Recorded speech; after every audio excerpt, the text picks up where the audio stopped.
Доброго времени суток, дорогие телезрители, любители спорта, в частности кикбоксинга. Мы находимся в центре спортивной подготовки «Триумф», где у нас уже стартовал 4-й по счету соревновательный день чемпионата и первенства России по кикбоксингу в разделе К1. Дорогие друзья, сегодня в рамках 4-го соревновательного дня нас ждет очень много интересных поединков. Всего будет 35 пар. С вами в кикбоксинг будем смотреть мы, я Власий Сергеев, а также заслуженный тренер России Владимир Иванов. Добрый день. Добрый день. Ну что ж, и по традиции мы, конечно, будем фокусировать наше внимание на центральный ринг, где проходят наши основные состязания. И сейчас там у нас поединок ведут женщины. Ну давайте сразу приступим к делу. У нас это весовая категория до 48 килограмм. У нас поединок ведут в красной форме Изабелла Анферова из Красноярского края. Соответственно, в синей форме Татьяна Алексеева из Москвы. Это у нас полуфинальные поединки. И на самом деле тут было запланировано, конечно, две встречи. Да? Но первая встреча не состоялась ввиду того, что Кабира Улугова из Москвы, мастер спорта международного класса, не вышла на ринг, но, по всей видимости, из-за травмы. И таким образом победа была присуждена Диане Доктугу, также международнику из Республики Тыва. Получается, сейчас определяется ее соперница по финалу. И мы видим, как у нас идет напряженная борьба. Ведь на кону, конечно, выход в финал, и тут никто сдаваться не намерен. Не намерен, да. У нас красного угла мастер спорта Изабелла Анферова. Ну и перворазрядница из города Москвы Татьяна Алексеева. Весовая категория 48 килограмм. Достаточно высокий темп подняли девушки. Да, плотный поединок нам предлагают девушки. Сейчас звучит гонг, дорогие друзья. Первый раунд на этом завершился. Давайте послушаем тренеров спортсменов. Таня, очень длинные паузы у тебя, понимаешь? Очень длинные. Раздвойни темп, колено, больше колен сажать. Сейчас я кладу. Колено, лоу-кик надо бить. Да. Бери в лоу, блядь. Что ты ждешь? Она тебе кидается, встречай ее лоу-киком. Прям туда бам-бам. Слева подаешь? Все нормально, ты просто дистанцию долго подбираешь. Быстрее. Сразу заходи с правой. С правой? Дергай правой? Да, дергай.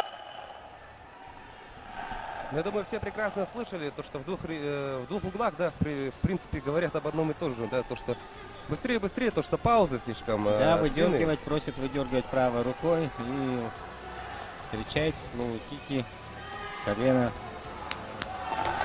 Ну и очень, да, было интересно, да, наблюдать за тем, как Изабелла вот уточняет у тренера, вот правой раздергивать, да, вот выдергивать его, да, правой. Ну что ж, давайте смотреть, как спортсменки будут выполнять наставления тренеров. У нас второй раунд стартовал. Девушки очень активно работают и смотрите как. Да, желание победить у них выше. Мотивация у нас серьезная. Видно по бою. Ну и отметим, что тут в любом случае, да, уже медаль в кармане.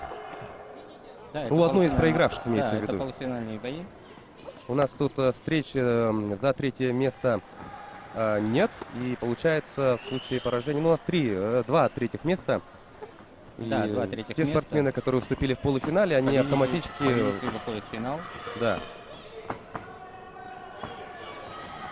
Ну и напомним, что у нас в финале уже Диана Доктугу, мастер спорта международного класса из Республики Тыва. Я думаю, наши телезрители прекрасно ее помнят по вчерашнему соревновательному дню. Да, их уже команду ранхайцев, тувинцев уже можно поздравить. У них уже есть финалист на завтрашний день. Кстати, вот Доктугу вчера одержала победу над Люцией Корниловой, нашей спортсменкой. Да, достаточно убедительная была победа. Ну, надо Люцию тоже похвалить, что она вышла против мастера спорта международного класса, титулованную спортсменку из Тувы. Ну и смотрелась убедительно против столь именитого и мастеровитого соперника. Но у нас 30 секунд остается еще биться во втором раунде. И смотрим, ну, видим, да, то, что спортсменки в таком же темпе работают. Много движения и, конечно, в обмен вступают активно. Хороший встречный удар с правой. И тут сразу моментальный ответ, да, летит колено в ответ. Лоу. Сразу же ответный лоу. Последние секунды второго раунда. Все. Звучит команда стоп. Спортсменки отправляются по углам. Ну что ж, еще впереди третий раунд, последний. Послушаем наставление тренера.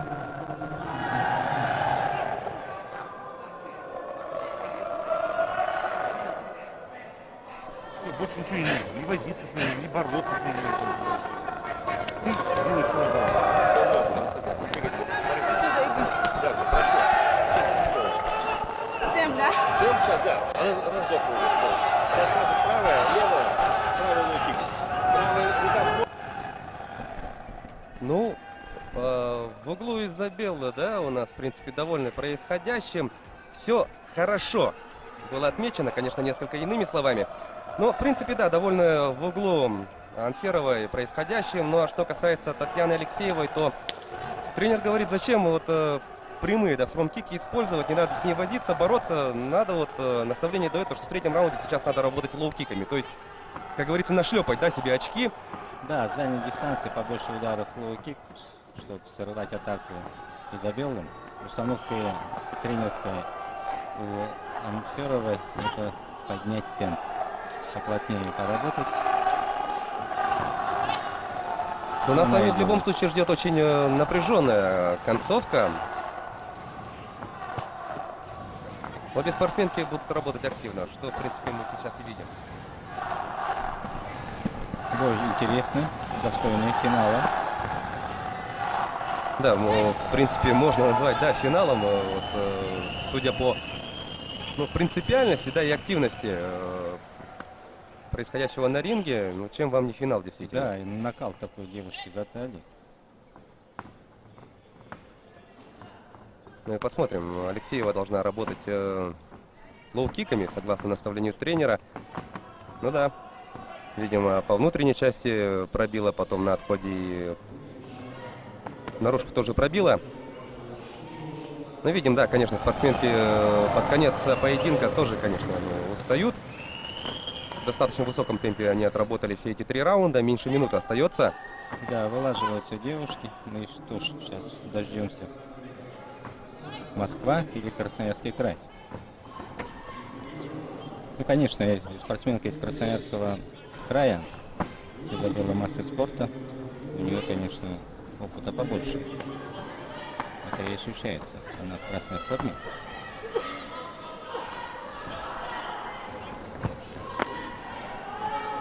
Ну, надо похвалить Татьяну Алексееву, что она дает хороший бой перед именитой спортсменкой. Да, Татьяна Алексеева, у него первый разряд. Вот Несмотря идёт на вперед. это, достойно. Да, достойно идет вперед. Звучит гонг, и сейчас, через пару мгновений, мы услышим вердикт, да? Итог данного поединка. Изабелла Анферова, ну, несколько, да, выглядит, конечно, Да, подуставший, уточняется, да, у тренера? Да, Изабелла достаточно уверенно. Спрашивает тренер. Очень такой деловой подход, да? Да, абсолютно деловой. Ну, она действительно выиграла бой. Ну да, во всяком случае, не будем забегать вперед. Решение судей так и есть. Изабелла Анферова становится победительницей данного поединка, и она выходит в финал весовой категории до 48 килограмм. Ну и, конечно, Изабелла благодарит Главный судейский корпус, да, главный судейский корпус, ну и зрителей, разумеется, да. рефери. Всех поблагодарила и с хорошим настроением отправилась восстанавливать силы и готовиться к главному поединку, к своему главному поединку на этом старте. Завтра ее ждет борьба за золотую медаль чемпионата России. Я думаю, что сейчас ее бой внимательно просмотрела Диана Доктугу, Да, потому безусловно. что завтра они будут встречаться в финале. Будет у них действительно сложный бой. Да, тут небольшое такое преимущество будет у Дианы Доктугу в том плане, то, что сегодня она поединок-то не провела. Потому что Кабира Улугова из Москвы на первый полуфинальный поединок она не вышла. Итак, получается, Татьяна Алексеева и Кабира Улугова бронзовые призерки, и за золото будут биться Диана Доктугу и Изабелла Анферова. Идем далее. Следующая весовая категория до 52 килограмм. Это у нас на ваших телеэкранах Полина Петухова, мастер спорта международного класса из Чувашии. А это ее соперница Дарья Пунтус из Санкт-Петербурга. У нее первый разряд. Тоже такое противостояние, да, когда вот есть ощутимая разница в классе. Если у нас Полина Петухова мастер спорта международного класса, то Дарья Пунтус, у нее первый разряд. На бумагах эта разница есть. Посмотрим, как у нас будет все проходить на ринге. Потому что в рамках этого чемпионата мы уже видели сюрпризы. Разница в классах, конечно. Ну, бывает по-разному. Иногда первый зарядник может побить мастера спорта. Да, вот в первый соревновательный день вот в поединках среди мужчин у нас кандидат мастера спорта победил заслуженного мастера спорта. А затем тоже КМС выиграл у международника. То есть это все произошло в рамках первого соревновательного дня. Так что действительно сюрпризы тут могут быть. Нам это уже доказали мужчины. Но среди женщин, правда, таких вот сенсаций у нас пока не было. Но, конечно, все может быть. Давайте смотреть. Ну, достаточно активно. Плотная серия с комбинацией. Полина Петухова заняла центр ринга и методично так вот сериями работает. Так, у нас тут с экипировкой проблемы или... ну тут, да, забыли косу, да, спрятать в шлем. Потому что это, конечно, может помешать, да. Тут у нас движений много, и, например, вот коса вот в глаз залетит, да, ну, да, будет например. Да, будет мешать. Судьи обязаны вот так ее спрятать. Хорошо, внимательно сработал. Ну и сразу вот увидим Полина как не идет вперед, вот, сломя голову Полина Петухова, и на правах фаворита, да, мне кажется, она сейчас выжидающая. Изучает противницу, ищет моменты для атаки. Она даже помотала головой, что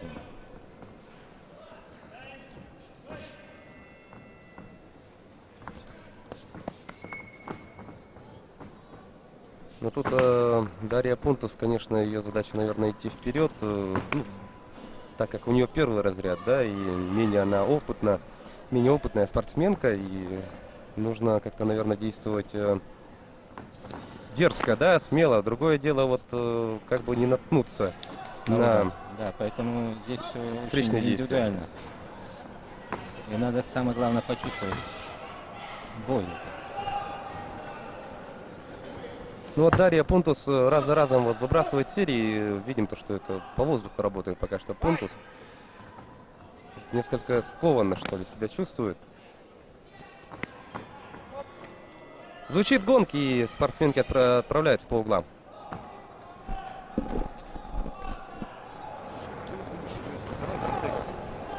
Договорились, что ты будешь садиться. Договорились, что ты будешь не себя. Что ты будешь вперед? Она тебя ждет. Она тебя начинает. Ну стой на месте. Кидай, налево, так и Ну, выигрывай еще.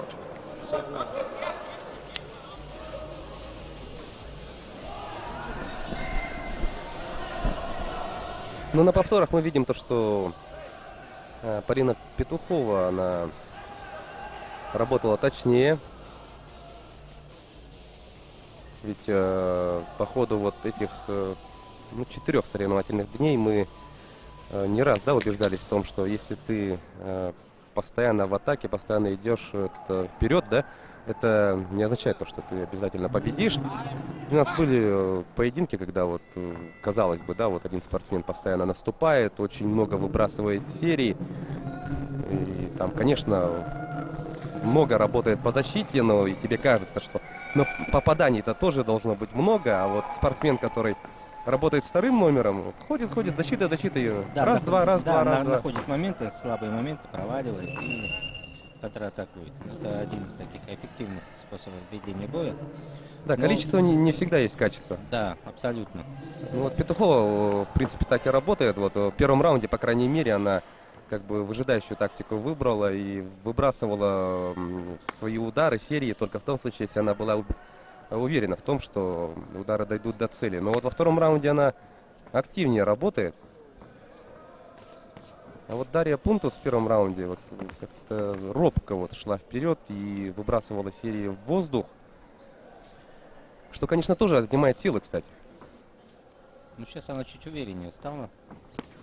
Всё же, Попытка провести да, бэкфист. всё же, когда перед тобой встречается мастер спорта международного класса, а ты первый разрядник, то здесь не народно так. Но будем считать, что первый раунд это адаптация, да, несколько это вот. адаптация, Вот это вот конечно. волнение, она Передавить немножко свое прошло, время. да? Да. И она уже сейчас чуть Да, лучше раскрывается. хорошо тут правый. Ну, Полина, Удар проходит. Полина чувствуется, что она хочет продышаться, поработать. Она контролирует бой в целом.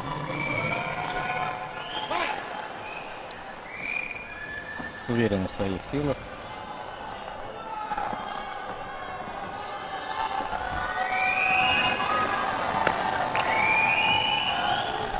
Ну так сдержанно и академично работает Полина Петухова. Вот, например, она же все-таки мастер спорта международного класса, да, у нее не стояла задача, сломя голову, идти вперед и сломить, да, перебить соперницу. Она очень спокойненько работает, набирает очки. Да, она хочет раскрыться перед финалом, провести бой полностью. Бывает установки некоторые тренерской. И главное, спортсмен хочет провести полностью бой, чтобы завтра будет полностью на высоте.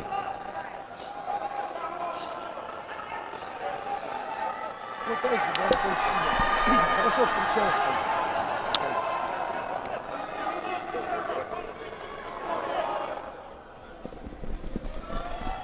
Тренеры Полины довольны тем, как она встречает соперницу. Ну да, мы действительно видели.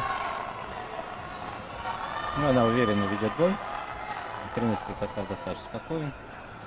Видит о том, что у девушки все получается. Да, и действительно спокойствие царит в красном углу. Но что сейчас ждать от Дарьи Пунтус?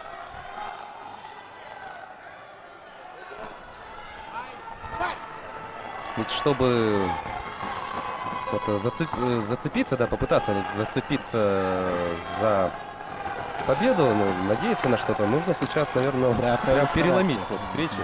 Вот она решила пойти вперед.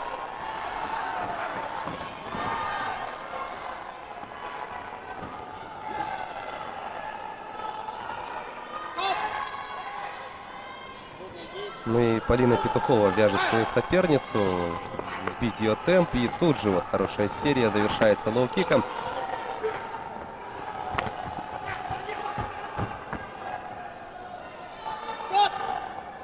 Ну, завязывается бой. Клинчи. Да, у обоих желание хорошее. Победить этот поединок, выйти в финал. Да, на кону выход в финал и как минимум серебряная медаль чемпионата России.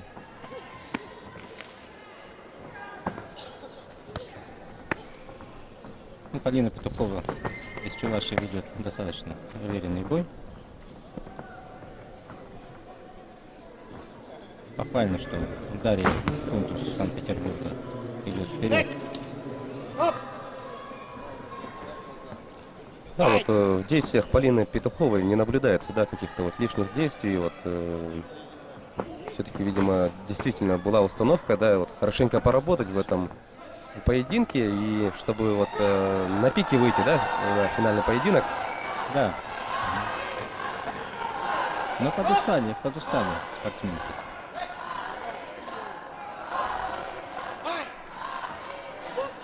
Да, скандирует Полина, Полина. Видимо, тут много чувашских спортсменок. Ну да, последние секунды. Очень активно поработали обе спортсменки на последних секундах этого поединка. Звучит гонг. И дождемся объявления итога данной встречи.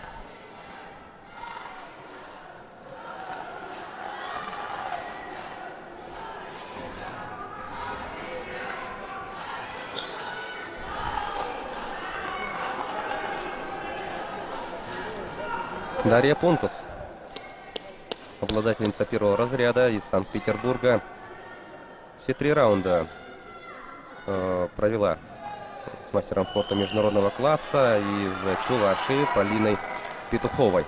Да, достойный бой она провела, как будучи В перворазрядницей. данном бою победу держала единогласное решение судьи Петухова Полина, Республика Чувашия. Красный угол. Полина Петухова. Единогласным решением Республика Чувашия, мастер спорта международного класса, одержала победу и вышла в финал. Ну, пожелаем ей удачи в финале.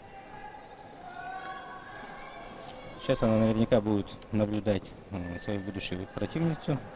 Кстати, да, сейчас второй поединок. В рамках второго поединка будет определена ее соперница. 52 килограмм, весовая категория.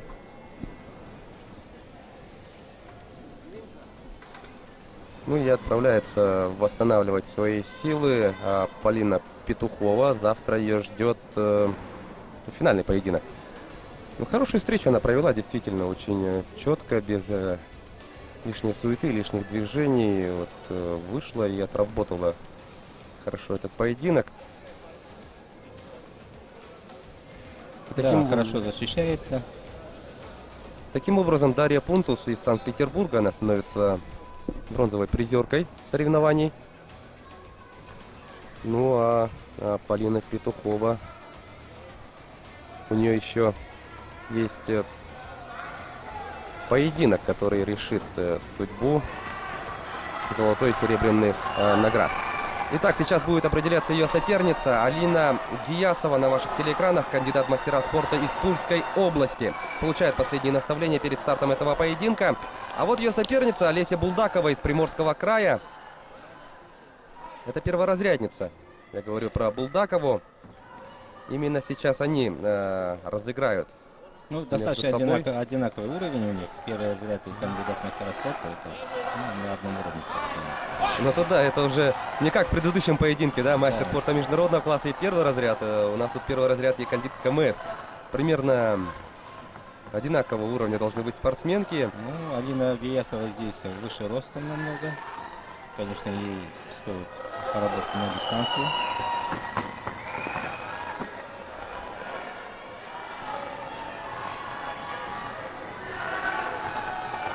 Достаточно спокойно начинается этот поединок, никто не спешит идти вперед, но вот сейчас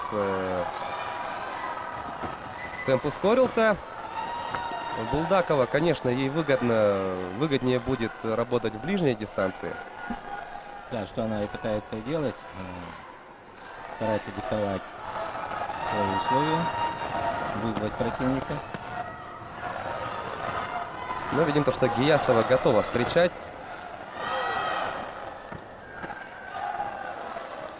Гиясова, конечно, будет стараться держать свою соперницу на расстоянии фронт-кика, да? На расстоянии вытянутой ноги. Но вот смотрим, не прочь тоже Гиясова при надобности, да, пойти вперед. Вот сейчас она здорово 2 раза коленом пробила по корпусу. Да, она пытается нейтрализовать противницу именно в ближнем бою, поэтому в ход пускает хорошо колени. При эффективной работе желание пропадает заходить на ближний бой на колени. Попадаешься. Здорово тут довела удара до цели Гиясова.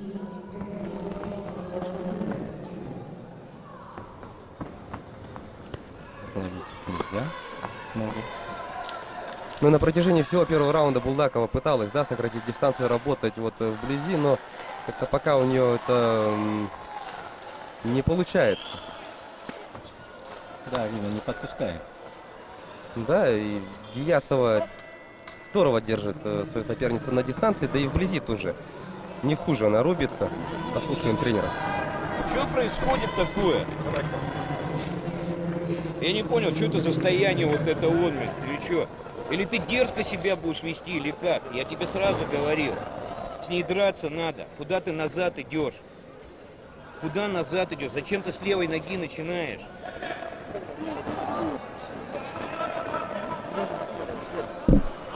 Потуже затяните.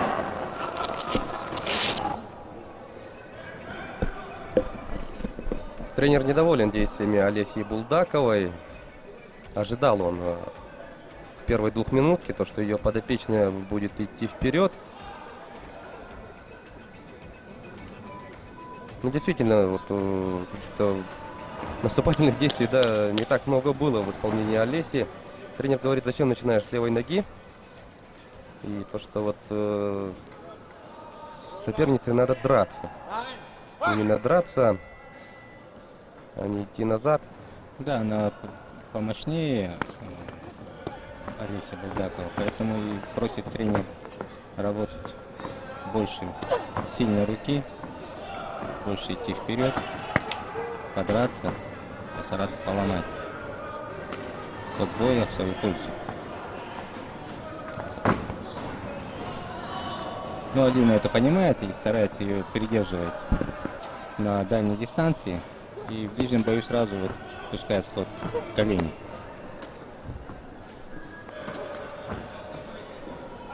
Ну и, конечно, да, вот тут вот еще другой вопрос, то что Булдакова, например, она, если даже зайдет, да, вот в ближней дистанции, то мы видим то, что Гиясова-то тоже может там поработать, да, вот. Да, она подготовлена, да? вяжет и сразу пускает в ход колени, что, в общем-то, дает неудобства для Олеси Булдаковой, чтобы наращивать это в ближнем бою.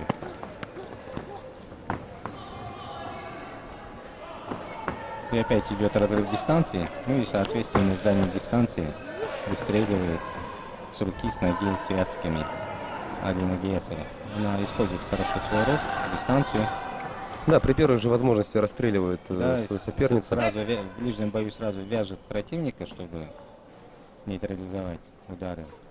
Да, вот, крупные. вот в двух компонентах, да, действительно Гиясова сейчас, вот благодаря этим двум компонентам, Да, она достаточно грамотно ведет бой. ну вот, как-то иначе, наверное, надо начать действовать Булдаковой, чтобы... Ну, ее Надеяться задача на вот какой-то так идти успех. больше вперед, конечно. Ввязываться, атаковать, встречать. Но у нее не столько получается. Продолжает очень уверенно контролировать ход встречи Алина Гиясова. Посмотрим, что будет в третьем раунде. Да, у кого больше функционал здесь решит бой. Третий раунд. Будет у тебя. Просто ты не хочешь перебороть себя. Ты не хочешь мощнее и сильнее стать. Потому что страх сковал тебя, и ты стоишь как это.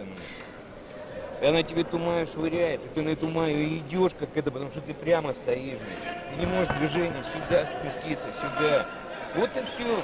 Ты сковалась, и ты не ведешь тот бой, который надо вести.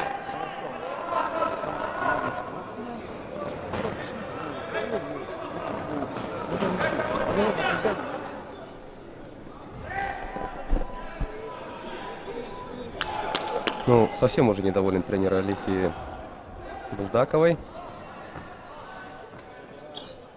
Ну, тренер дает достаточно правильные установки, она прямолинейно идет вперед, против высокие, конечно, надо маневрировать влево вправо. Но сейчас она пытается это сделать. Начинать надо было чуть раньше, пока первые два раунда она проиграла по инициативе.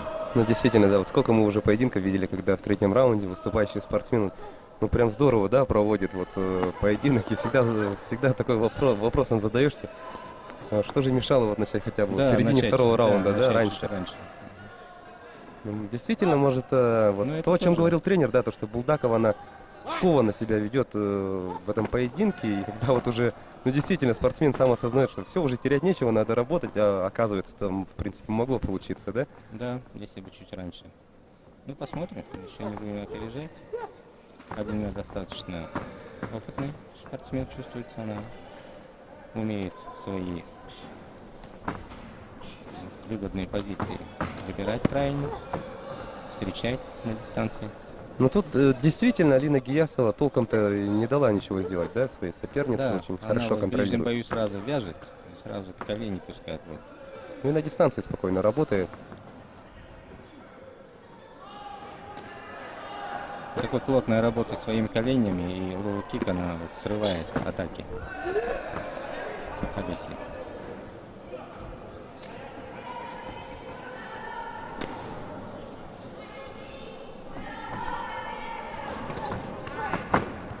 Ну, конечно,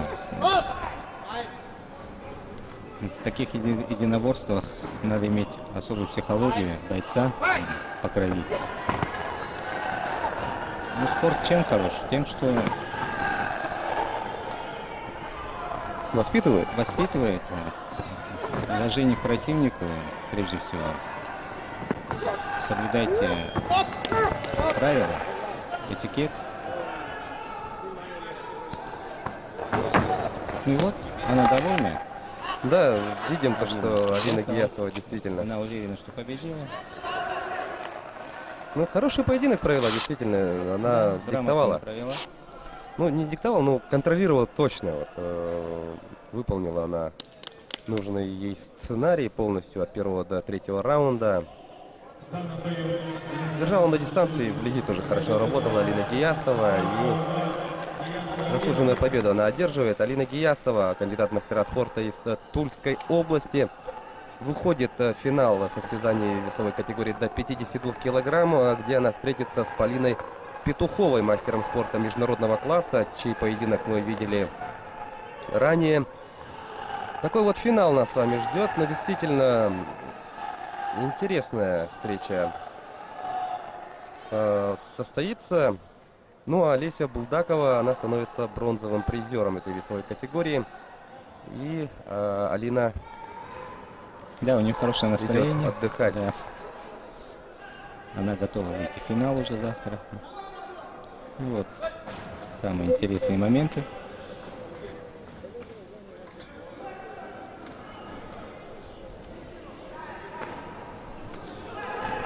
Ну, финалисты по количеству боев проведенных, сколько их в весе было, зависит от этого, получат ли они звание мастера спорта. Ну, я думаю, на этих соревнованиях, да, действительно, Ну, большинство получит мастеров спорта. да, много людей получат повышение, да, в зависимости от количества и успешности выступления. Идем далее. Это весовая категория до 56 килограмм. На ваших телеэкранах Наталья Бабинцева, мастер спорта из Тульской области.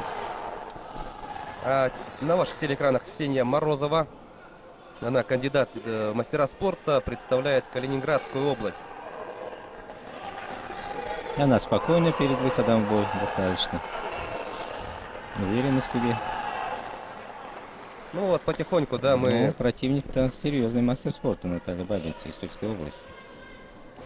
Начали мы просмотр 4-го соревновательного дня с весовой категории до 48 килограмм. Посмотрели поединки категории до 52.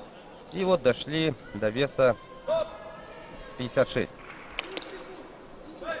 Это у нас полуфиналы, кстати, дорогие друзья. И потом мы перейдем к финалам. У нас сегодня 3 финала уже состоятся среди женщин. Это веса до 65, до 70 и до свыше 70 килограмм.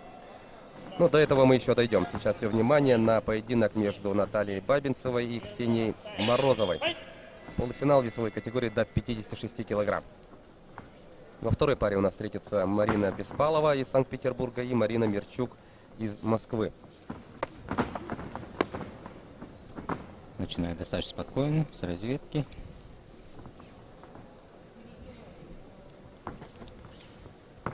Наталья с первых же мгновений заняла центр ринга. Хороший Видимо, Морозова кик. встречает. Готова.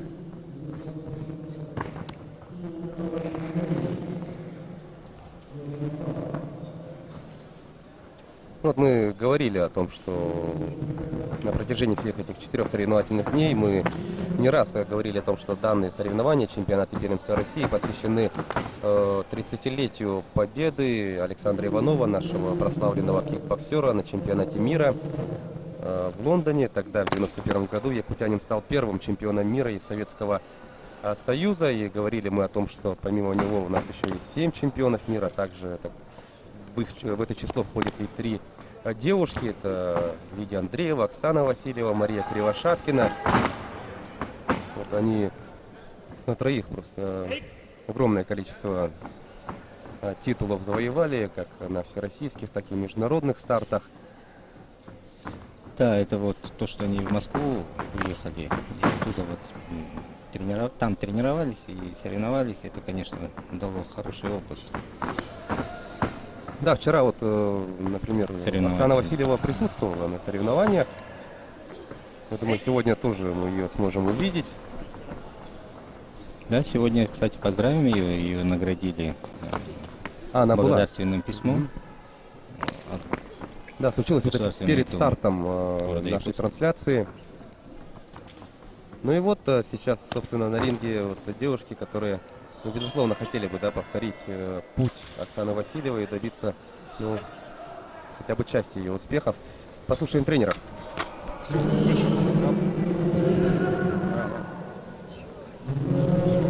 Я выигрываю.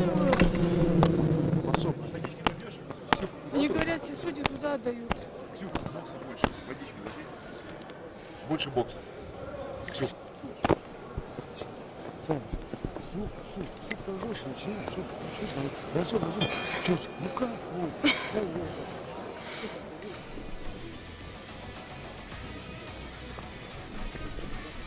Получили спортсменки наставления от своих тренеров.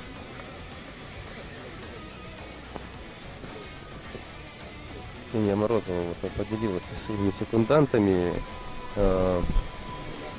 Может быть, если не мыслью, то надеждой, то что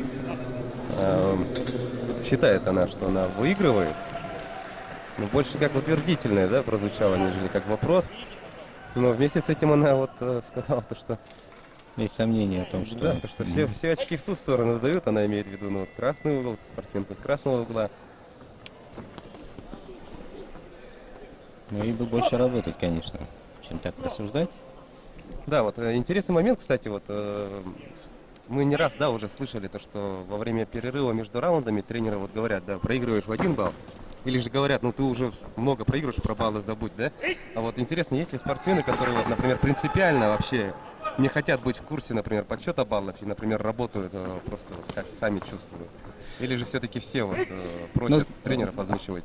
Ну, знаете, опытный спортсмен, он чувствует разницу пропущенных ударов и то, как попадает. Поэтому вот эта разница, 1 удар, 2 удара, тоже дает повод для спортсмена поднять темп боя. Ну, все дело в опыте, да? И действительно, спортсмен, который... И всегда чаще вот в конце раунда те, кто последний заканчивает атаку, они имеют преимущество в подсчетах баллов. Поэтому в конце каждого раунда мы видим всегда более плотный бой. Завершить с гонком последний удар — это важно.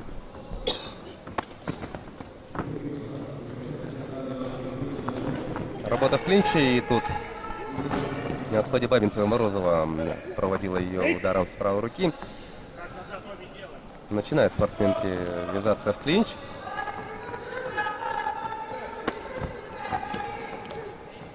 Ну, вот хорошо Ксения проводит встречный удар коленом.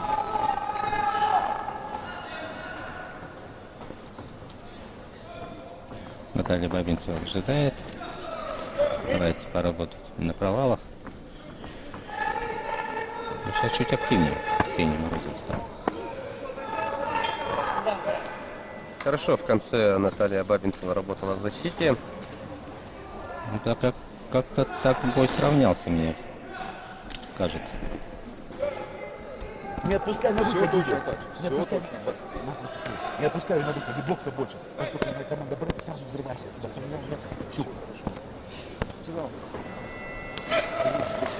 Все правильно, соберись.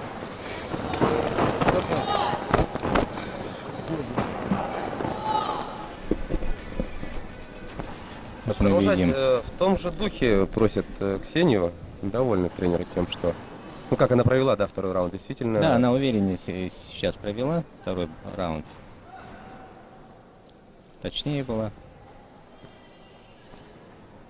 Ну и в случае, ну, успешного, да, вот выступления в третьей двухминутке, конечно, можно рассчитывать на успех.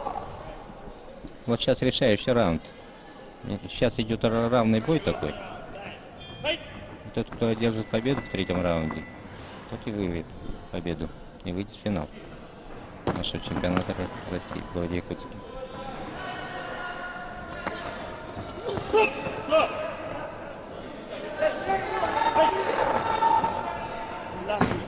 Заключительная двухминутка, от которой многое будет зависеть. Напрямую будет зависеть исход этой встречи.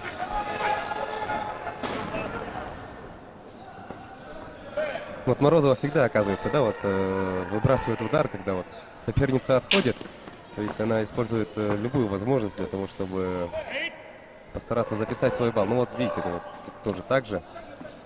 Отталкивает от себя соперницу, тут же выкидывает удар. Да, она чуть поактивнее. Наталья хорошо начала, но вот что-то чуть сбавила темп. Ну и тренеры просили от нее, от Морозовой, больше бокса. Вот мы видим, да, этот бокс. Она вот, второй раз выбрасывает серию и, в принципе, попадает хорошо. Да, вот серия ударов идет, и сразу колено, лоу-кик, что достаточно эффективно идет бой. Точнее на сегодня Ксения Морозова вот на третьем раунде. Вот точный удар прошел. И тут Бабинцева несколько обескураженной выглядит в третьем раунде. Морозова действительно очень хорошо включилась. Мы говорим про заключительную двухминутку.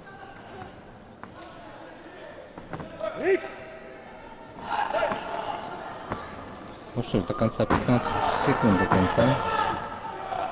Ксения Морозова достаточно идет вперед. Ее серия ударов достигает цели. И вновь попадает Морозова. Да, точный удар уже. Ну и последнее мгновение. Звучит гонг. Ну что ж, получилось ли у Ксении Морозовой перебоксировать свою соперницу и изменить исход данной встречи в свою у меня пользу? ощущение, что Морозовой могут дать победу. Ну, посмотрим, не будем забегать вперед. Тренерский состав подготовили к выходу спортсмена на середину. Ну и вердикт за судьями. Кто выйдет в финал завтра. В данном бою победу одержала спортсменка синего угла. Да, Ксения Морозова. Абсолютно справедливое решение. Хорошо она активизировалась действительно после, может, не самого удачного первого раунда, да, во втором смотрелась убедительной, но в третьем, ну, действительно хорошо провела пару хороших серий, и попадала она здорово по своей сопернице.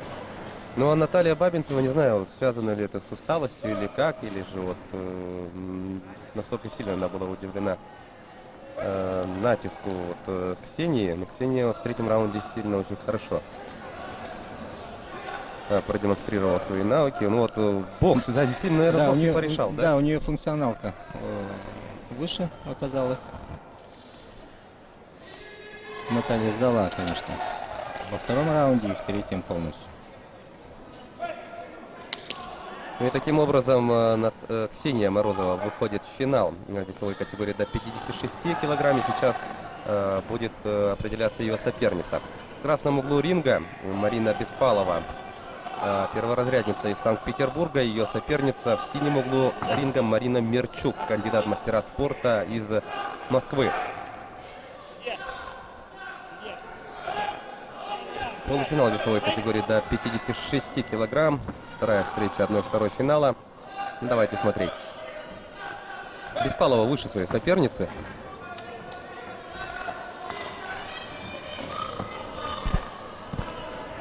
Да, Марина Беспалова перворазрядница Санкт-Петербурга. А Марина Мерчук, кандидат в мастера спорта с Москвы.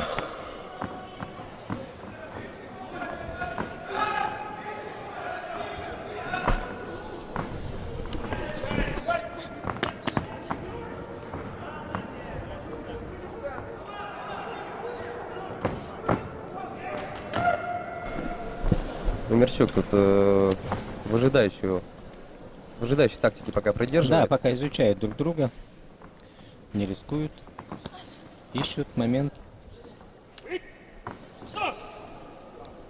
Конечно, Марина Беспалова, имея выше рост, она старается работать вторым номером. Ждет, обманывает. встретить. Ну, вот здесь контратаки Мирчук казалось точнее для Москвы.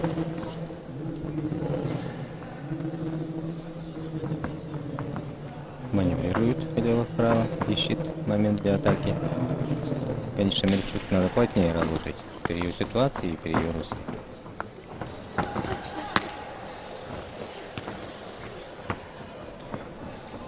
Увеличивается темп данного поединка под конец первого раунда.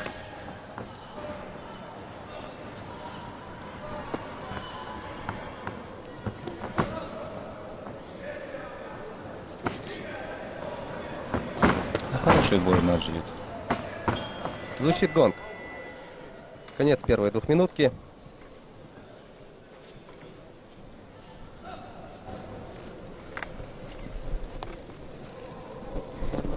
Какой счет? Какой счет? А? Наши главное чуть-чуть. Мало чуть-чуть. Ничего, все нормально, наказывай. Только у тебя очень простая серия, прямой сбоку и лоу-лоу. Только посмелее заходи на лоу.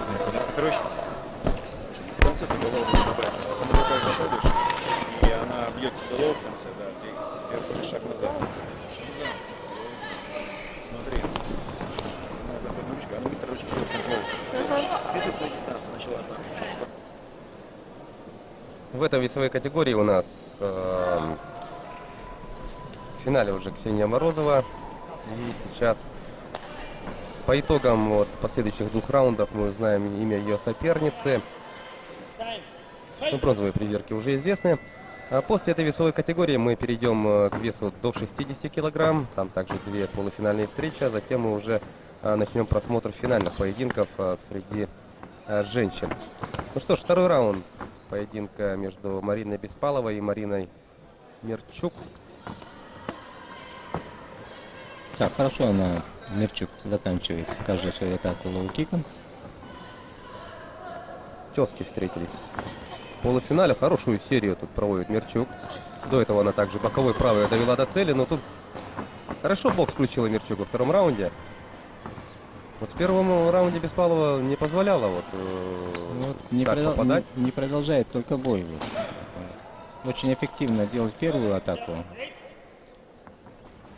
а потом отдаляется. Хотя могла бы дальше плотнее поработать.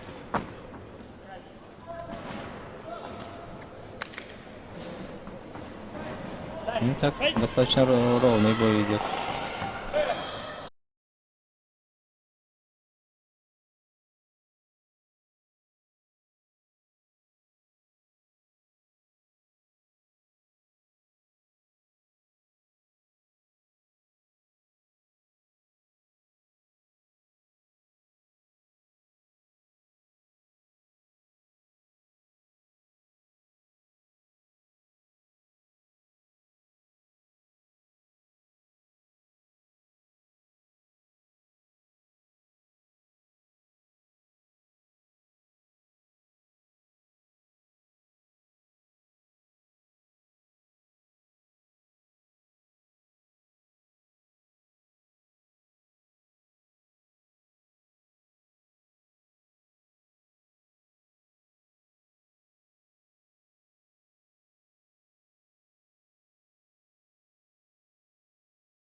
Также она является. Ну и сейчас по итогам этой встречи мы узнаем имя второй финалистки весовой категории до 60 килограмм. Да, противница ее кандидат в мастера спорта. Она единственный мастер спорта в этой весовой категории, Александра Савичева. Наверняка она сейчас будет наблюдать этот бой и настраиваться на завтрашний день. Это у нас заключительная встреча, полуфинальная встреча. Мы говорим про женские состязания. После этого поединка мы начнем смотреть финалы в других весовых категориях. Да, это 65 килограмм, 70 и Слушай. свыше 70 килограмм. Уже будут разыгрываться золотые медали чемпионата России. Бой начинается с разведки. Ну, здесь удар. Удар ниже пояса, и потребуется некоторое время.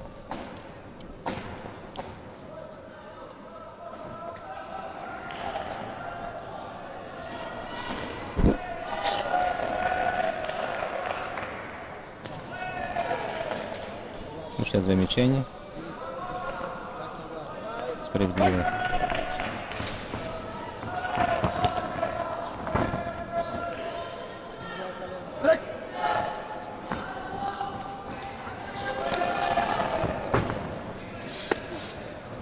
Так, девушки достаточно плотно начали бой.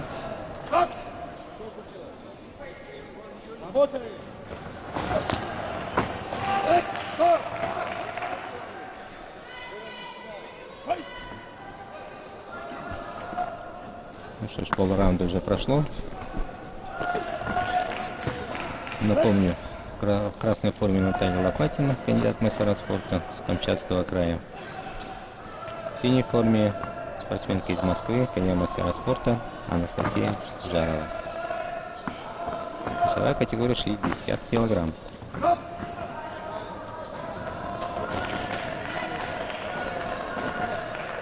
Меньше 30 секунд остается.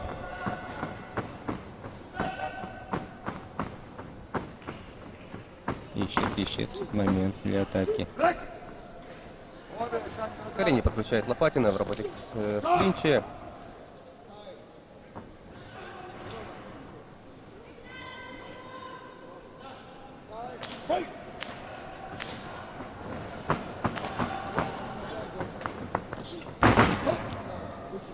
Встречный. Потеряла равновесие. И концовка первого раунда. Все, звучит гонг. Ну, такой равный бой. Первый раунд прошел с разведкой. Как бежишь? Побьешь? Счет. Какой? Все наше. 3-0. Значит, смотри. На любое ее встречное движение левый длинный прямой с уклоном. Тут же лоу. Все, и руки на месте головой. Дистанция все позволяет. Вышла, левой дернула, теперь дернула, сразу переводи на колено левой ногой. Работай, пособерись, Наташа, все нормально.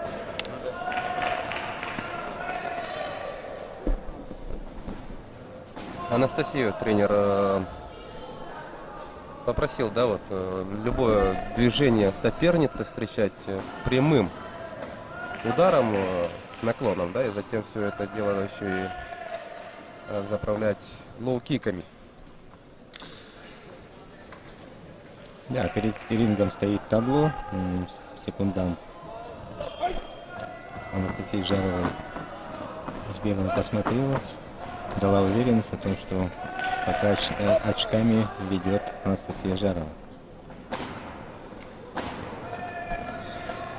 Когда одновременно несколько рефери, судьи сбоку нажимают кнопку, то дается балл на электронном табло появляется.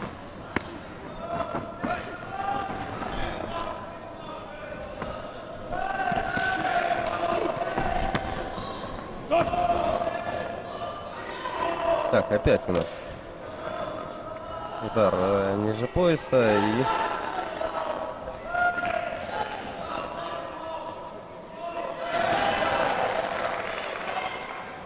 Ну, Будет дается, заминка. да, дается время для восстановления спортсменов. Минута, да? Да, ну,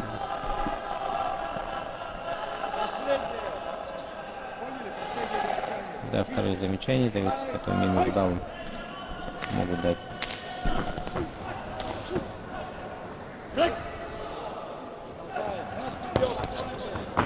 Бэкфист точно прошел. Хайкик здорово выбрасывает Лопатина. Ух, Ох, точный. да, здорово, и сразу Еще в хайкик. голову. Активный такой обмен устроили спортсменки.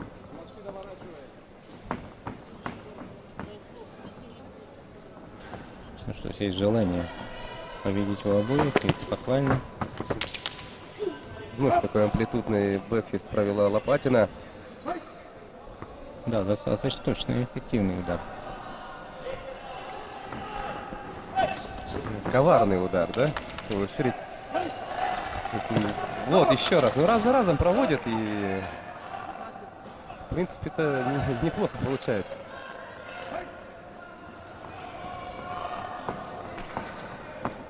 Так, до конца 25 секунд. Мне кажется, Лопатина несколько увлеклась бэкфистами. Да, она уже раскусила. Анастасия Жарова. Уже защитилась. Ну, нельзя сейчас. Так.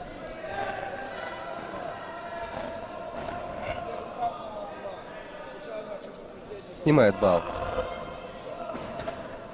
Да, с после Лопатиной, да, потому что, удар после команды стоп и бежать через нельзя. да. Так, а это уже...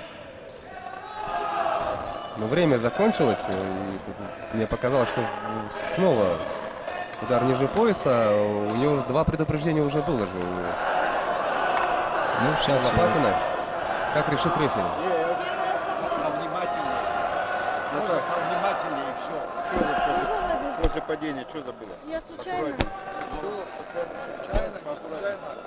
да, попросили ее быть внимательнее. Воды. У тебя либо удар пошел под силу, либо поворот. Хотя, смотри, выбирай, если ты клинчеваться не устал, пожалуйста, время-то на тебя работает. Да, но как мы слышали, да, тренер Наталья Лопатина тоже, да, вот, недоволен, да, тем, что ее подопечная провела атаку после того, как ее соперница оказалась на настиле. Но Наталья Лопатина уверяет своего тренера в том, что это получилось случайно. Но потеряла она очко, это достаточно серьезно. Поэтому, конечно, тренерский штаб недоволен ее поступком. Рефери среагировал молниеносно, сразу дал предупреждение. Итак, завершающая 2-минутка.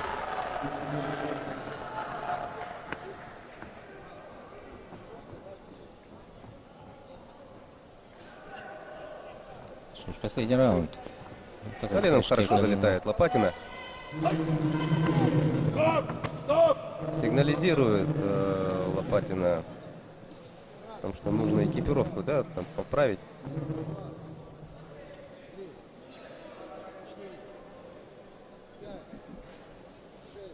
Так, но тем временем рефери нокдаун отсчитывает.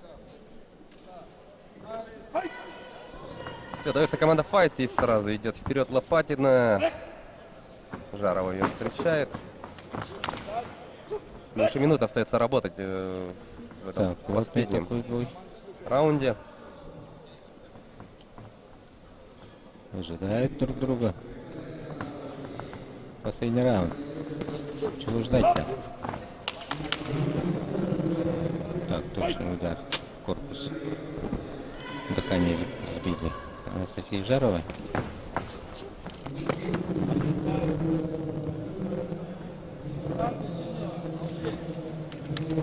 Ждут и ждут. Никто никого не выдергивает. Прыгают. Хотя это последний раунд.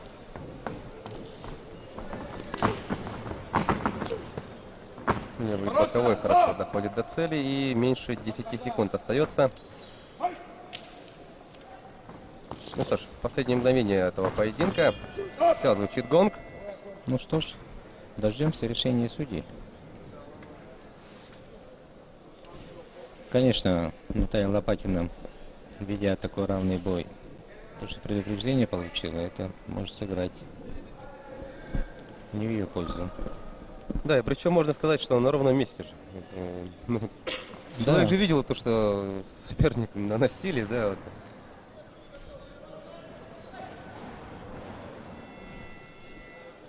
В данном бою И решение судей. победу добрала синий флаг Москва. Анастасия Жарова, да. Да, Анастасия Жарова. Поздравляем ее на финале. И в финале она встретится с Александрой Савичевой из Приморского края. Анастасия Жарова, кандидат в мастера спорта с Москвы. Ее противница из Приморского края, мастер спорта. Ну, завтра будет для нее сложный бой. Да, получается, мы вот выявили всех финалисток среди женщин в весовых категориях до 48, до 52, до 56 и до 60 килограмм. Ну, не знаю, насколько решающую роль вот сыграло нарушение, да, Натальи Лопатиной. Да, она вот... Ну, Жарова была точнее, конечно, в любом ну случае. да, стоит признать.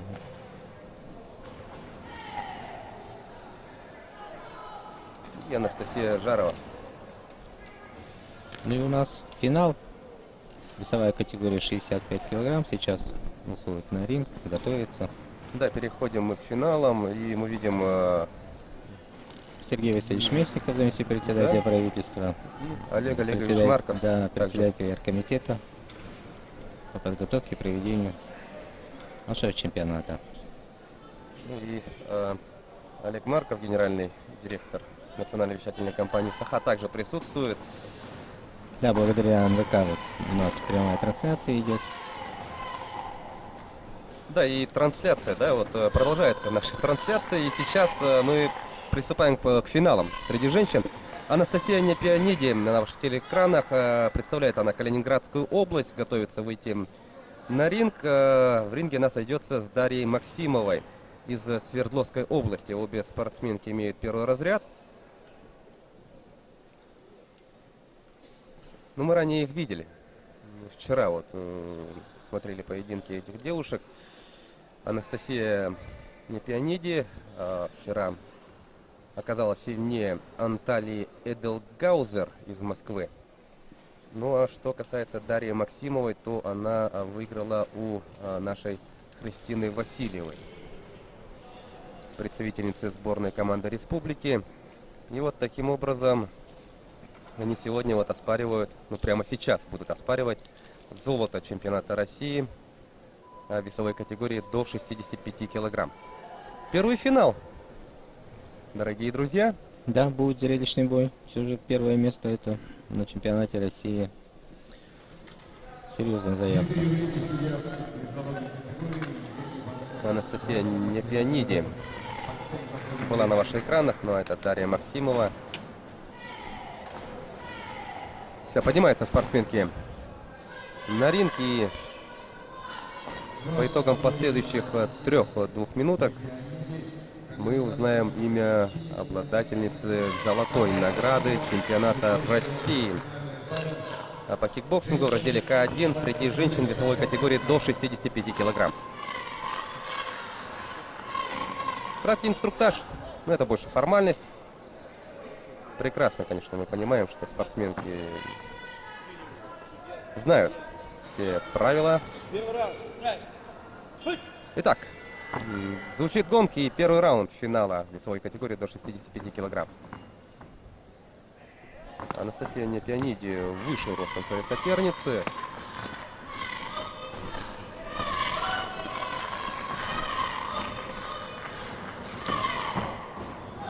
У них один уровень подготовки. Оба имеют первый разряд.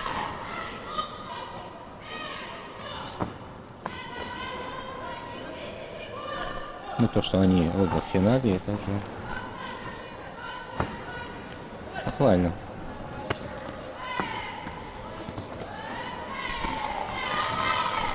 Точнее, конечно, сейчас Анастасия с Калининградской области. только начало раунда. Да, вот как увидела движение Максимова, сразу фронт-кик выкинула, обозначила, да, дистанцию.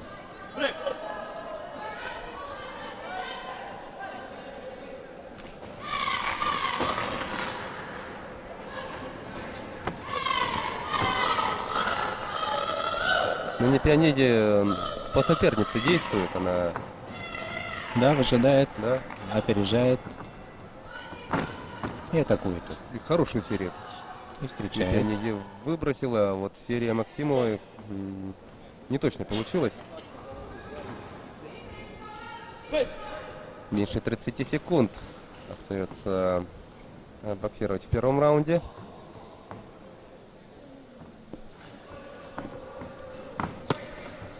Три финала нас с вами ждут в состязаниях среди женщин. После чего мы перейдем к мужчинам. И сразу в первой же мужской паре четвертого соревновательного дня нас с вами ждет выступление Петра Васильева. Он встретится с Иваном Захаровым. Вот вчера тоже также было двух якутян, судьба свела. Поединки сегодня также. Но послушаем тренеров.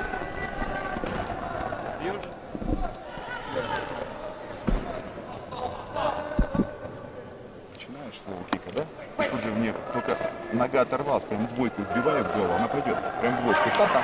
Она пойдет. Прям реально пойдет. Пиши. Ну, тренер Анастасии Непианиди уверен в том, что вот, если зарядить лоу-кик и работать двоечкой, то эта двоечка пройдет. Уверен в этом. Да, конечно, Наставник. при ее росте двойки самые эффективные. Такой контратакующий элемент. И в атаке, и на отходе.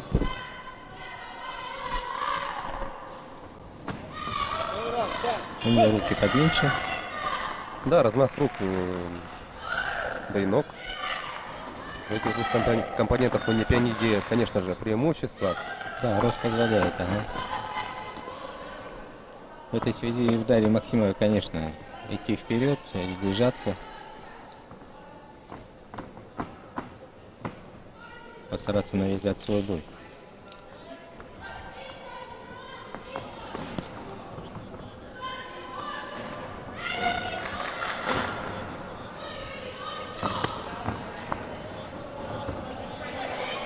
Ну и второй раунд. Хорошо, фронт-кик. В третий этаж залетает в исполнении Непианиди.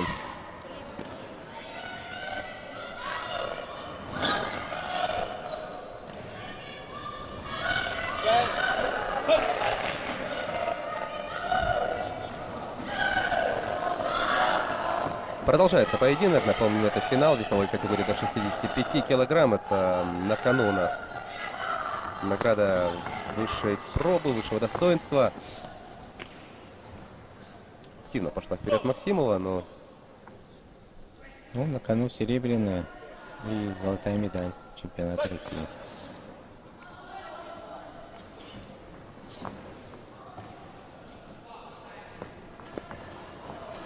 Вот достаточно спокойно ведут бой девушки. кстати, да, вот нет такого сумбура, да? Да, нет такого накала, как в предыдущих у нас боях. Но с моментами вот идет скорее темпа, вот как сейчас, например, да? Пошла вперед Максимова.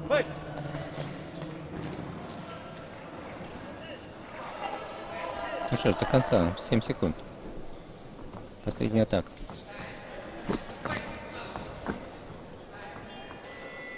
Все, звучит гонг. Ну, Анастасия вот сделала последнюю атаку результативно. Послушаем тренерский состав.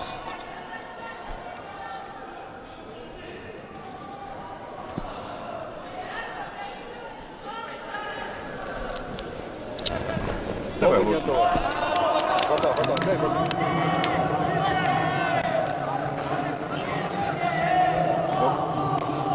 Ну, не давай. Не нужно было лицо. Вот это очень ценно. Все хорошо, спокойно, работай. Чуть-чуть.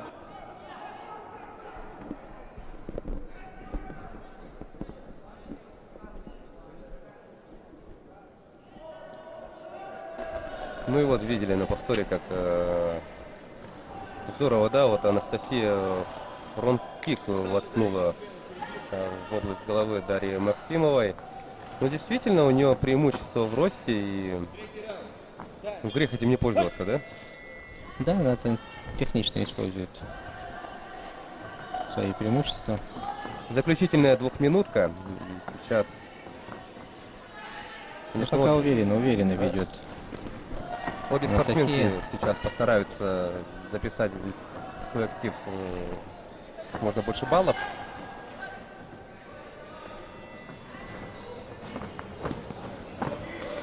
Хороший правый снизу же корпус.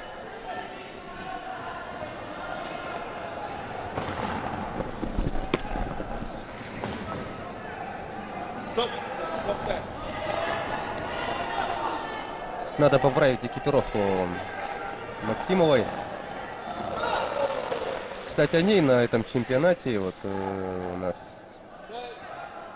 общая, да, экипировка для всех. То есть спортсмен на ринг выходит не в личных там перчатках и футах, да, а все предоставляется организаторами.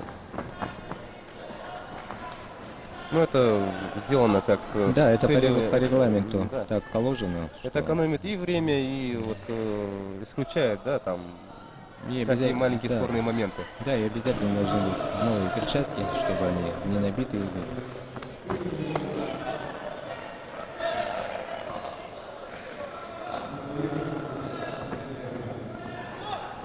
Меньше минуты остается боксировать.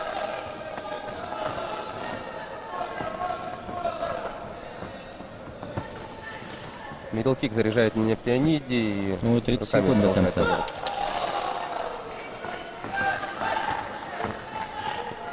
Ну, Хорошую, активизировалась зрелищную такую серию Анастасия. проводит. Спортсменка Целиноградской области.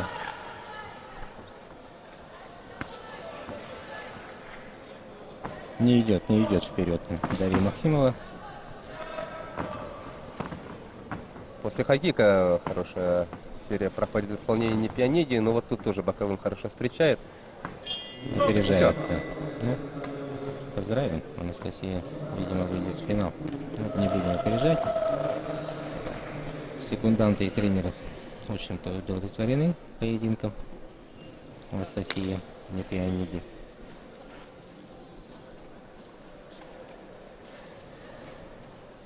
Ну и сейчас будет озвучено решение судей. Это мы напомним финал. Финал весовой категории до 65 килограмм. Узнаем имя первой чемпионки текущего чемпионата, дорогие друзья.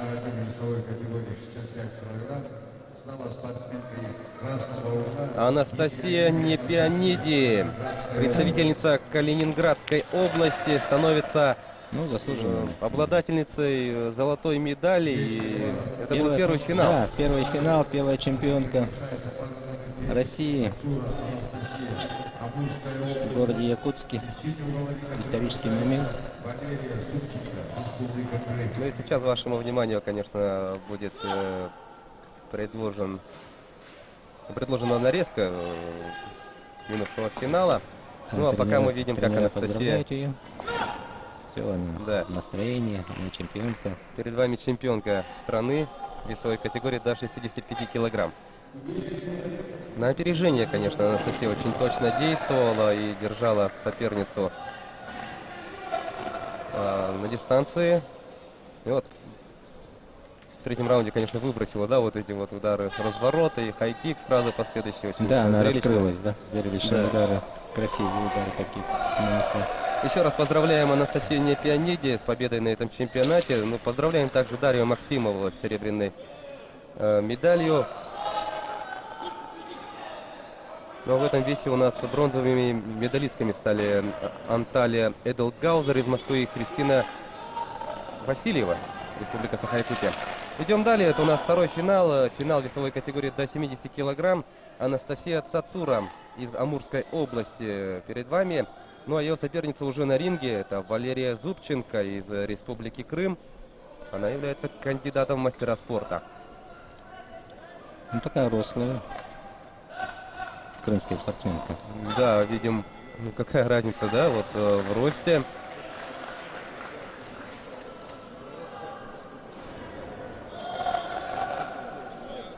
Будет очень интересно, конечно, посмотреть.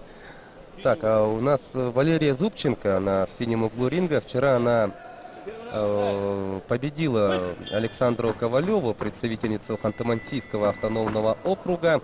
А ее соперница Анастасия Цацура. Анастасия Цацура.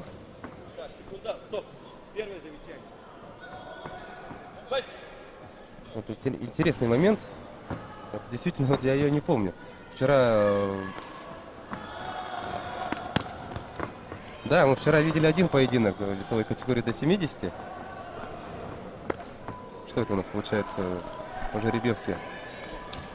Да, ну, С финала? Валерий Зубченко хорошо использует свой рост в дистанции. Прорабатывает и лоу-кики, и колено. Не подпускает Анастасию. Очень легко, да, вот Зубченко дотягивается до... Ну, отправляет хай-кик в область головы. Тут надо, конечно, в этом плане Цацуре очень внимательно быть.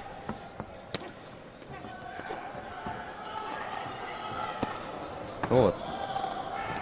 Правда, не совсем такое конкретное попадание, да? Ну, кажется, вот на протяжении этих 4 соревновательных дней мы еще не видели поединка, когда у спортсменов настолько... Разница в росте. Да, такая большая разница в росте. Да. Ну, у Цацуры, конечно, только один вариант. Сближаться, конечно, Да. идти вперед. Работать, сокращать дистанцию, врываться и Ну, работать вблизи. Ну что Валерия делает? Она сама первым номером работает, опережает, не подпускает, диктует условия. В общем-то, правильный выбор ее тактики. Не просто ждать, но еще и первым номером работать. Вот. Эффективно. Сразу отошла. Конец первого раунда. Да, точнее была сегодня Валерий Зубченко на первом раунде. Рано начал отходить. Чуть прикормил на лову на корпус, она уже ручки опускает.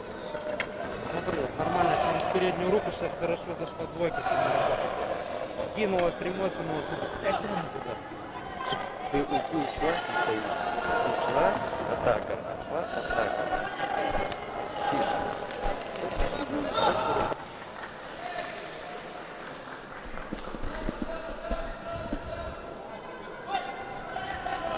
Ну вот видим, да, то, что очень легко вот даже вот коленом пробивает Валерия Зубченко, находясь на, в принципе, на расстоянии, да. Действительно, длина ног, рук ей в этом сильно помогают. Да, эффективно она провела бой в дистанции.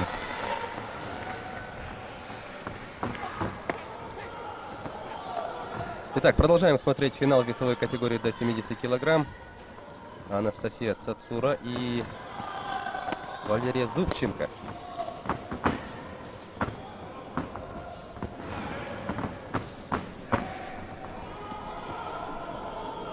Да, маневрирует Анастасия Цацура с Амурской области.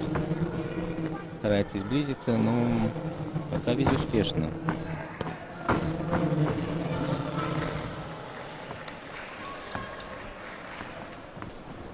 Ну, Зубченко вот все время, да, вот фронт-кики выбрасывает. Ну и сейчас вот серию провела, удар коленом, еще и Да, и хай-кик. точно удар. Рефери. Держать нельзя Да. за голову.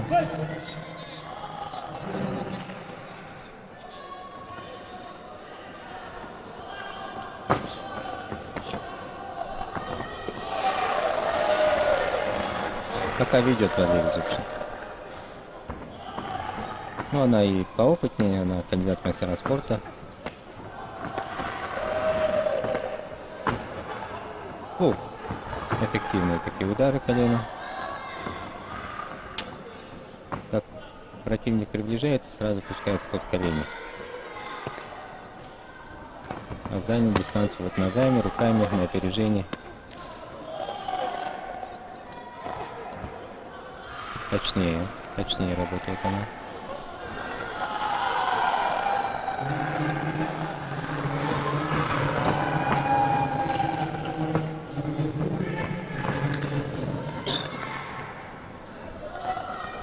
Ну, как-то такого особого рвения Тацуры идти вперед, да, сближаться мы как-то не видим. Да, всю охоту, в общем, избили ей. Валерия Зубченко хорошо работает коленями в ближнем бою. Попробуй бэкфист один раз через разнож. Сейчас прикорми ее левой ногой на корпус. Мидл, там, про.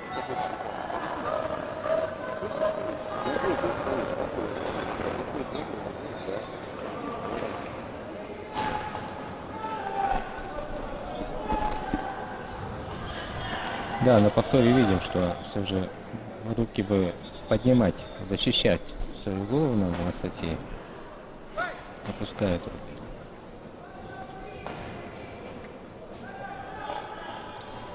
Ну, Зубченко успешно ведет поединок на удобной для нее дистанции. Да, эффективно использует рост свой. Он подпускает, срывает атаки вовремя.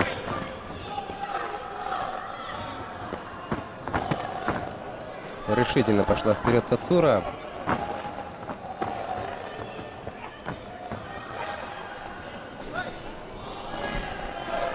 Конечно, Тацуре надо идти вперед. С дальней дистанции она в любом случае проигрывает ситуацию. Вот я заметил, что Тацура, когда идет на сближение, она работает исключительно по корпусу. По защите, как бы, в область головы не выбрасывает удары. Ну, не достает.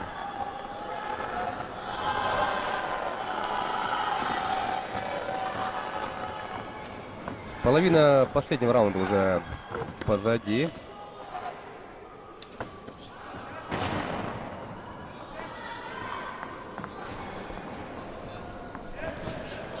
Ну что ж, Республика Крым и Амурская область. Действительно, вот Тацуры вот, руки опущены, да, вот Зубченко периодически вот руками вот, проводит серию, очень легко достает до Да, цели. попадают постоянно.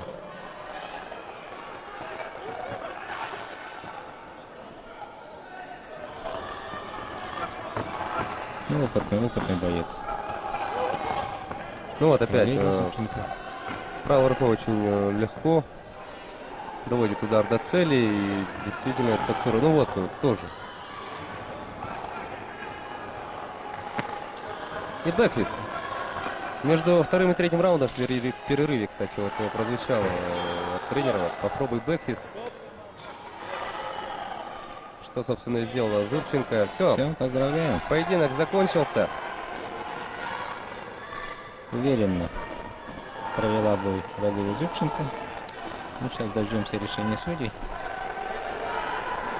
Ну, это да, наверное, Ну, все же единогласное решение должно быть.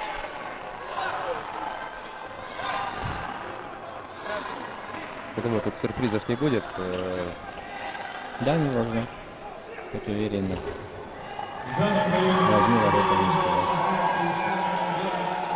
Валерия Зубченко становится поздравим. чемпионкой России. Вторая чемпионка России. Да. В весовой категории до Земля 70 Ланфо. килограмм. Кандидат в мастера спорта из Республики Крым. Золото этой весовой категории отправится в Крым. Поздравляем. Серебро в Амурскую область. Да? Дальневосточный федеральный округ. Что, в общем-то, и поздравляем наш округ дальневосточный.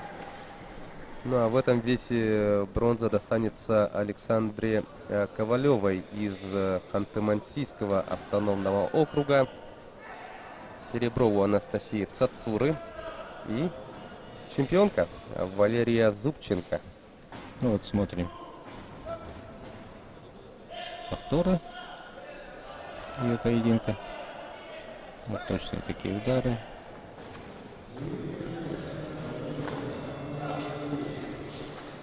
Да, не позволила своей сопернице что-либо сделать, и действительно добилась она. Уверенно добилась этой победы, с чем мы ее еще раз поздравляем.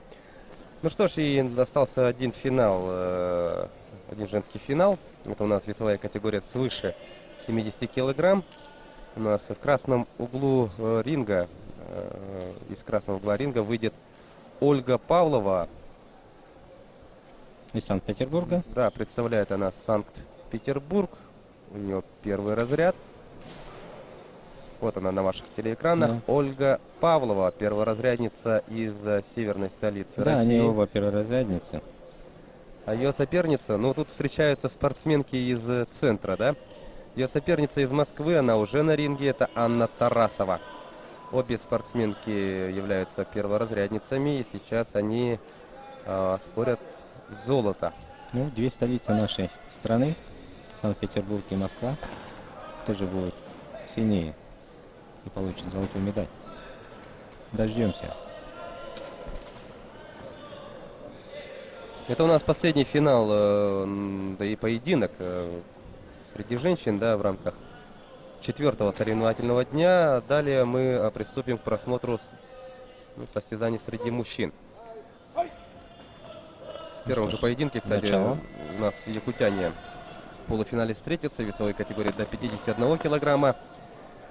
Петр Васильев и Иван Захаров оспорят путевку в финал. Всего у нас 23 пары будет у мужчин, ну а сейчас все внимание на этот финал. Спокойно начинаются разведки.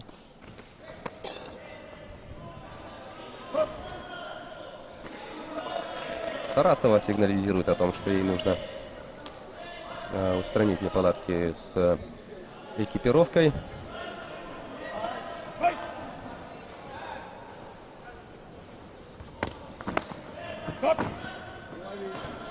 Ловить нельзя ногу. Да, за это замечание. сразу рефери останавливает поединок и делает предупреждение устное. Ну, девушки достаточно активно пользуются лоу-киками по бедрам. Это чувствительные места.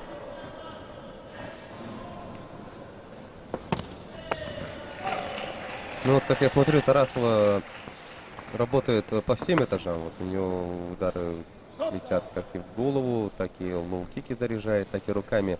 Не забывает работать и по корпусу.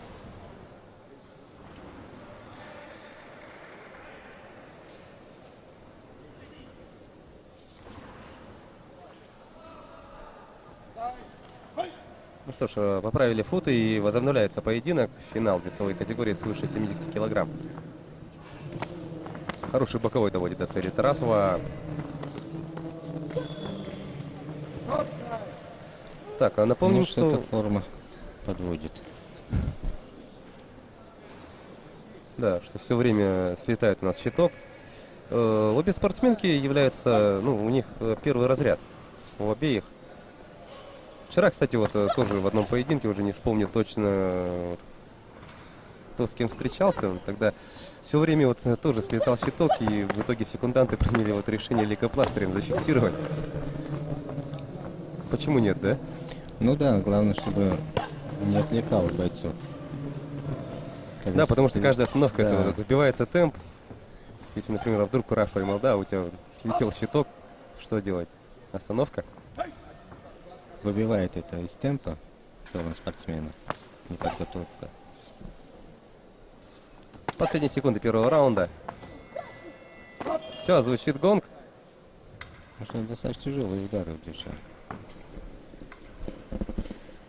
И вот свыше 70 килограмм. Ощущается вес. Я поняла. Выше, выше его. Все хорошо, так же и делай. Ходи, пожалуйста, вправо-влево. Все натяжки. Не ставь проваливаться. И последний удар, вот эти хлестки все с тобой. Дерни,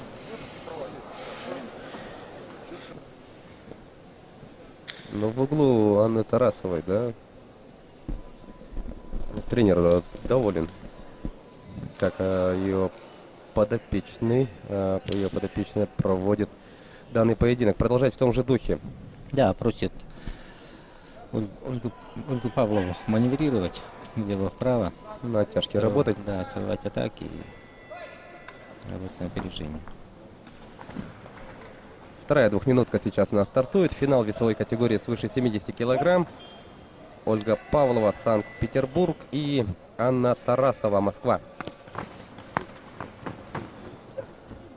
Активнее бой начинает второй раунд. Анна Тарасова, город Москва.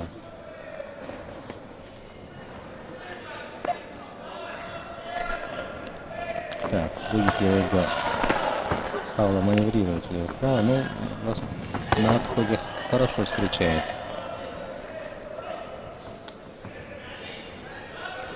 Она чуть выше роста.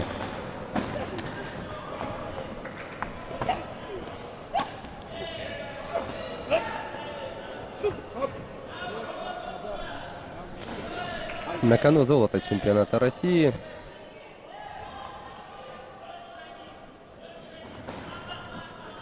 Ну, потихоньку, да, вот, фронт-кик хорошо проводит Павлова. Мы потихоньку вот дошли, да, до решающих поединков нашего чемпионата. Это 4-й соревновательный день. На протяжении всех 4 дней наша телекомпания проводит прямую трансляцию. Вот начинаем мы всегда в районе 11, и до вечера мы показываем все поединки. Завтра нас ждут все финалы среди мужчин. Сегодня вот провели финалы, ну, первые финалы, да, среди женщин. Так что, друзья, анонсируем, что завтра все главные поединки чемпионата и первенства пройдут, ну, в рамках 5-го соревновательного, 5-го заключительного соревновательного дня. Да, и, конечно, поэтому будьте с нами. Самые интересные бои будут завтра. Да, покажем все в прямом эфире.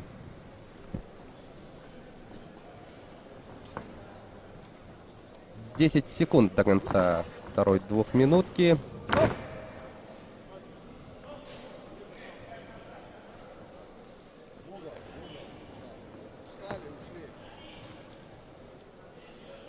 Так, ну тут у рефери возникли вопросы. Да, удаляется один из секундантов Ольги Павловой. Да, за подсказки в целом.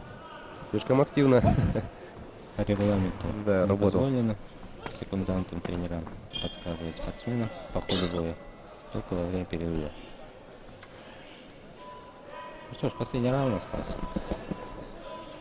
Перед вами Алексей Владимирович Колодезников, наш вице-президент Федерации кикбоксинга Республики Саха-Якутия. Это хорошо размахать людей, прям прямые туда, чтобы внимательно за фронтами. Чуть дернул, пошла на прямых, лоу, прямые, лоу. Хорошо, все идешь хорошо. Никто не подскажет, я не знаю. Понятно? Все, постоянно играйте, уходи. Оставляй право. Знаете, мне вот очень понравилось, что вот оставшийся секундант, ну, говорит, да, Ольге, что да, все хорошо, работаем так же. И в один момент из стороны, вот удаленный, да, секундант, со стороны кричит про лоу, не забывай. И Ольга бросает взгляд в ту сторону и кивает, да. Ну, удалить-то удали, но разве правилами запрещено, да, оттуда выкрикнуть хотя бы вот Ну, одну конечно, фразу, да. Это эмоции, прежде всего. Ты же, когда подопечный выходит на ринг, ты уже все. Ты чувствуешь, что на ринге находишься вместо него. Ну, посмотрим. Ну что ж, решающий вот, раунд. Да, лоу работает. Да, дистанция хорошо работает. Павлова.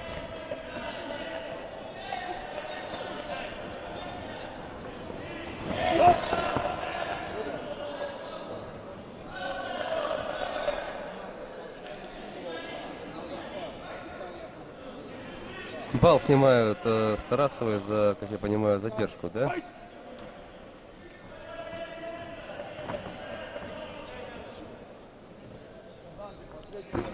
Вот сейчас ей уже нужно работать с учетом этого. Конечно, ее надо наращивать. Такие предупреждения и не в пользу идут. Особенно когда такой равный бой.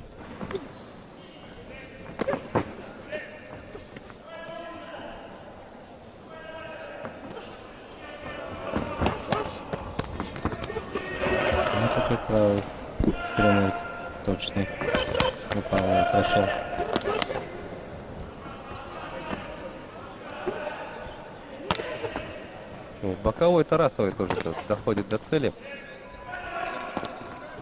Меньше минуты остается боксировать в этом поединке. Это у нас заключительный третий раунд. Попытка провести бэкфист, и тут же Лоу подключает Павлова. Да, Тарасова тоже работает. активно работает лоу-киками девушка.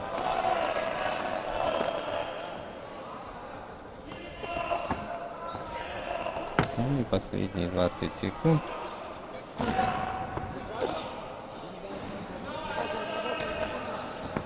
Так, рефери просит продолжать бой. Ну все, завершается данный поединок.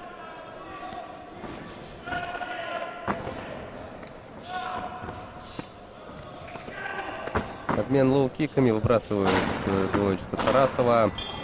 Все. Ну что ж, сейчас узнаем третью медалистку нашу.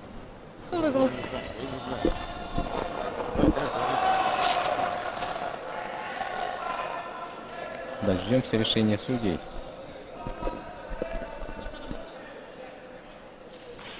Да, посмотрели мы полуфиналы в весовых категориях до 48, до 52, до 56, до 60 килограмм. И посмотрели мы два финала среди женщин до 65, до 70. И вот наш заключительный финальный поединок среди женщин 4-го соревновательного дня. Внимание, сейчас будет объявлено имя победительницы, чемпионки весовой категории свыше 70. Ну, Ольга Павлова. Да, хорошо. Ольга Павлова стала чемпионкой России. Поздравляем ее. Город Санкт-Петербург. Да, Ольга Павлова Она довольна. становится В городе чемпионкой. Якутске. Она стала чемпионкой России. Поздравляет ее тренер, секундант.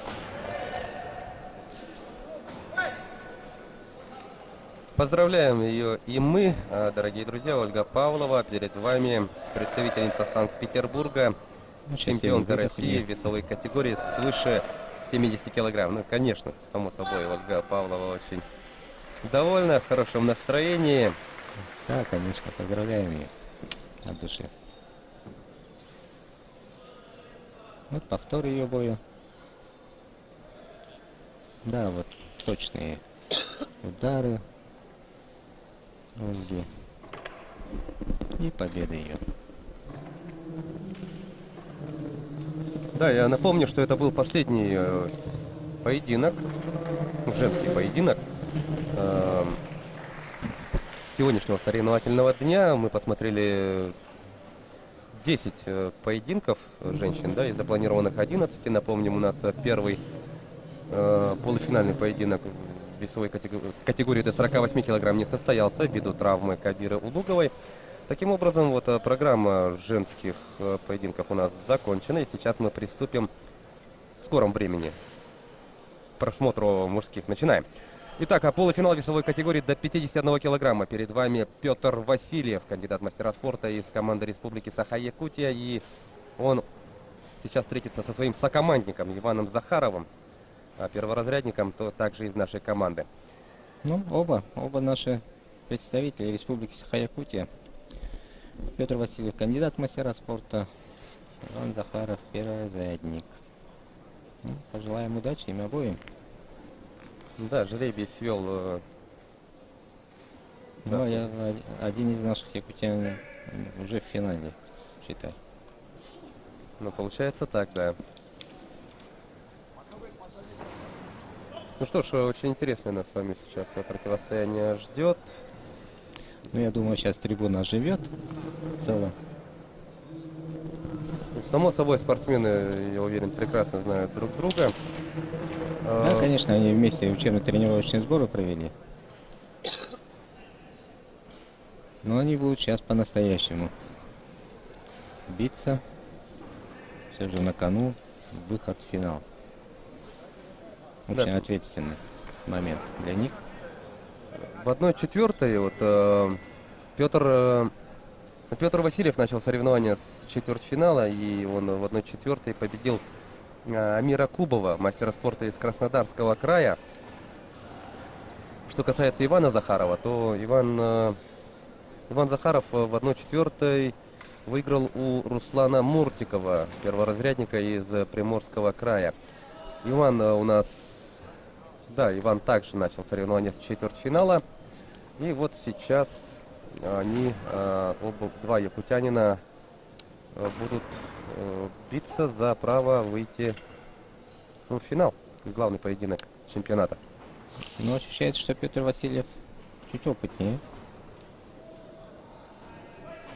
Петр Васильев, обладатель Кубка России, победитель турнира Moscow Open.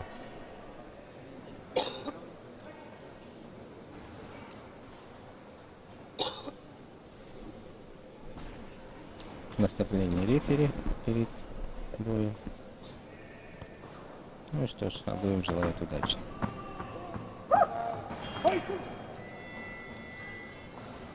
Итак, начинается поединок. Давайте все внимание на ринг.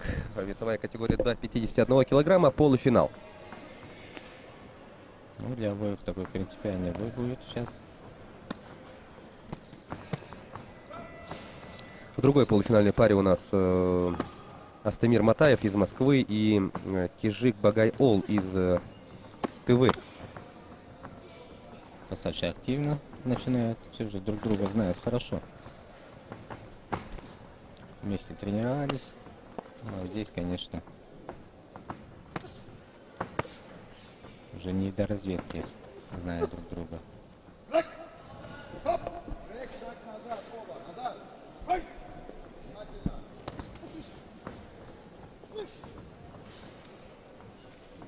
Ну, у нас ждет интересный бой. Плотный. Никто не собирается уступать.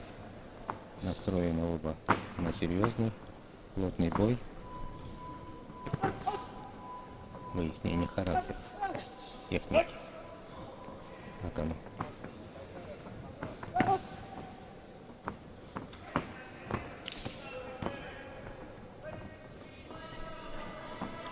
И периодически у нас вот видим, да, такой молниеносный обмен двойками, вот короткими сериями. Хорошая серия в исполнении Васильева. И по корпусу, и по голове поработал Петр. Да, будет такая боксерская школа у него.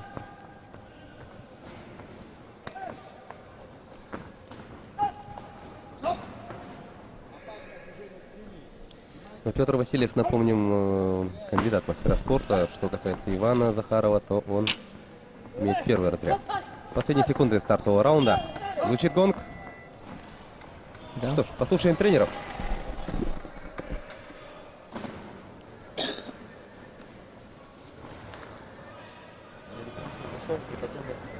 Ждать, пока он начнет говорить. Подходишь, сразу резко начинать. Или проваливай его тоже попроваливай, пусть он тоже попромахивается, наказывай.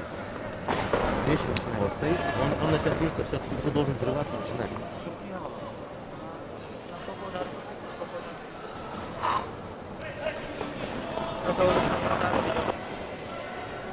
Видим повтор. Да, тут были точные удары. Нам представляет Петр Васильев. Хорошая боксерская школа, в общем, достаточно. Да, в одном резко, эпизоде очень молниеносно хорошую проводит серию он удару. выбросил. И Это по мы на корпусу, повторе и это голову. будет. Да. Точнее, конечно, был в первом раунде Петр Васильев. Итак, вторая двухминутка. Поехали, дорогие друзья. Вот Ивана Захарова, его тренера попросили тоже вот попроваливать, да, своего соперника. Ну, посмотрим, как это получится во втором раунде. Ну, Иван Захаров решительно пошел вперед. Он понимает, что чуть проигрывает.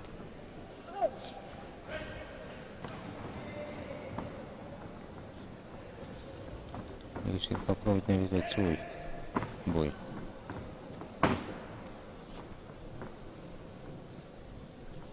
Победитель данной встречи выходит в финал. Оу, Точный удар.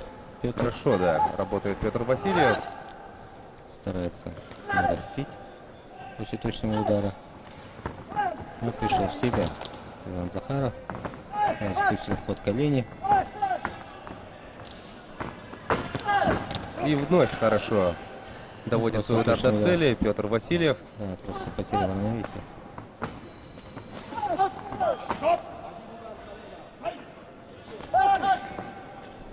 И еще прямой Да, удар. такой Ну, точнее, бескомпромиссный бой начался.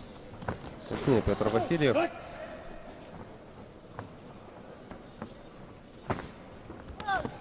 Так, бэкфист. Бэкфист в исполнении Захарова. В защиту пошло. Ждут ошибки противника друг друга. Выжидают, чтобы контратаковать.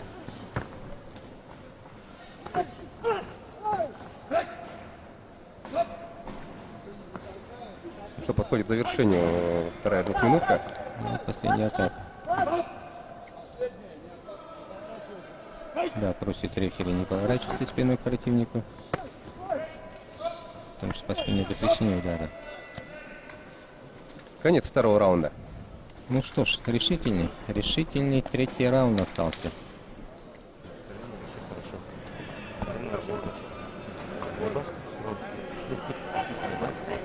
Сейчас две-три атаки, после каждого угол меняешь. Отработал.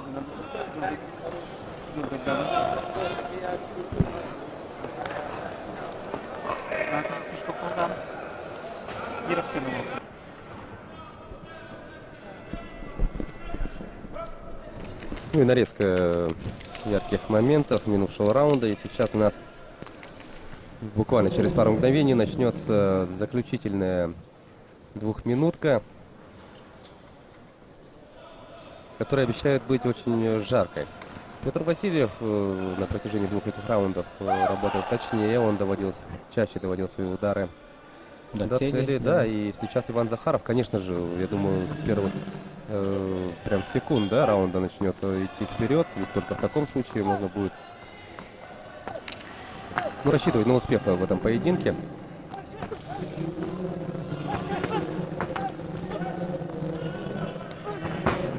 Ну, Прыжки коленом. Прыжки, да, в голову.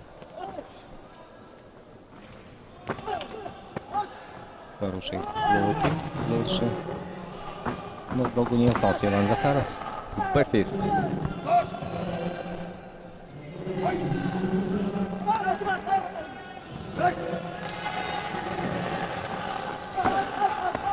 Точнее, Да. Петр, конечно. Продолжает набирать свои баллы Петр Васильев.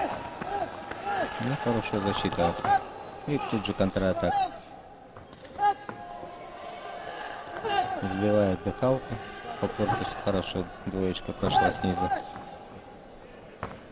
Но Петр молодец, по этажам хорошо работает. Да, не забывает про корпус.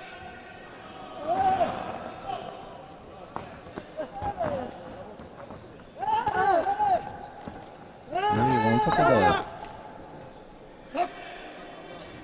Устали. Оба спортсмена. Ну, осталось до конца 45 секунд.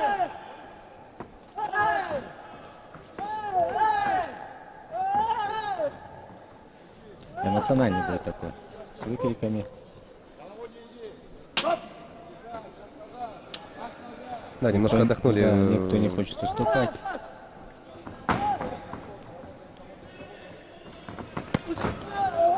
Хороший лоу заряжает Петр Васильев по внутренней части ноги. Ну и меньше 15 секунд. Надо сейчас активно поработать, несмотря на усталость. Под занавес встречи записать свои баллы. И завершается Ну, поединок. поздравим. В любом случае, один из якутян выходит в финал. А это минимум серебро. При удачном стечении обстоятельств золото России.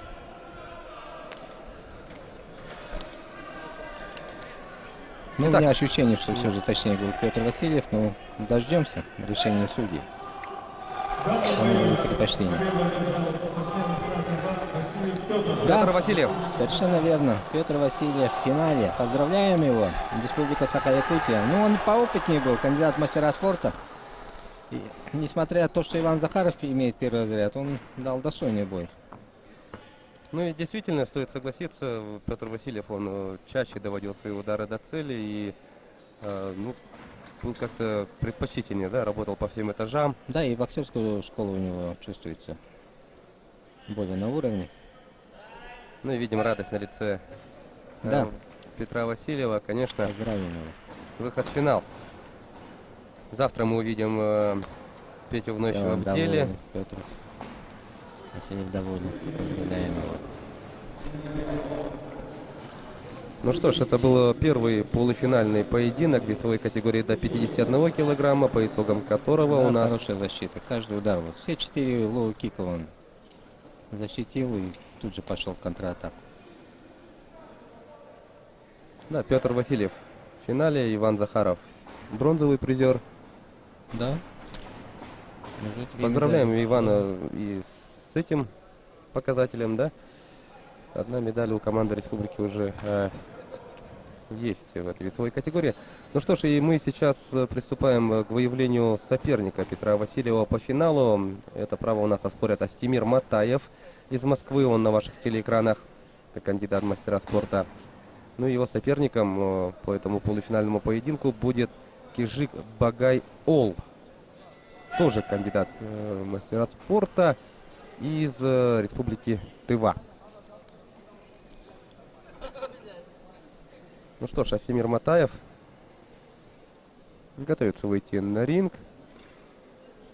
Да, это 13-я пара сегодняшней программы. А по программе у нас сегодня 35 боев. Да, 35 поединков мы с вами сегодня увидим. Астемир Матаев соревнование он начал так же, как и предыдущие, да, вот файтеры, также со стадии 1/4 финала. И вот Астемир в 1/4 выиграл, у Михаила Слепцова выиграл он, да. Победил он Михаила Слепцова, члена сборной команды Республики Саха-Якутия, и вот вышел в полуфинал. Ну вот Кижик Багай Ол. Кижик Багай Ол также стартовал с четвертьфинала, и он оказался сильнее файтеров на текущем чемпионате, Да. и сейчас они оспорят. Сейчас, я думаю, Петр Васильев наблюдает своего противника. Это Думаю, важный да. момент. Посмотреть, изучить своего будущего соперника. Вот Кижик Багай Ол готовится выйти на ринг. Астемир уже вышел. Ну, как я понимаю, Кижик остается, да, надеть перчатки. Последние приготовления перед стартом второй полуфинальной встречи. Победитель этой пары сойдется с Петром Васильевым в борьбе за золото в весовой категории до 51 килограмма. Астемир Матаев, Москва, и Кижик Багай Ол, Республика Тыва. Ну, двойной зачет у Кижика. Республика Тыва и Хабаровский край. Оба спортсмена являются кандидатами в мастера спорта. Ну и давайте смотреть. Мы уже сказали, да, Петр Васильев и его тренеры этот поединок тоже, конечно, будут очень внимательно смотреть.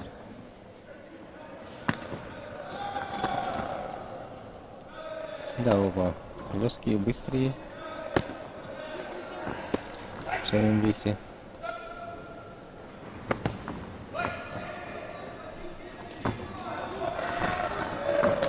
Но тут Кижик Багай Ол, да, тоже, конечно, будет идти вперед. Постоянно прессинговать, да, атаковать своего соперника. Да, Свойственная манера. Кижик левша к тому же.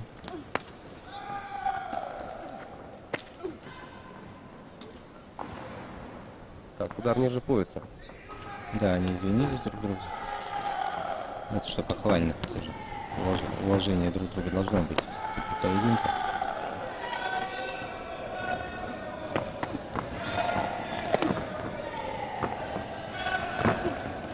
У нас активный такой обмен идет. И такие хлесткие и лоу-кики, да и руками тоже. Очень хлестко работают спортсмены. Да, Чижик прижал своего соперника канатом, но тут хорошо сам получил закончил больше, да? Да. Астемир.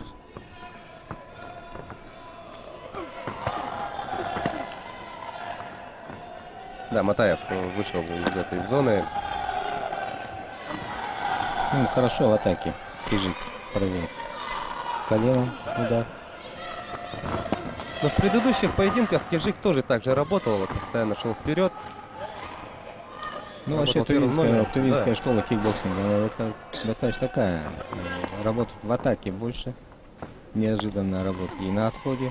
Но диктовать условия с самого начала, что и показывает очень. Кижик Багаева. Оба кандидата в мастера спорта. Ну, послушаем. Уранхайский язык.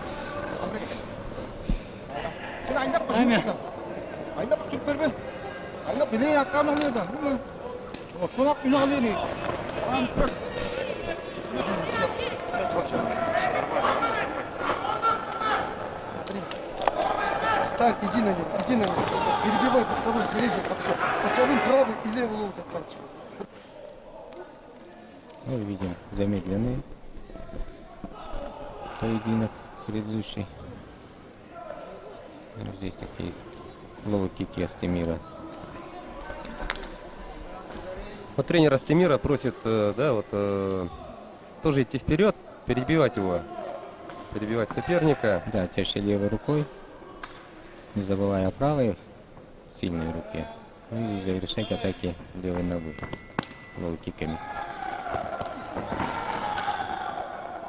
Ну и с первых секунд Кижик начинает пытаться идти вперед. Серия руками.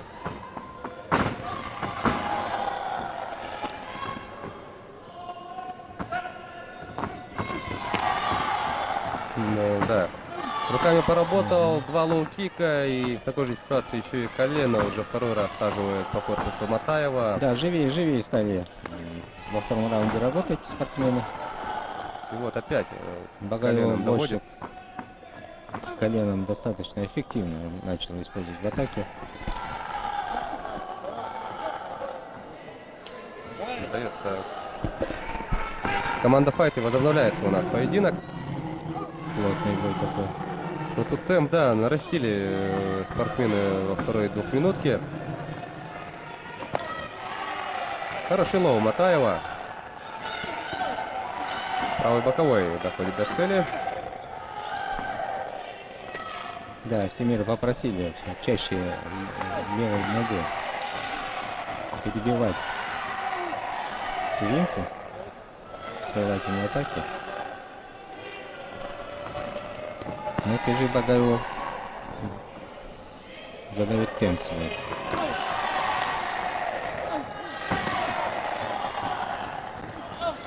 Ну, зрелищный поединок.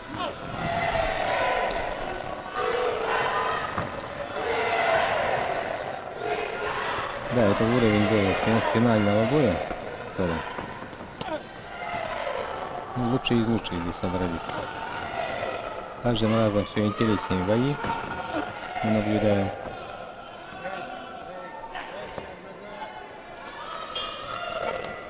Ну что ж, завершился второй раунд.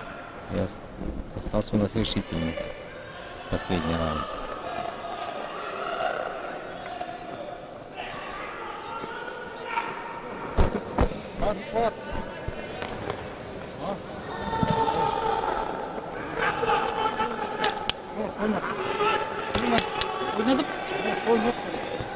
Только лоу, видим, только лоу. Лоу, все будет проходить, все будет наживаться. Смотри. Да. Смотри, не надо 2-3 удара, больше сил не нужно. Если ты увидел, что вот цепанул кого-то, это уже один, и сразу за ним лоу кидать. Понял? Левый лоу, допустим. Правый левый лоу.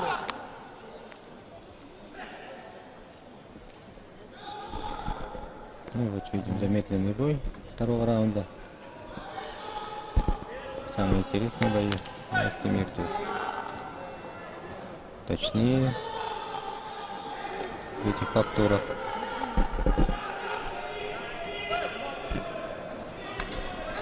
Ну что ж, пожелаем удачи в этом раунде. Бой достаточно ровный. Ну и Именно тренеры, тренера, да, вот конечно. попросили Астемира много ударов рукой не выбрасывать, да? Да, Зацепил, вот, например, одной рукой, сразу лову просят выбрасывать.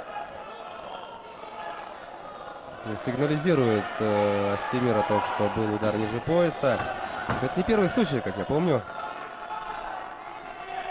Рефери тут проводят профилактическую беседу.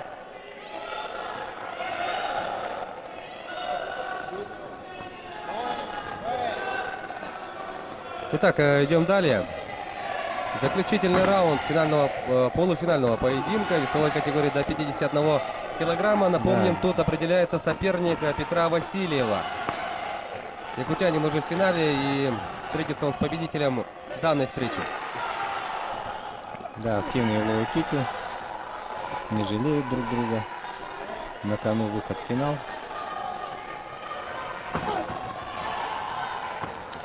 Ребятам явно недостаточно бронзовой медали. Прыжки Кижик пробивал. Темп, да, такой Да, нарастил и Кижик, да и Матаев тоже. Согласен Достойный бой, на ага. такую динамику. Точно. Да. Интересный был, интересный, зрелищный. И трибуна у нас уже вовсю оживилась. Красивый бой. Вот на опережение очень хорошо сыграл Багаев.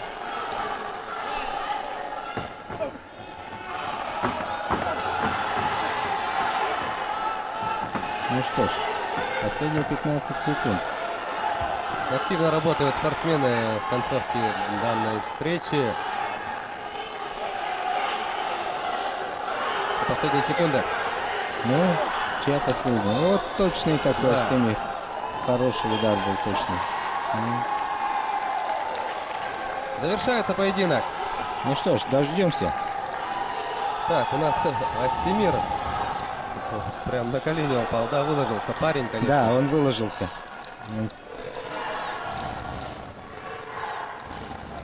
Интересуется, по всей видимости, у тренера, ну что там по итогам, да? Да, переживает, конечно.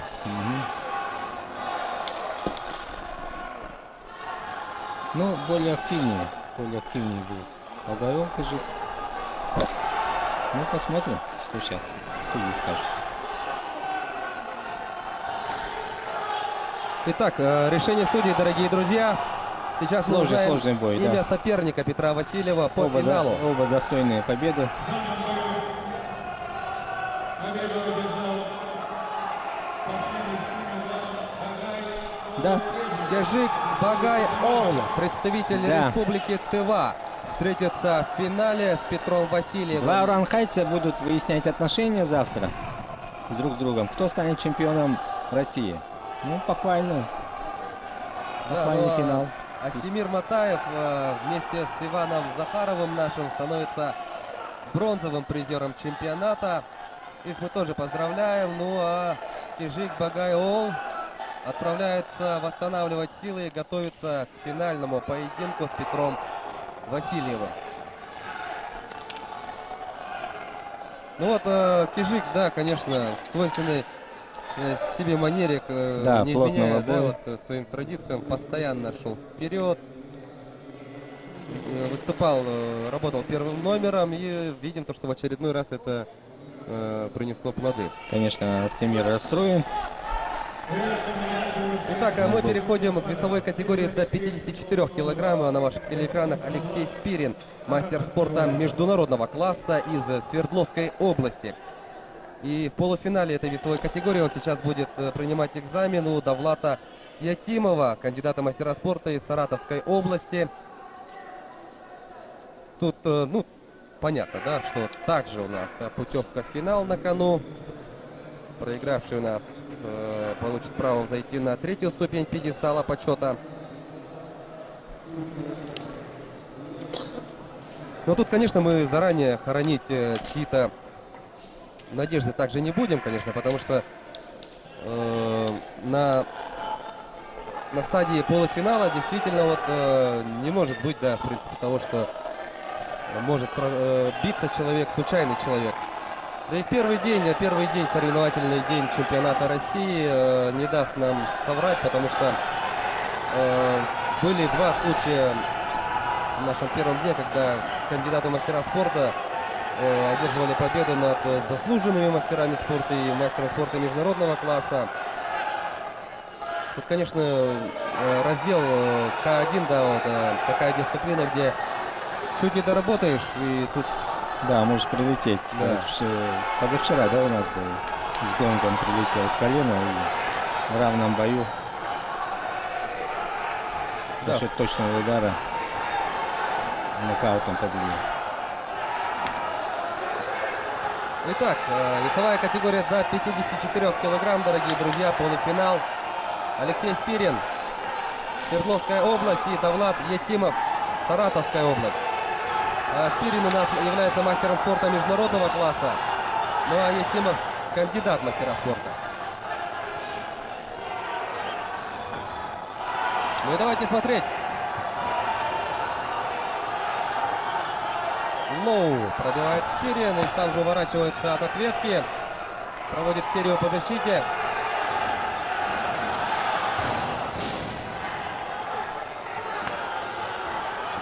Идет разведка. Оба изучают друг друга.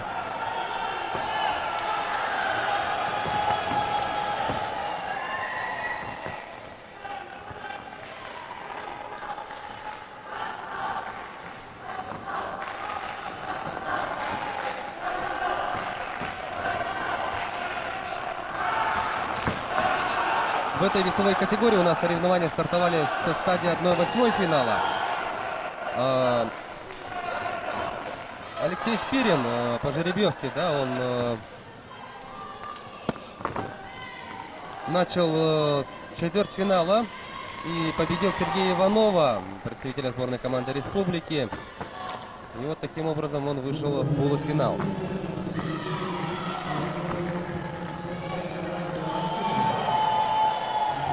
Что касается Давлата Етимова, то он в четвертьфинале выиграл у Асхаба Аббастова из Чеченской Республики. И вот сейчас оба спортсмена оспаривают право выхода в финал. Ну что ж, до конца 15 секунд первого раунда. Бой идет так, с переменным успехом. То одного, то другого.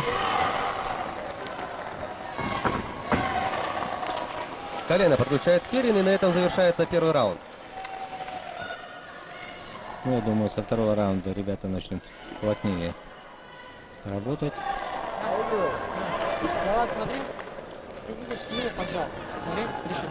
Ты его поджал. Ты зачем стоишь и ждешь, пока он атаку свою сделает? Ты его рукой обмани. И хороший, сильный задний лоу-кик. Ты слабовато лоу-кик бьешь, понял? Так у тебя, смотри, у тебя все получается. Ты центр ринга занимаешь. Просто поактивнее чуть поработай. Руки, ноги. Центр ринга это твой. На себя в канаты загонять. Если ты в канаты где-то его ловишь, то надо тогда ловить мячом. Что ты просто так себя забираешь в канаты? Даешь возможность ему себя что-то проявить. То есть не надо это. Если ты выводишь, значит вот.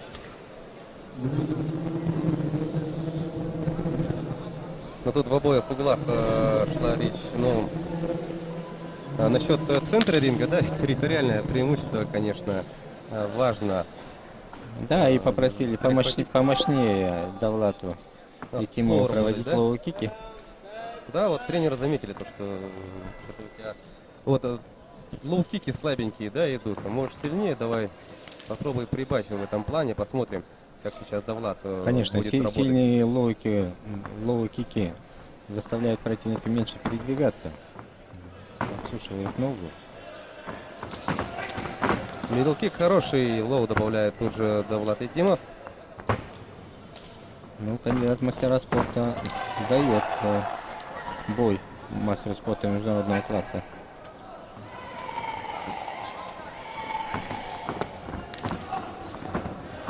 Решительно действует Давлат Етимов. Да, спортсмен Саратовской области настроен на хороший бой.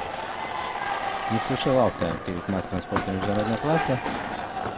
Идет вперед, старается диктовать свои условия, свой бой. Да, работает первым номером. Хороший боковой сейчас отлично был. Алексей Спирин кидается, его развернули. Ну, надо признать, сильный кандидат в мастера спорта, Давлат. Темп поднял хороший.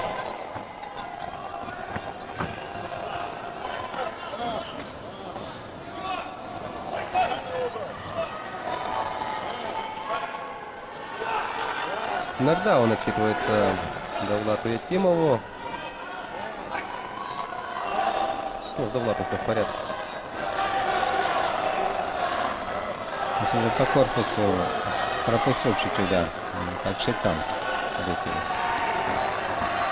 Хороший лоу заряжает Спирин после двойки руками. Все. Конец раунда.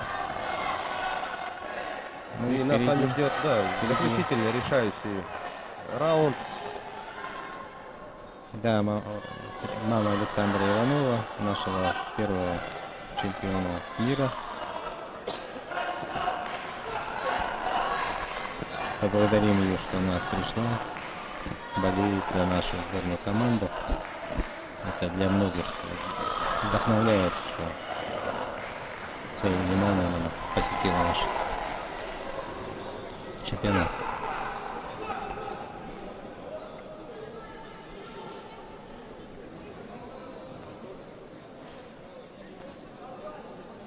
Ну и сейчас закончится специально отведенное время для перерыва. И да, рефери приглашает файтеров к центру ринга. И нас с вами ждет решающая двухминутка.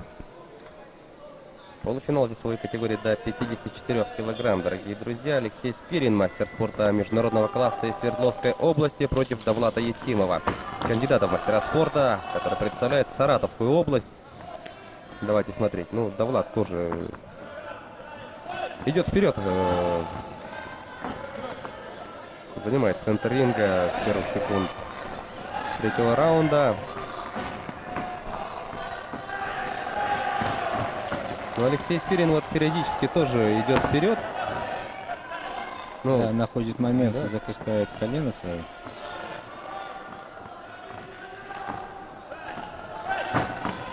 Рубящий удар, да. Всех неожиданный такой, да. Вот хороший выпад был в исполнении Алексея Спирина.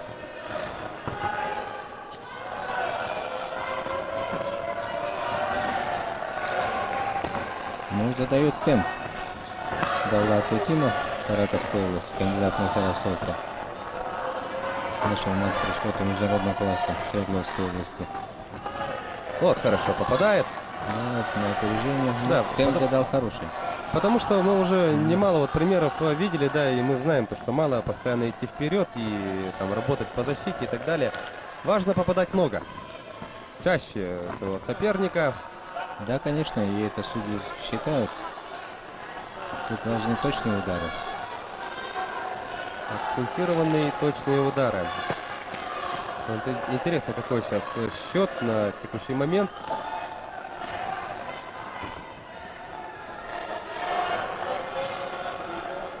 Но тут, да, что ж, 15 секунд. вкусное замечание Алексея Спирина. Придерживал рукой и направлял в сторону удара коленом. Последние секунды. 5 секунд. Работает Давлат Ятимов. В долгу также Алексей Спирин. Ну что ж, Не дождемся. остается. Да, концовка. Кому же сейчас победу дадут? Судьи, кандидату мастера спорта или мастеру спорта международного класса? Ну, как-то поактивнее был, конечно, Давлат Ятимов, спортсмен Саратовской области. Напомним, это 54 килограмма. Победитель выходит в финал чемпионата России. Итак, решение судей. Волнуются спортсмены, конечно. Самый волнительный момент. Алексей Спирин. Алексей Спирин. Вот Свердловская как раз область. То, о чем мы говорили, да. Когда постоянно идешь вперед, это не есть гарантия победы. Значит, Да, точно по удары. подсчетам судей Значит, Алексей Спирин работал да, точнее. значит, точнее, конечно. И Алексей Спирин выходит в финал весовой категории до 54 килограмм. А Давлат Якимов, кандидат в мастера спорта из Саратовской области, который, признаем, очень достойно смотрелся в этом противостоянии с международником. Давлат становится бронзовым призером чемпионата, с чем мы его поздравляем. Ну а Алексея Спирина завтра ждет главный поединок, главный для него поединок на текущем чемпионате России. Ну вот мы видим повтор наиболее интересных моментов.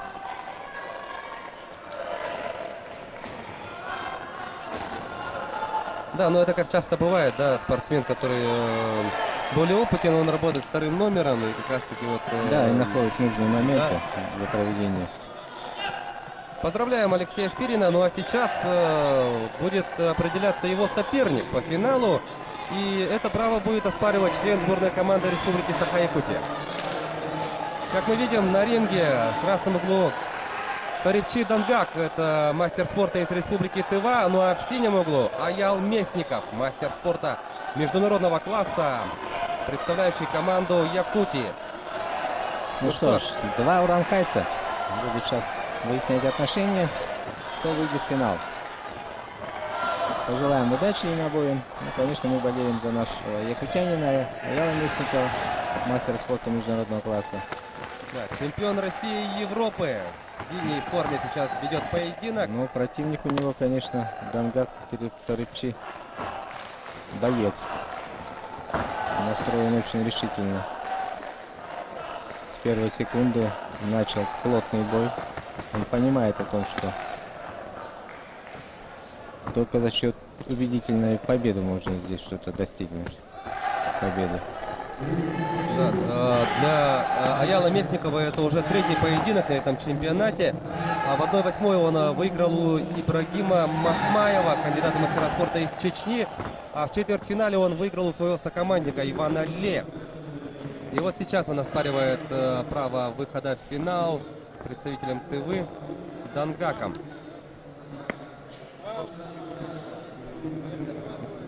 Ну, задали. Наши секунданты. Андрей Алексеев, главный тренер команды, и Вадим Колтовской, многократный чемпион России, чемпион Европы, секундирует Аялу. Но к Вадиму мы еще вернемся. Давайте досмотрим последние 40 секунд этого раунда. Очень динамичный такой поединок проходит. Плотный поединок. Хорошо по корпусу заряжает Аял, сразу коленом добавляет. Да, сложный бой будет. Ну, интересный, зрелищный. Напомним, в красной форме Аял Местников, мастер спорта международного класса, Республика В синей Саха-Якутия. форме. Красный у нас Тарипчи Дангак.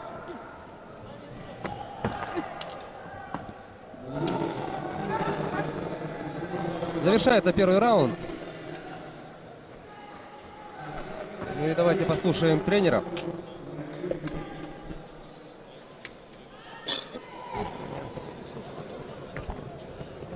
Левой рукой Попытин показал голову и Попытин. Он открывает, локоть открывает, печень открывает. Левой рукой сюда. Хорошо?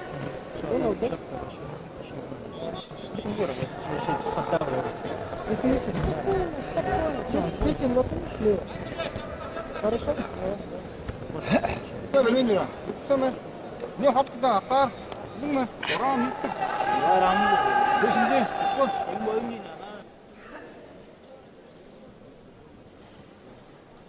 Ну что ж, очень интересный у нас, конечно, первый раунд прошел.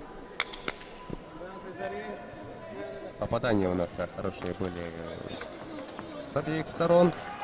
Да, плотные бои они. Да, мне кажется, нарезался. Чуть-чуть больше, точнее, был Аял Местников. Как мне кажется. Посмотрим, как у нас будут разворачиваться события во второй двухминутке. Друзья, поехали. Ну что ж, начался второй раунд. Здорово. Вот Аял всегда помнит, всегда вот, держит колено наготове, да? Да, Аял все же опытнее, мастер спорта же он. И когда вот при первой же возможности вот прям заряжает, будь здоров.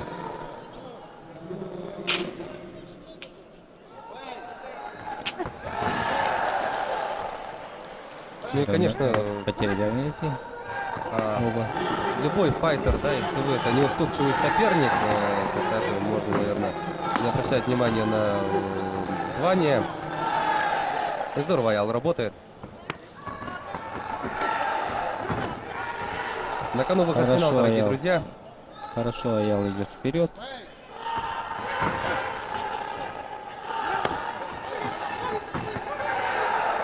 Отлично. Вот тут серию пропускает Аял, надо, конечно, повнимательнее работать в защите.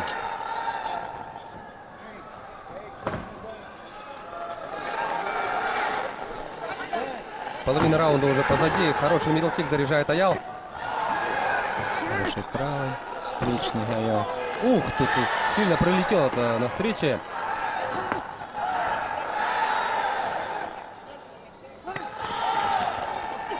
Ну что ж, весь триумф у нас ожил. Болеет за нашего Аяла Мясникова.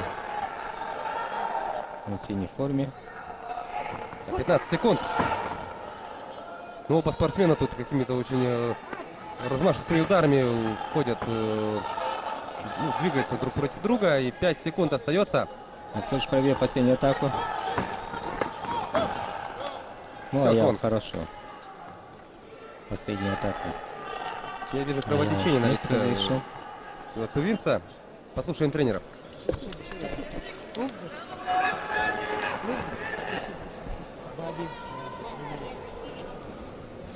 Он тоже встал, он тоже встал. Давай, характер. Хорошо? 2 минуты осталось. 오늘 보도 안 돼. 모두 모두 이름 잘 들어서 많이 해.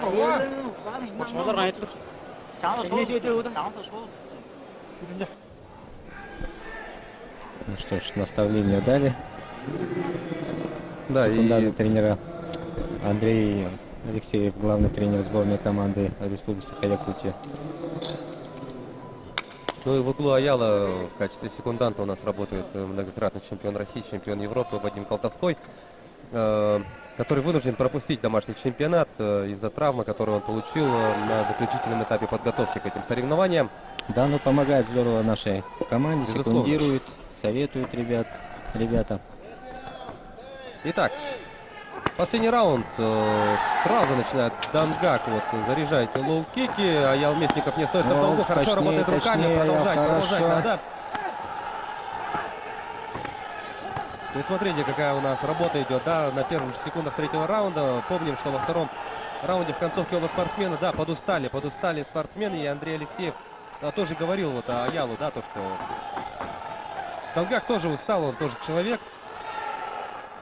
Ну что ж, неужели такой темп на протяжении всего третьего заключительного раунда будет? Да, зрелищный бой. Хорошо, прямой проходит в исполнении Аяла Мясникова еще раз.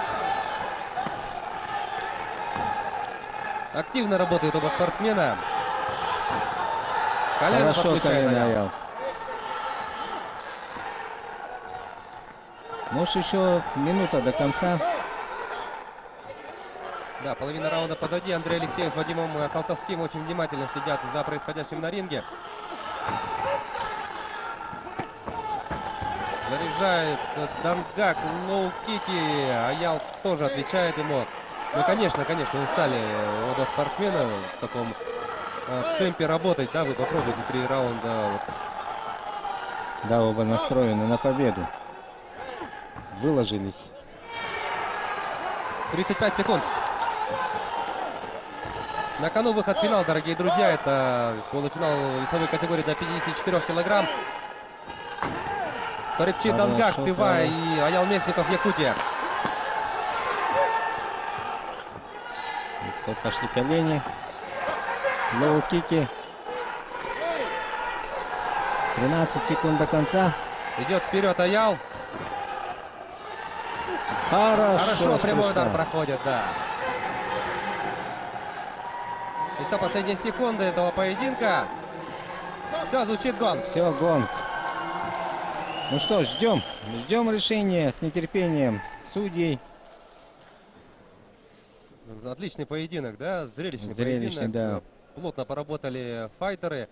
И сейчас, конечно, мы с волнением ждем оглашения решения судейской коллегии. Аял Местников хорошо поработал, но и соперник, конечно, не из простых. Тарипчи Дангак, мастер спорта из Республики Да, Тува. Итак, самый волнительный решение. момент.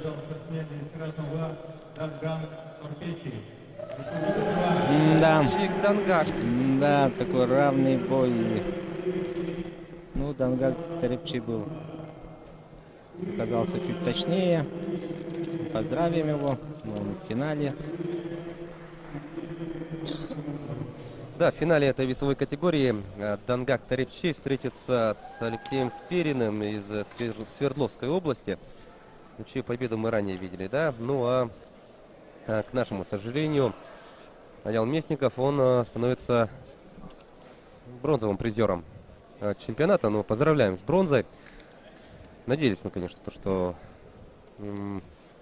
увидим, да, Аяла в финале. Ну, Дангак Тарипчи, поздравим его. Он проявил истинный характер и волю к победе. Но, во всяком случае, очень зрелищный поединок получился. Все присутствующие любители спорта, очень приличный такой шумовой фон создали, да, во время этого поединка. Ну и Тарипчи выходит в финал.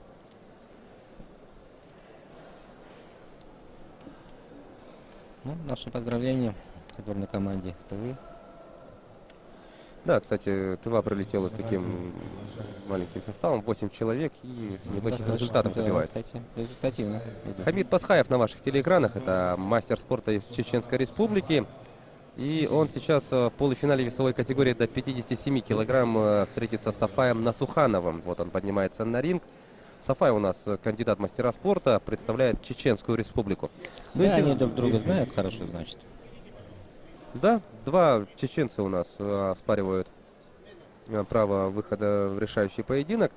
Если мы говорили о том, что вот Республика Тыва, да, привезла 8 спортсменов на на эти соревнования чемпионата первенства России, то Чеченская Республика у нас привезла 46 спортсменов. Просто огромная команда прилетела. Это по численности эта команда выступает только хозяевам соревнований, то есть команде сборной Республики Саха-Якутия. Хамид Пасхаев только что был на ваших телеэкранах, он мастер спорта. Ну а Сафай Насуханов, как мы уже сказали, кандидат.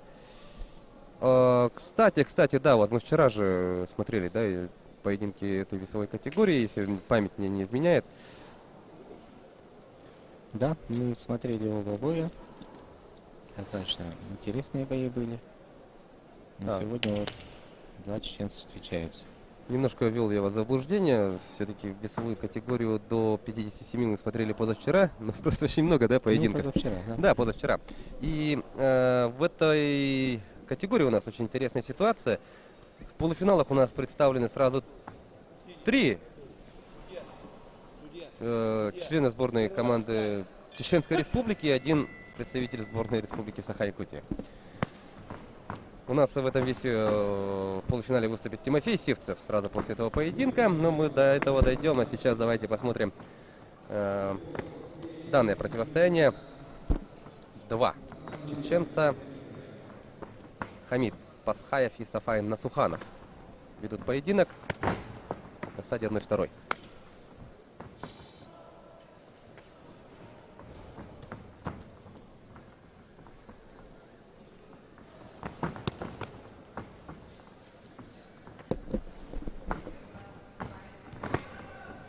Пока разведывают друг друга.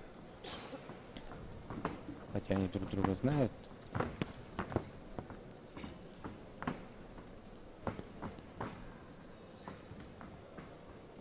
Ищут.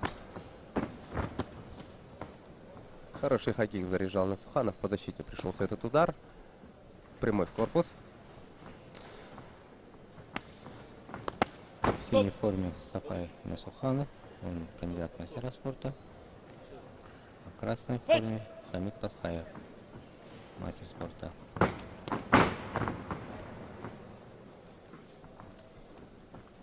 Ну, поопытнее. в красной форме спортсмен из Чеченской Республики.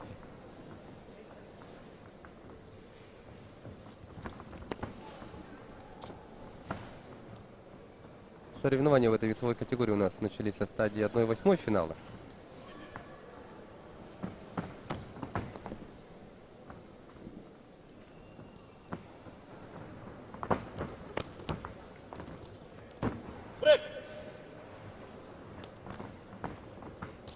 Сафай Насуханов в 1/8 выиграл у Сергея Плотникова из Волгоградской области. Затем в 1/4 он выиграл у Джалиля Миняхметова из Республики Башкортостан. И вот сейчас в полуфинале выступает. Послушаем тренеров.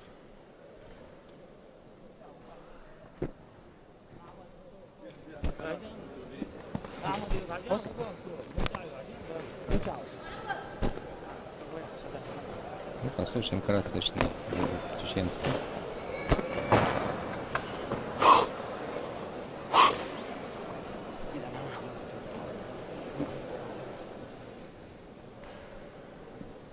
Ну, вот видим замедленный повторы. Да, вот и у нас товарищ Хамид Пасхаев, в отличие от своего соперника, да, для него этот поединок второй на этом чемпионате. Вот, ранее на стадии 1/4 он оказался сильнее Джалиля Миняхмет. Извиняюсь, нет, Турача Навроуза из города Москвы. Победил он мастера спорта из столицы. То есть для Сафая Насуханова этот поединок третий по счету. Пасхаев проводит второй поединок.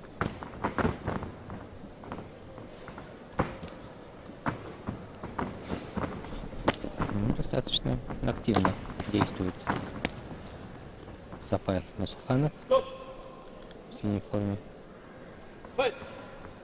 Дается команда файт, и поединок возобновляется у нас. Напомним, что вот победитель, да, этой встречи выходит в полуфинал. Ну а во второй встрече 1/2, да, вот в этой весовой категории у нас выступит и якутянин Тимофей Сивцев сразу после этого поединка.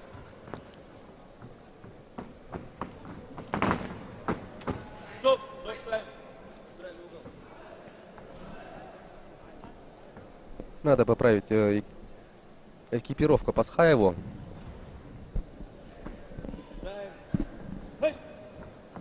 Итак, все вопросы с футами решены, и идем далее.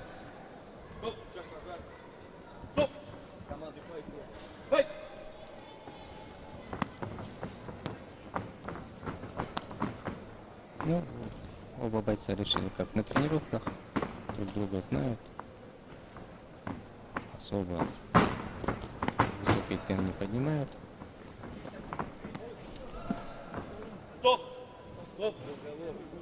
Вот апперкот, да, выбрасывал Пасхаев. До этого он тоже этот элемент использовал.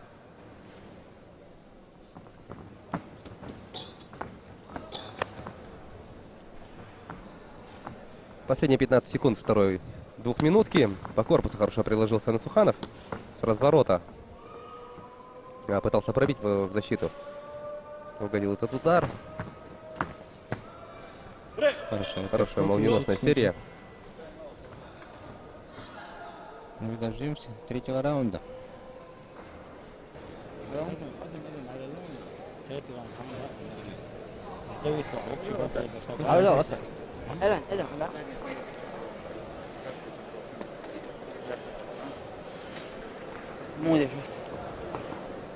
Но это уже успех для Чеченской Республики, что уже в полуфинале у них 3 представителя сразу, да? Да, 3 представителя.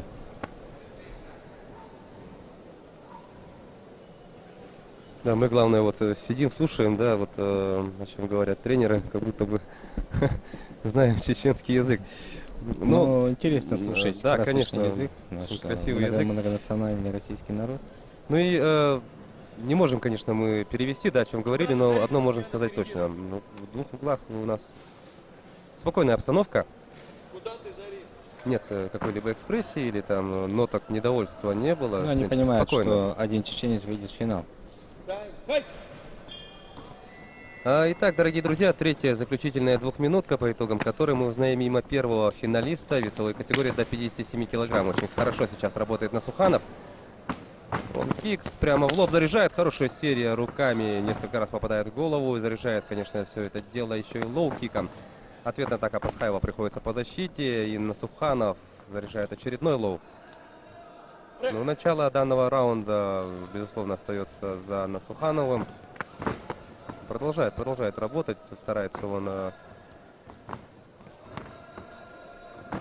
развивать успех. Да, пока Насуханов достаточно хорошо, И в уверенно прыжке с коленом. диктует бой. Вот рефери сразу делает замечание Насуханову, что руками себе помогал, поддерживал. Идет вперед Насуханов, но заряжен. Решил он активизироваться в этой трехминутке, двухминутке, конечно же. Это последний раунд. И вполне логично, если у тебя Ну, бэкфист пытался провести. Ширка тут с разворота в печень. Сбил дыхание противника. Рефери напоминает, что при команде брейк надо сделать шаг назад. При этом Обоюдно. Два спортсмена должны одновременно сделать шаг назад. и не бить при этом. Меньше 30 секунд остается драться в этом поединке. Насуханов, ну, активнее себя, конечно, проявляет Сафай.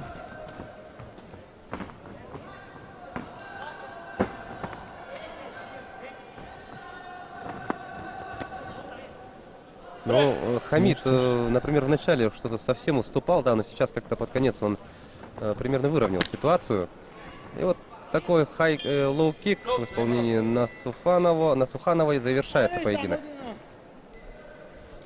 И через пару мгновений мы узнаем. Дождемся решения.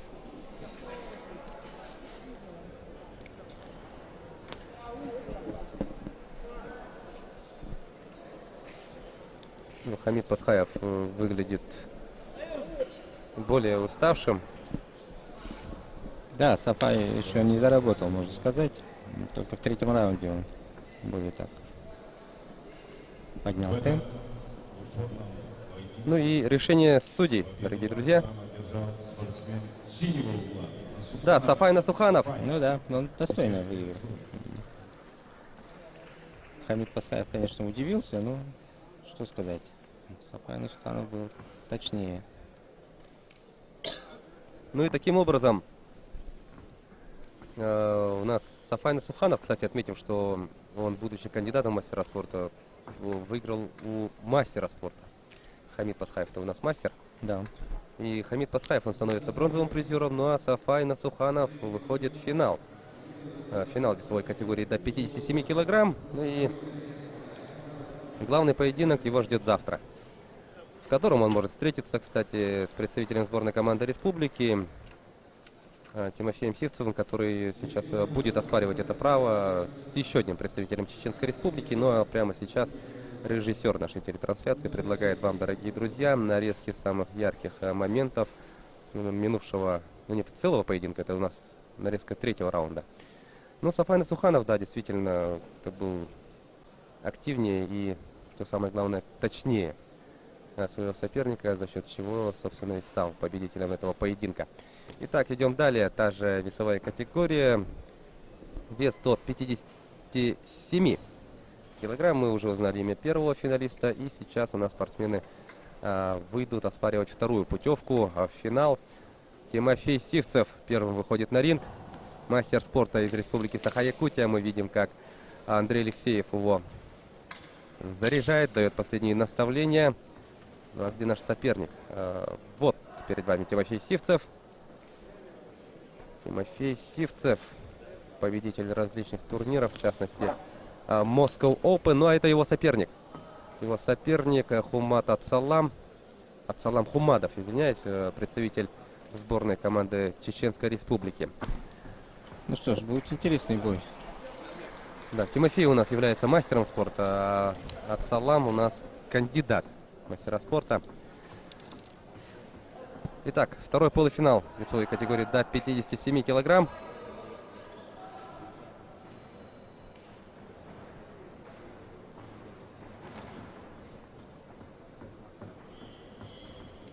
Все готово для начала данного боя. Победитель данной встречи сойдется с Сафаем Насухановым в финале. Итак, дается команда «Файт». Давайте смотреть. Мидл-кик Хумадова. Угодил в защиту нашего Тимофея. Но вот Тимофей, в свою очередь, корпус точно пробивает. Ну, хороший лоу-кик. Тимофей провел. Действительно. Ну и безусловно сейчас, конечно, собравшиеся любители спорта будут активно поддерживать Тимофея Сивцева. Уверен, что все телезрители сейчас, конечно, за экранами тоже переживают и болеют за Тимофея. На кону выход в финал. Хорошо, отлично работает Тимофей на старте этого поединка. И про защиту не забывает Сивцев. Он хорошо блокирует все попытки Хумадова довести удар до цели. На отходе надо тоже, конечно, держать блок, потому что Хумадов уже второй раз к ряду, да, вот при отходе выбрасывает удар. Хорошо дотягивается правым боковым, и хай-кик почему бы не зарядить.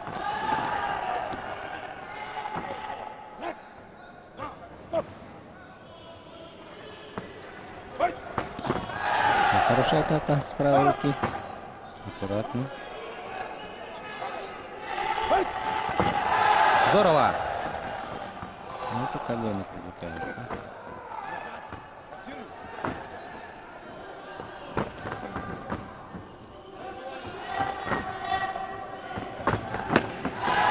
Да? Хороший лоу-кик левой доводит Тимофей Сивцев. Размашистый такой удар получился. Но Хумадов тут активизировался, конечно. Я думаю, он понимает то, что... Ну, как я вижу, например, да, Тимофей чаще доводил удары до цели. Хумадов под конец раунда пытался работать вот именно серией, а не одиночными ударами. Ну что ж, первый раунд завершился. Да, заместитель министра спорта Якутии Леонид Спиридонов. И Александр Михайлов, тренер нашего прославленного Александра Иванова. Давайте послушаем Андрея Алексеева.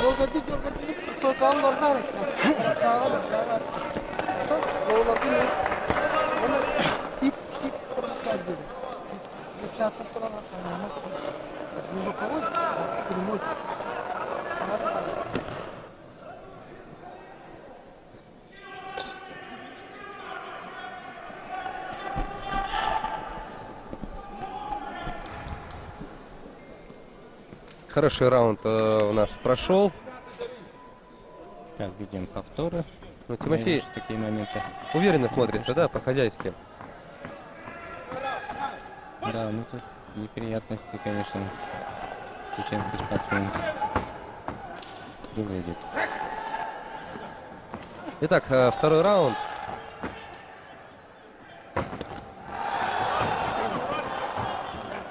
Ну, вот Хумадов с середины первого раунда, да, вот колено подключил активно. Достаточно эффективно использует. Здорово увернулся. Хороший встречный. Ну, вот с прыжка залетает, да, Хумадов. И Тимофей уже второй раз его встречает ударом правой руки. Ну, тут Хумадова надо поправить, да, щитки. Но я вижу, у Тимофея тоже вот, фиксатор тоже отклеился. Но рефери, да, это замечает.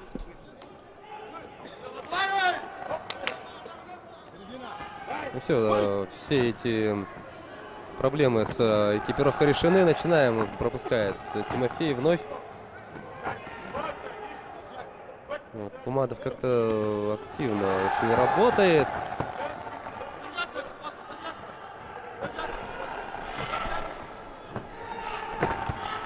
До конца 1 минута. Тимофею надо собраться, выложиться.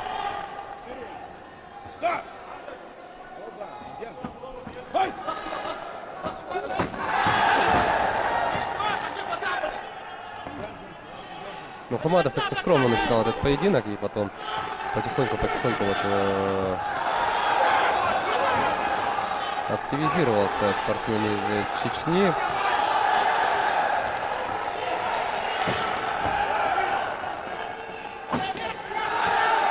Внимательно надо, конечно, действовать Тимофею. Колено подключает Тимофей. Работа в клинче. Ну, нельзя поворачиваться спиной. Тимофею.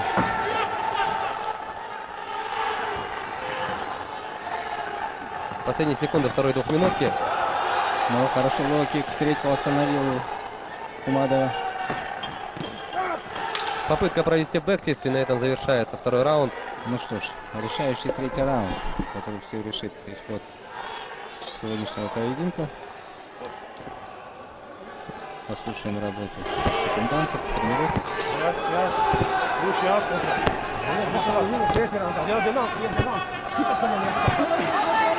Ты нокаут постоянно, нокаут. Хорошо? Давай. Лоу-кик торгует полтора. Добилась. Андрей Алексеев призывает Тимофея побольше работать лоу-киками, подключать лоу-кики.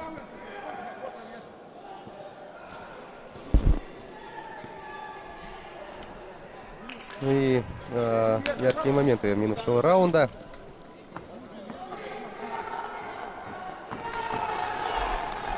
Ну что ж, наш идет зрелищный третий раунд.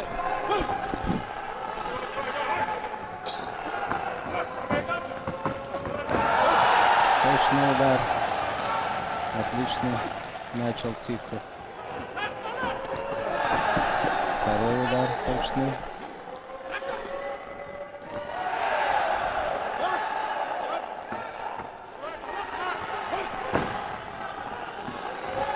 Ну, Тимофей оживился, да.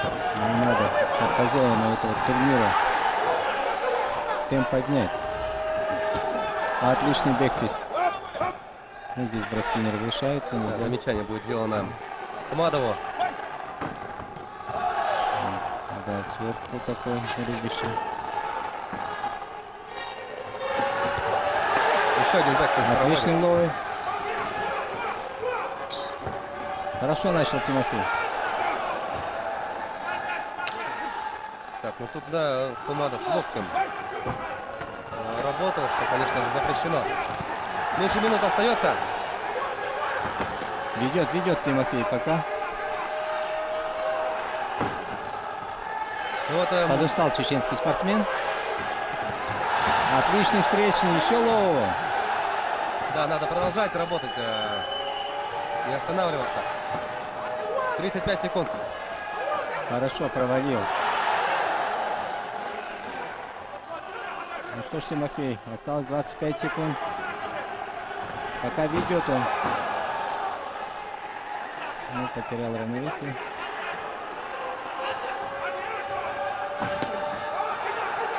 Ну, проводит Хумадов.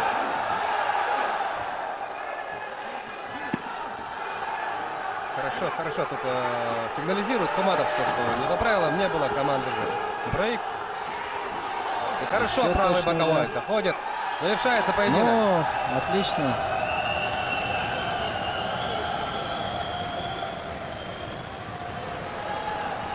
Третий раунд за Тимофеем. Сейчас дождемся решения судей. Справедливо будет, если Тимофей Цивцев выйдет в финал завтра. Опять же, с чеченским спортсменом. А в этом бою победу по очкам Да, завоевал спортсмен красного угла. Да, Ну, Тимофей Цивцев. поздравляем Тимофея Цивцева. Он в финале. Завтра он встретится с чеченским спортсменом Сафай Насухановым, кандидатом в мастера спорта.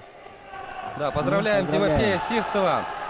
Ну что ж, праздник Хороший поединок провел спорта, Тимофей. для якутского кикбоксинга сегодня. Да, и принимает он поздравления и отправляется восстанавливать свои силы и морально и физически готовится к финалу весовой категории до 57 килограмм. Ну, одобрительно Андрей Алексеев тут похлопал его по спине. Вот точно. Мы видим, как тут переживали, да, Александр Михайлов и Леонид Спиридонов. Но тут видим, да, как Александр Михайлов очень активно, да, Да, что-то Сергей выкрикивает, Николаевич подсказывает. Спиридоновым переживают.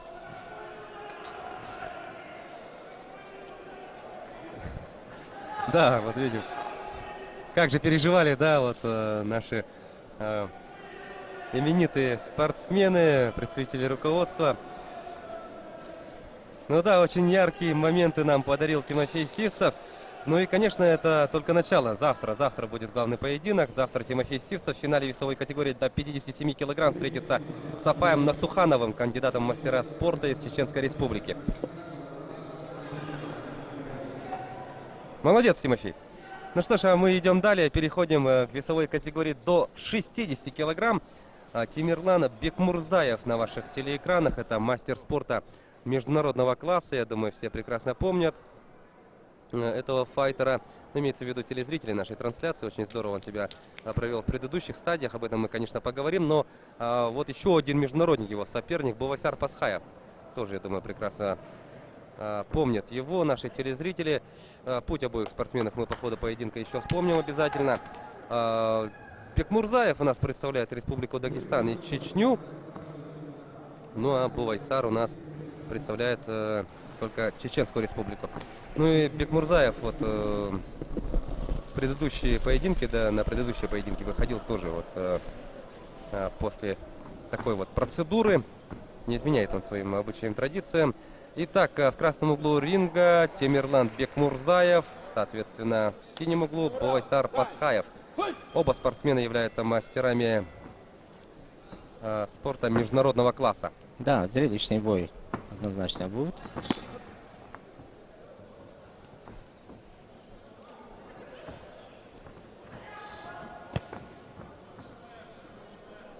Ну и давайте смотреть противостояние двух международников. Начинается с разведки.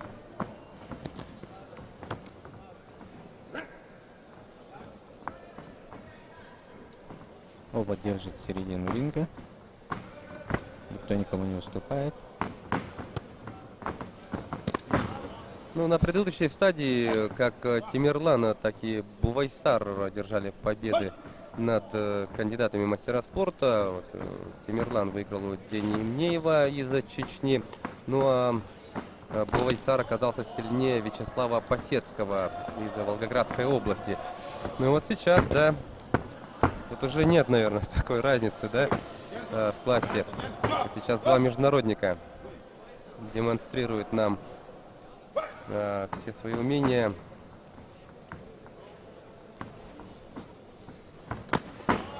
Ох, как мощно заряжает Пасхаев.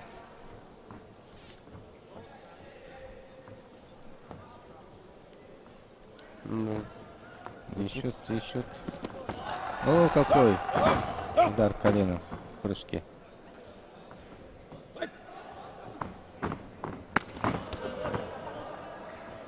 Да, ну красивый был, конечно. Отмечаем, что это, ну, тяжелее ребята, да, вот если мы раньше смотрели до 57, это до 60.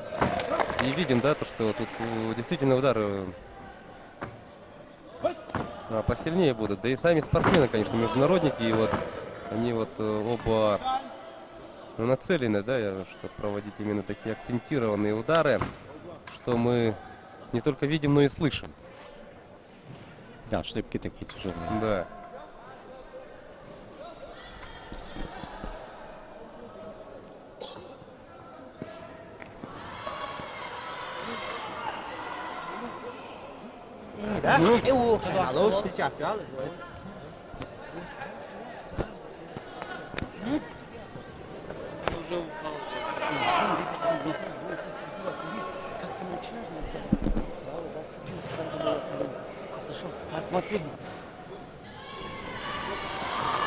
Получили наставление спортсмены.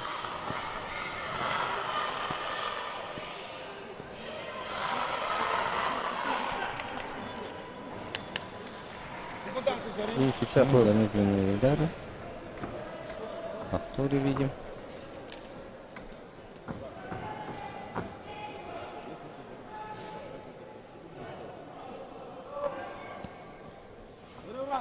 Ну что ж, начало следующего раунда.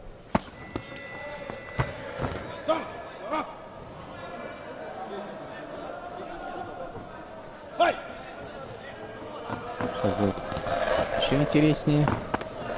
Второй раунд.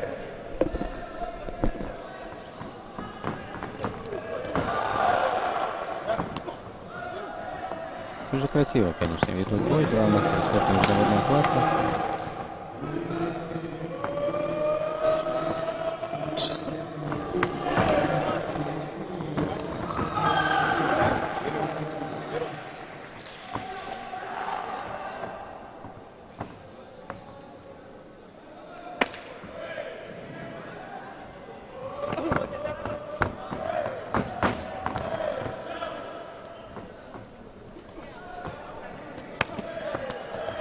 До конца еще 1 минута.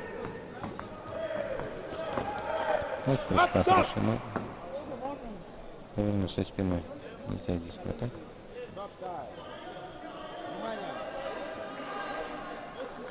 Балл снимает с Бекмурзаева рефери. Вот в этом эпизоде, да, вот когда повернулся спиной, держал и начал его мотать в стороны, конечно, это запрещено правилами. Да, за захват дали предупреждение.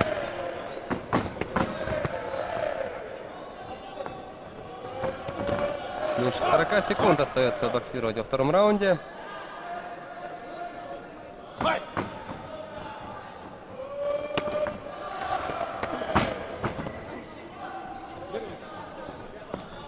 Еще до конца 20 секунд. С разворота пробивает Бекмурзаев.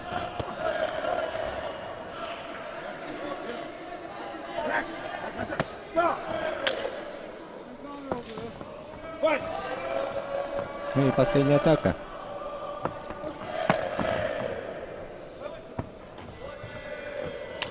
Все, звучит гонг, и это конец раунда.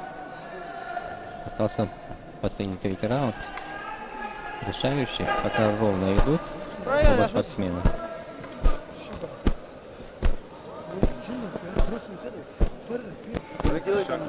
Колено ударил, держи, такой шаг.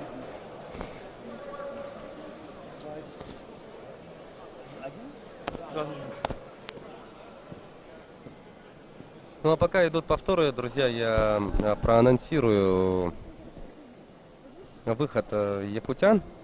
У нас на сегодня мы видим еще выступление двух представителей сборной команды Республики Саха-Якутия. И оба эти спортсмена представлены в категории до 67 килограмм. Там у нас будет настоящее противостояние якутской и чеченской школ кикбоксинга. Если мы сейчас смотрим 18-ю пару, да, например, то эти бои якутян у нас пройдут 22 и 23 парах. Ну что ж, 3-й раунд решающий.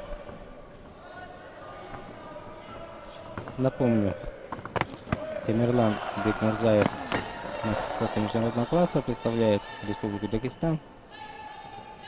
И спортсмен в синей форме Бовайсар Пасхаев, мастер спорта международного класса, Чеченская республика. Ну, нужно поправить, конечно.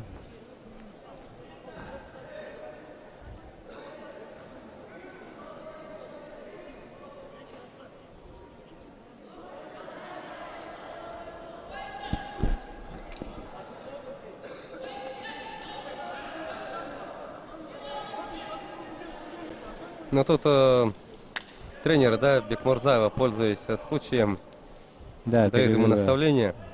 Он внимательно слушает. Бекмурзаев.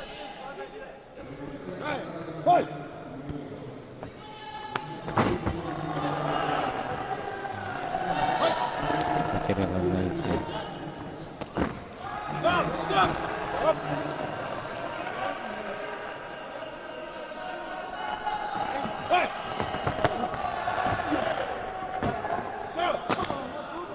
Так, ну тут уже нервы, да, сдают у Бовайсара Пасхаева. Крайне недоволен он тем, что ну, Бекмурзаев вот в захваты идет, да, и... Нельзя, конечно, себя так вести. Ну вот, по всей видимости, да, вот из-за излишней эмоциональности санкции против него применяются. Да, рефери правильно сделал, что нельзя так себя вести. том же так пинать экипировку.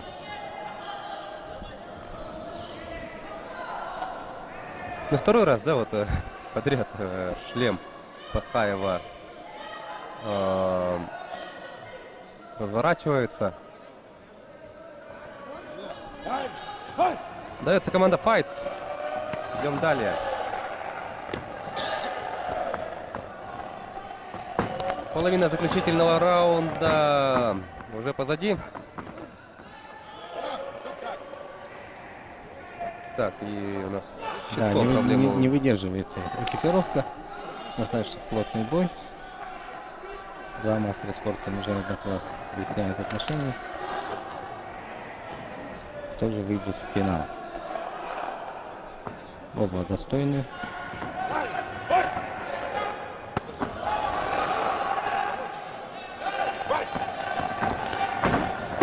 Флешки пытался провести Бекмурзаев. Хорошо, тут прямой проходит. И дальше уже работа на ближней дистанции.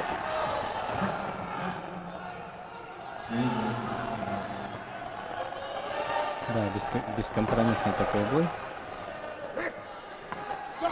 Конечно, выход в финал, наконец-то.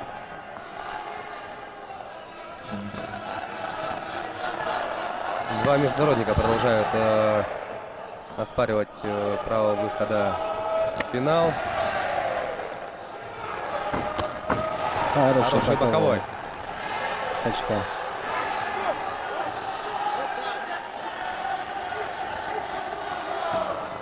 Меньше 10 секунд. Работает Бекмурзаев. Все, звучит гонг.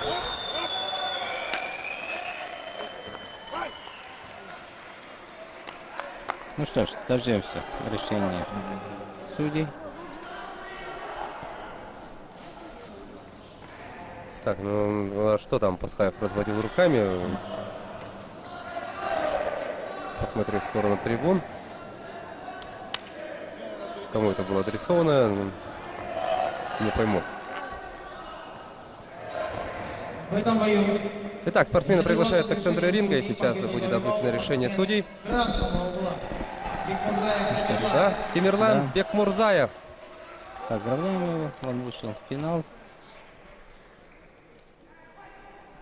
Выходит он в финал весовой категории до 60 килограмм. Он благодарит наставников своего соперника, благодарит рефери и отправляется восстанавливать силы, готовится к финалу. На нашем соревновании присутствует легендарный спортсмен, абсолютный чемпион мира.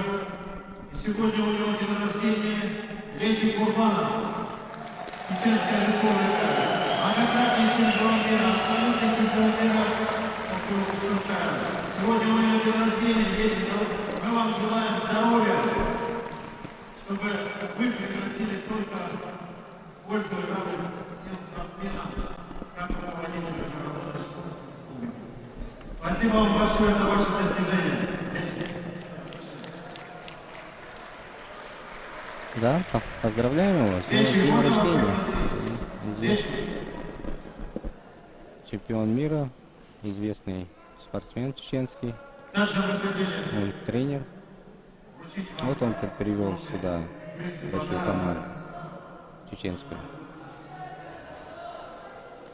Самую большую команду. И дарит ему якутский нож. Ну, замечательно. Хороший подарок на день рождения. Да. Нож всегда на пользу, к тому же якутский.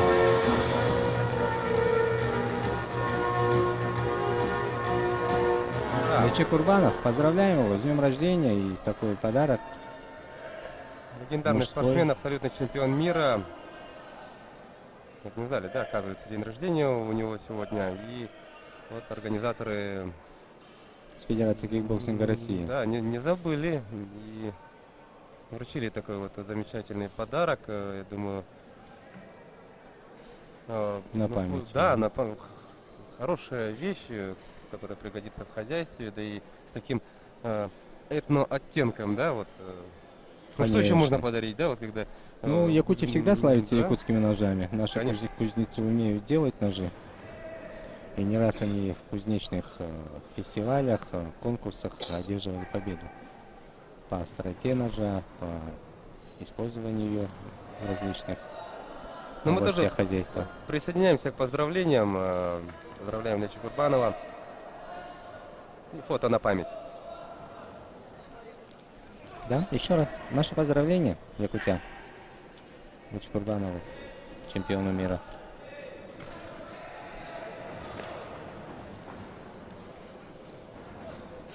Итак, у нас один финалист уже выявлен, да, весовой категории до 60 килограмм. Им стал Тимирлан Бекмурзаев, как мы увидели, да. И сейчас у нас второй участник решающего поединка будет определен. В красном углу Артем Жигайлов, заслуженный мастер спорта России из Волгоградской области.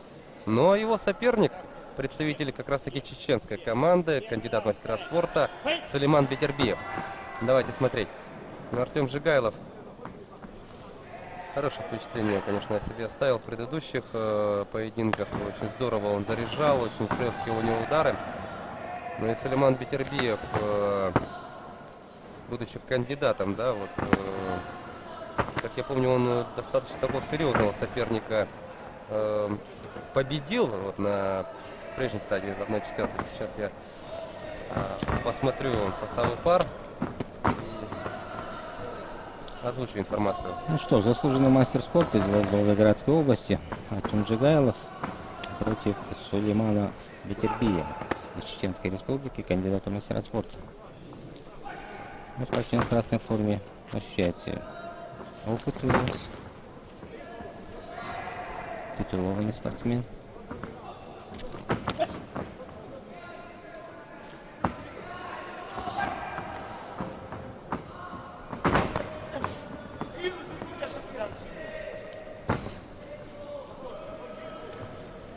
Победитель данной встречи оспорит золотой медаль с Тимирланом Бекмурзаевым. Вот, потерял равновесие. Артем. Вот у нас пропускает Артем. 18-я по счету пара. Рефери делает замечание секундантам Бетербиева.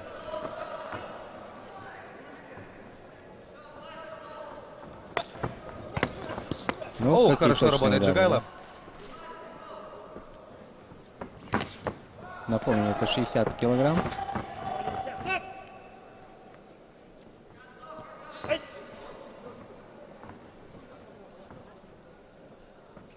И последние секунды стартового раунда. Ну что ж, первый раунд завершен. Еще впереди 2 раунда.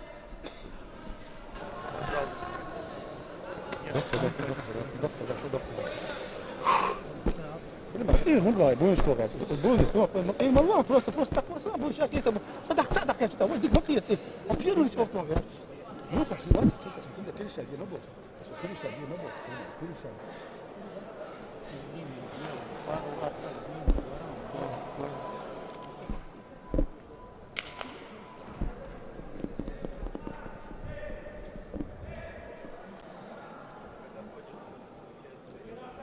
Но тут в этом поединке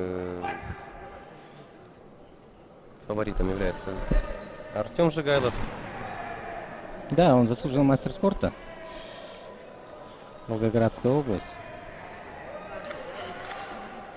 Но надо признать, что Сулейман Бетербиев из Чеченской Республики ничуть ему не уступает.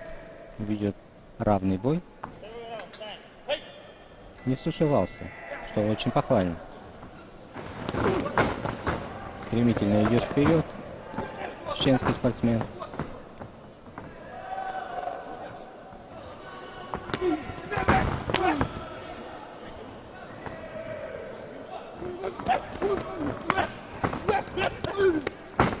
Ну, точнее в этой атаке, конечно, Артем Жигайлов.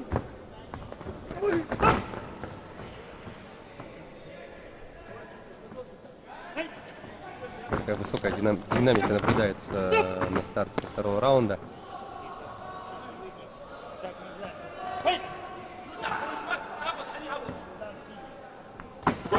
Желание победить у обоих огромное. Зрелищно, красивый бой нас уже ждет. Жигалов тут серию выбросил, поработал, ушел в сторону.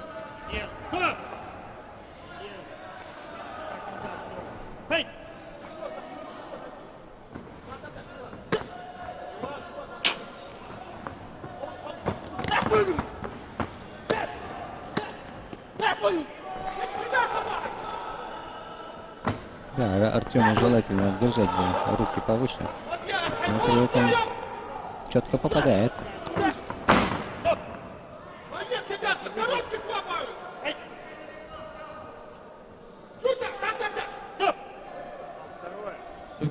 Ну что ж, до конца 20 секунд. Хорошая двойка. Иловые кики. Это целая серия попаданий.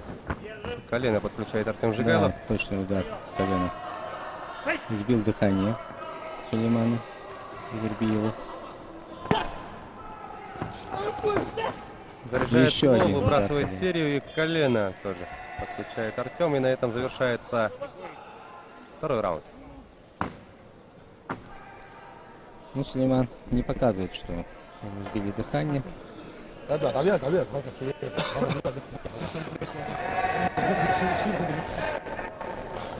Не двигаться, блядь, Что скажешь? Все хорошо. Говорят, что проведи верхушку, только сразу. Вот это все, не видишь. Все, переезжай.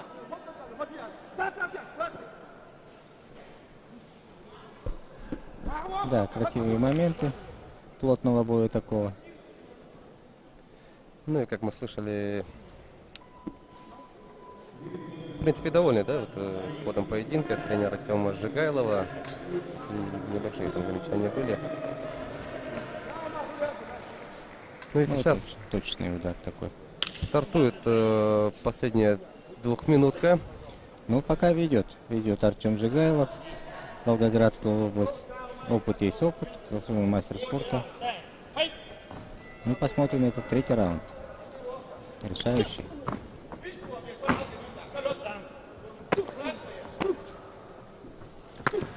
Сулейман более собран.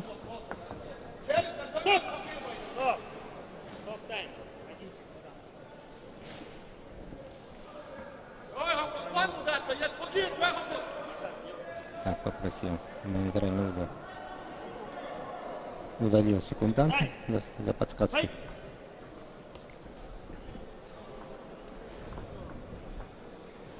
Да, правилами подсказывать разрешено только во время перерыв между раундами. Так, ну тут, тут аккуратно, за канаты конечно. отправились спортсмены. Ну хорошо, вот секунданты и рефери успели. Среагировали, да? Среагировали. Упасть с такой высоты на пол было бы неприятно. Да и травму можно получить. Да, и Бетербиева будут наказывать. Да, за бросок такой. Не разрешается опасные такие движения делать. А у нас поединок чуть в рестлинг не превратился, да, где вот вылетают за пределы ринга спортсмены. Да, это чревато травмами. И сразу дали предупреждение рефери. Это Что да, правильно. зачем действительно рисковать? Выбрасывать, да, соперника с собой за ринг. Ну и благо, да, действительно, что секунданты и рефери все хорошо среагировали, остановили. Да, это команда файт. Бескомпромиссный бой сейчас идет до конца 40 секунд.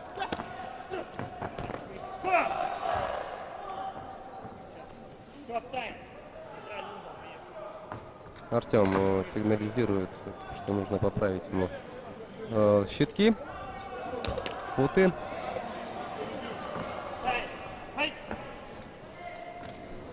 Итак, 30 секунд до конца поединка.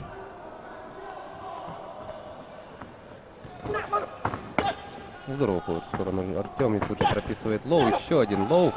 Поворачивается от удара Бетербиева. Да, Артем левша и достаточно четко проводит свой левый прямой удар на опережение. Неоднократно попадал. Последние секунды. Ну, вот заигрывает Артем, конечно. Все. Ну что ж, все, финал. Они дружелюбно так пожали, обняли друг друга.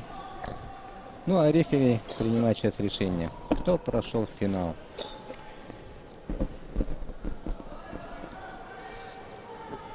Ну, Артем Жигайлов был точнее. Ну и напомним, что победитель, да, вот, данного поединка встретится в финале с Темирланом Бекмурзаевым, мастером спорта международного класса из Республики Дагестан. Итак, решение судейской коллегии, дорогие друзья. Артем Жигайлов или же Сулейман Бетербиев? Артем Жигайлов.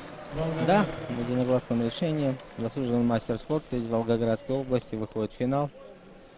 Он завтра будет встречаться с Темирланом Бекмурзаевым, мастером спорта международного класса с Республики Дагестан. В ринг приглашается 21-я пара. Да, в финале таким образом нас ждет противостояние заслуженного мастера и мастера спорта международного класса. Ну что ж, Артем Жигайлов хороший поединок провел, но и соперник был очень таким серьезным, да? Да, с характером боец, не уступал. Такой плотный поединок у нас получился, и Артем Жигайлов в итоге все же оказался точнее, да? Лучшие моменты. Ну и под конец себе вот даже Артем позволял вот что-то вот заигрывался, да? Всякие вот эти вот интересные движения. Хорошо. Ну вот тут, да, этот момент, конечно, запомнится, я думаю, нашим телезрителям. Чуть ли не вылетели за пределы ринга Артем и Сулейман.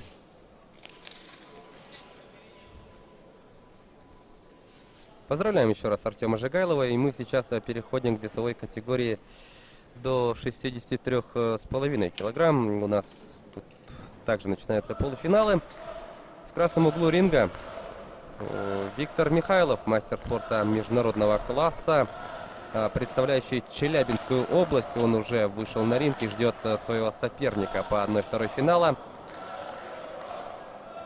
Вот он на ваших телеэкранах, Виктор Михайлов.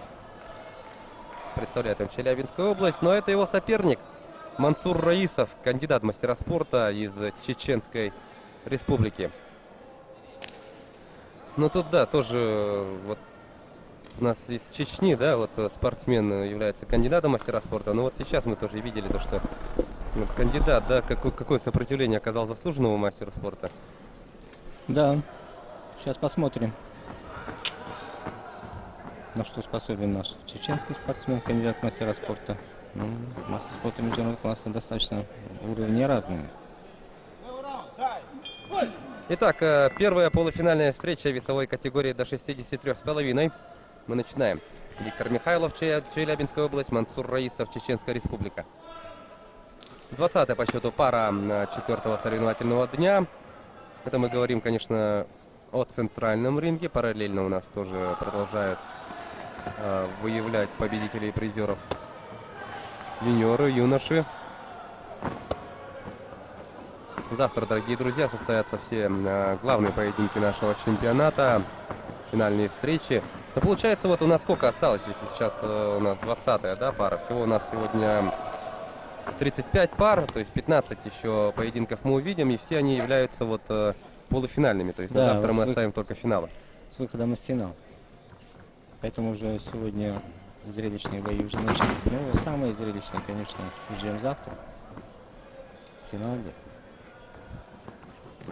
Ну и в конце у нас, ну, как и должно быть, да, у нас самые тяжелые веса будут представлены в завершении программы. Это 91 свыше 91 килограмма.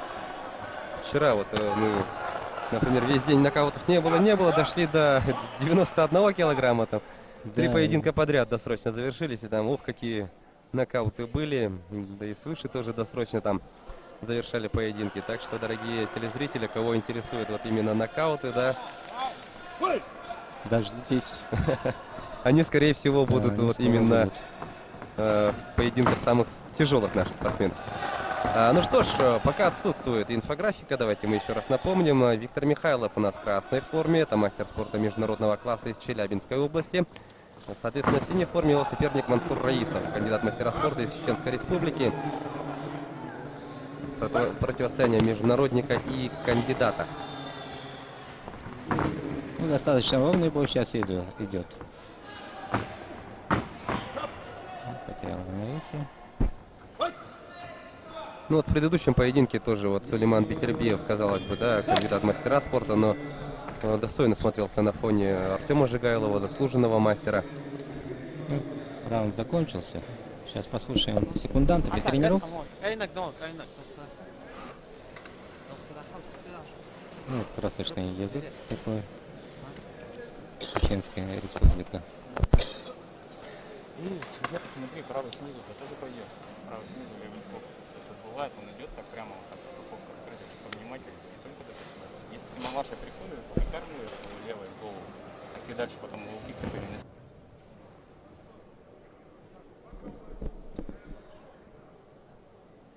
Повтор минувшего раунда. Ну вот, анонсировал я, да, вот совсем недавно о том, что скоро, в скором времени у нас выйдут якутяне на ринг.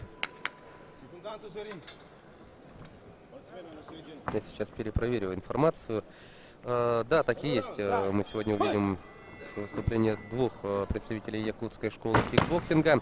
Вот как раз таки после этой весовой категории мы выявим финалистов, да, вот веса до 63,5, а затем мы приступим к просмотру поединков, полуфинальных поединков в категории до 67 килограмм, где у нас противостояние якутян с чеченцами ожидается. Михаил Иванов встретится с Тамерланом Башировым, и Денис Андреев сойдется с Халидом Хумидовым. Да, они друг за другом сразу пойдут. Да, и далее у нас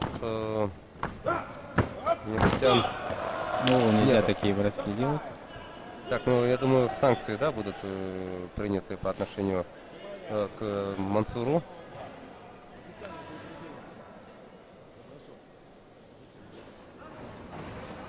Да. Бросков у нас нету, но мы знаем то, что в самом становлении, да, вот кикбоксинга броски были. Да, они броски были, и достаточно очень эффективно это использовали якутские спортсмены. Ну и в Бурятии, и Тывы. Но были травмы после таких бросков, и вскоре броски отменили, запретили. И сейчас вот сразу дают замечание, предупреждение. Чуть больше половины второго раунда уже позади. Ох, какой хороший тут лоу. Чувствительный лоу-кик. Чуть захромал. Да, захромал Мансур. Рефери просит при отчете нокдауна ставить лицом к нему. Ну и безусловно сейчас Виктор будет... нет, не будет. Я хотел сказать, Виктор будет пробивать туда же, но нет. Останавливается поединок.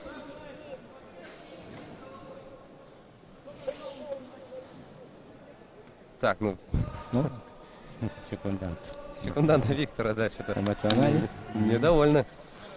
Ну хотя победили же. Так, ну тут Мансур, да, хромая, подходит к центру ринга. Ну вот что значит эффективные удары. Лоу-кик.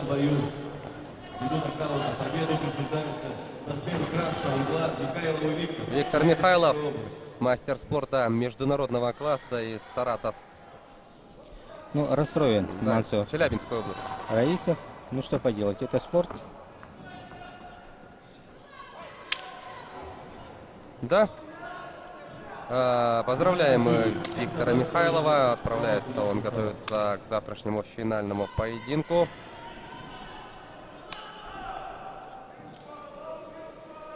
Ну, мощный, конечно, такой лоу он всадил. На повторе мы это, конечно, обязательно увидим.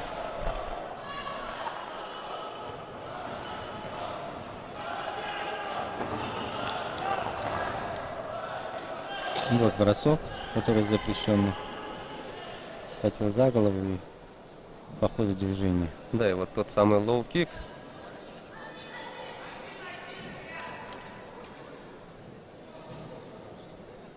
Да.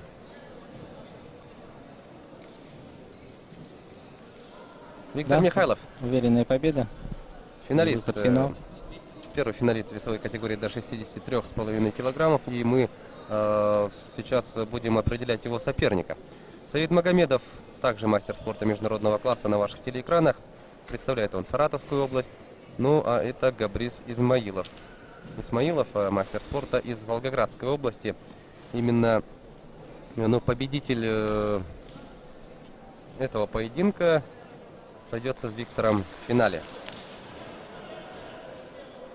Как мы уже сказали, у нас все оставшиеся поединки сегодняшнего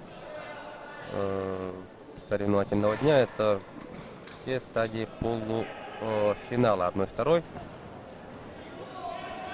Следовательно, мы узнаем всех бронзовых призеров сегодня, но обладателей наград высшего достоинства мы определим завтра в рамках заключительного соревновательного дня. Я так думаю, сегодня мы до 6 примерно будем, да? Да, транслировать. У нас осталось еще 14 боев. Да, 21-я по счету пара выходит на центральный ринг Центра спортивной подготовки «Триумф».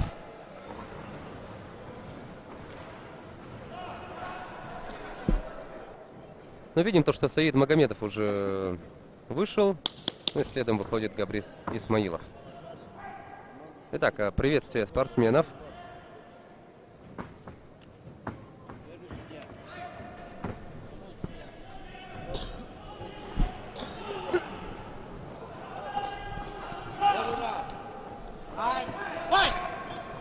Рефери убедился в том, что все боковые судьи готовы и дает команду «Файт».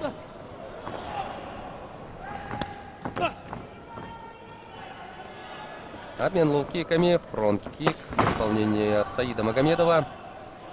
Саид Магомедов у нас является мастером спорта международного класса. А вот что касается Габриза, то он мастер спорта.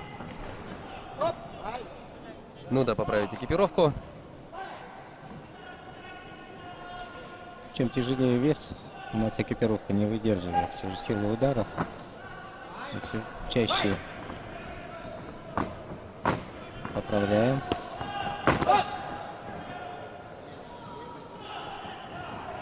Так, а тут Габриза, видимо, рефери говорит, что нельзя, да, держать ногу, придерживать, удерживать ее. Ох, как хорошо заряжает правой Саид Магомедов. Плотненький такой лоу, затем и сразу мидл последовал. Хорошая ушибка с разворота. Легкие удары.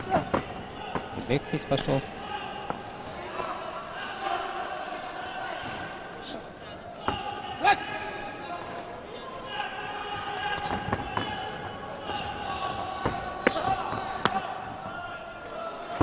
Ну, активно работают оба спортсмена.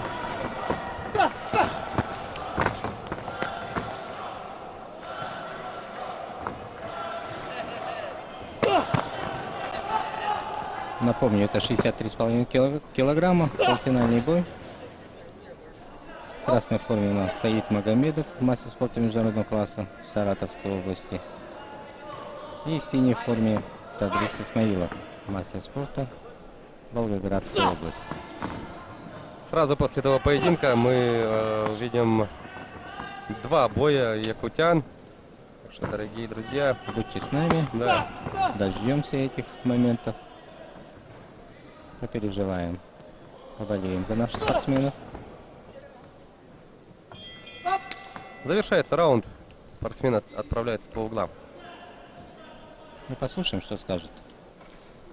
Ну, перед вами наш министр спорта Иннокентий Юрьевич Григорьев и вице-президент Федерации боксинга Колодезников Алексей Александрович. Да, и Иннокентий Григорьев сыграл ведь важную роль, да, в том плане, что вот когда Якутску доверили провести чемпионат и Да, в первенство России. 2019 году он лично презентовал перед Федерацией кикбоксинга России.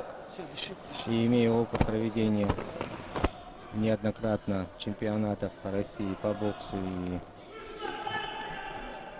и по вольной борьбе, и то, что у нас есть опыт проведения Дети Азии, конечно, Федерация кикбоксинга России пошел к нам навстречу, особо на волне 30-летия победы Александра. Да, и таким образом Якутск стал первым городом в Дальнем Востоке, который который принимает чемпионат и первенство страны по этому виду спорта. Ну а мы смотрим далее этот полуфинальный поединок в весовой категории до 63,5 килограммов.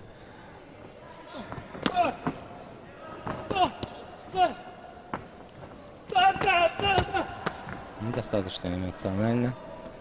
Атаки ведет Табрис Исмаилов с Волгоградской области спортсмен. Да, Исмаилов прям вот на выдохе с выкриками проводит серию ударов. Фронт-кик. С колена улетает. Мидл-кик мощный. Мастер спорта хороший бой задал. Мастер спорта международного класса.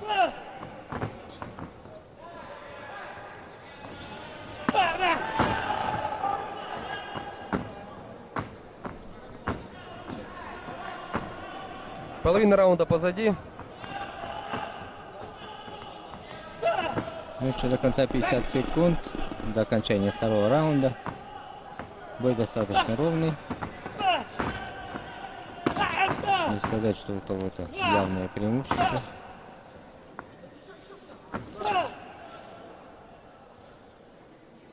Но эмоционально и активно очень ведет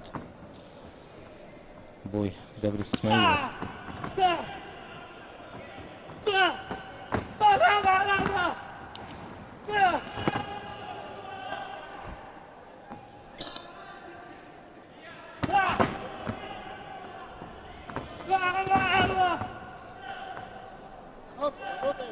Группировка опять подводит. Ну все, привели в порядок.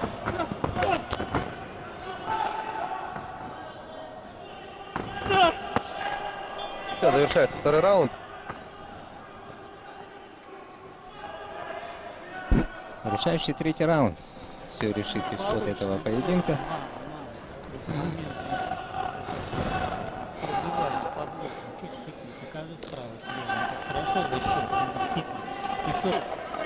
Че, раз, два, руки. Он ногами, ты руками должен. Ты ногой заканчивай. Колени где по корпусу? Заходи коленями. И вот повторы наиболее такие зрелищные.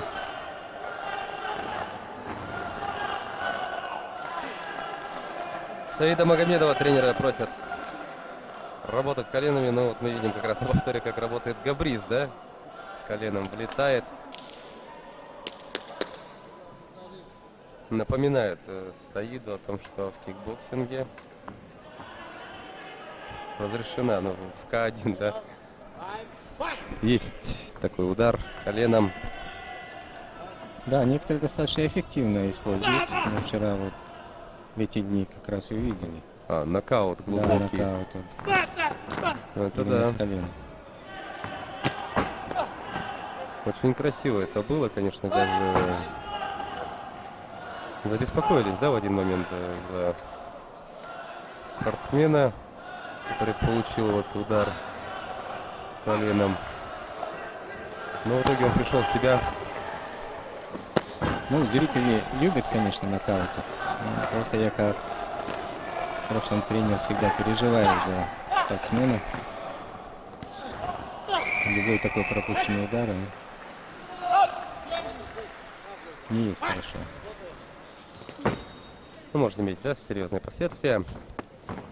Итак, в скором времени, вот уже по окончанию вот этой минуты и практически порядка 10 секунд мы узнаем имя соперника Виктора Михайлова по финалу данной весовой категории. Ну вот до конца 1 минута. Достаточно ровный бой идет.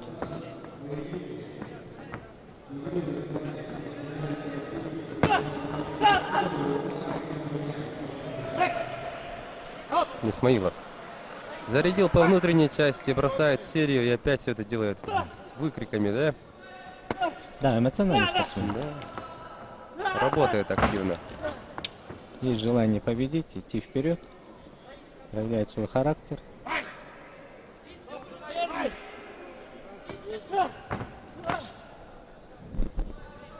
Очень не подарок оказался для мастера спорта международного класса Саида Магомедова. Ну и Магомедов как-то совсем устал, что ли, под конец боя. Да, как-то стоит. Он не особо, глаза не горят у него. Подустал. Ну вот и вместе с Гонком только решился вот провести удар. Ну, он наш именинник. Лев.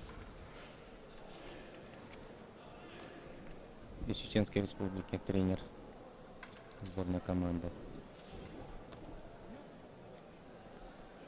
Ну и сейчас мы узнаем имя победителя прошедшего поединка. Ну и Габрис Исмаилов очень недоволен своим выступлением. Да. По завершению вот поединка Саид Магомедов позволил себе вот даже несколько агрессивно себя повести.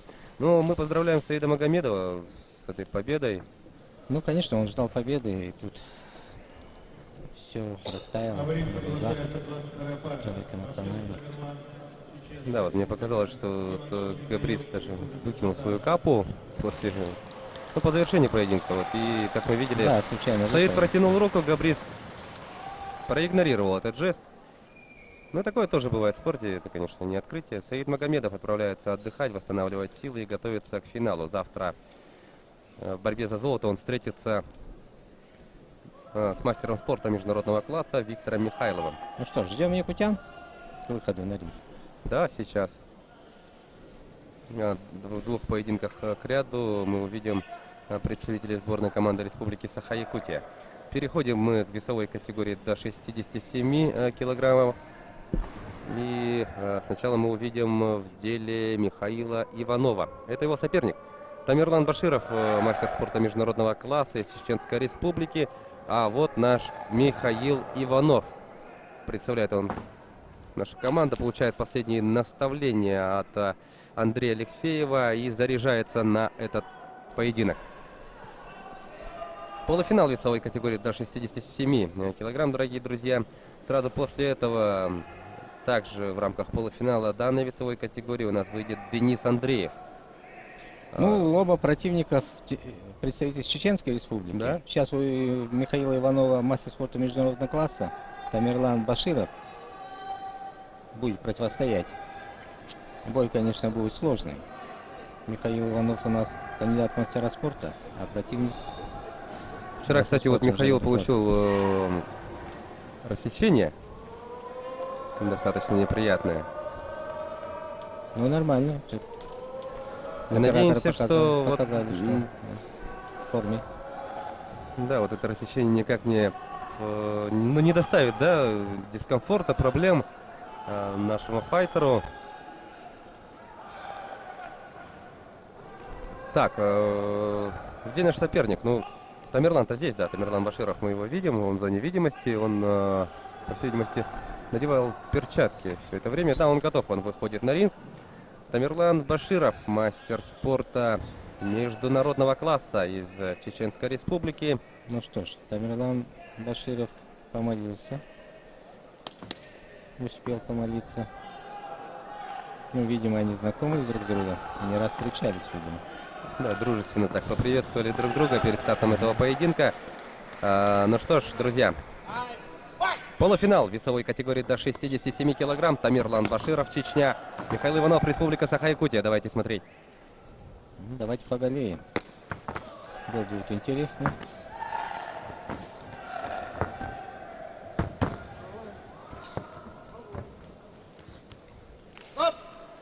С первых секунд начинает плотно работать.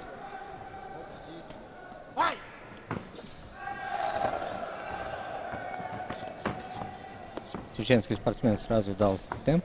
Ну и, конечно, Михаил Иванов у нас. Внимательно Баширов действует в защите. И вот при первой же возможности прямой отправил голову Михаилу. Мидл заряжает Миша. Колено подключает.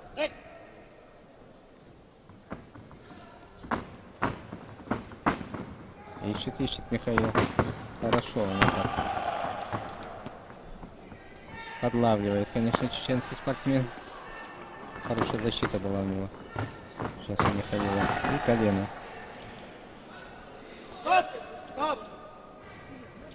Звучит команда «Стоп». Ну и у нас... переживает Наталья Михайлова. Да, Наталья И появилась. Александр Иванов. Наталья Михайлова у нас есть сестра Александра Иванова. Наша знаменитого чемпиона мира. Первого здесь стала.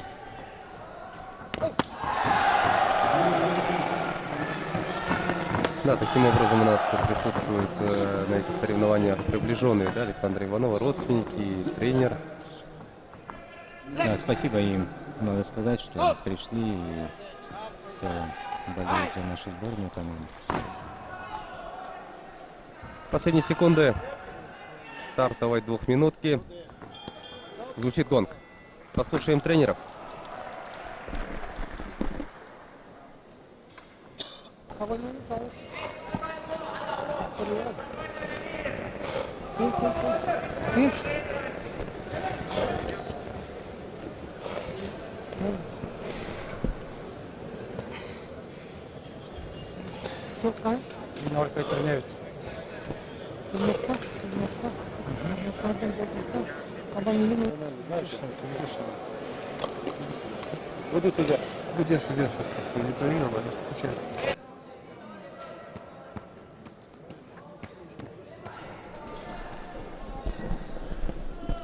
Ну что, самые интересные моменты наши операторы. Вот хороший удар с разворота был. Михаил Сивцев.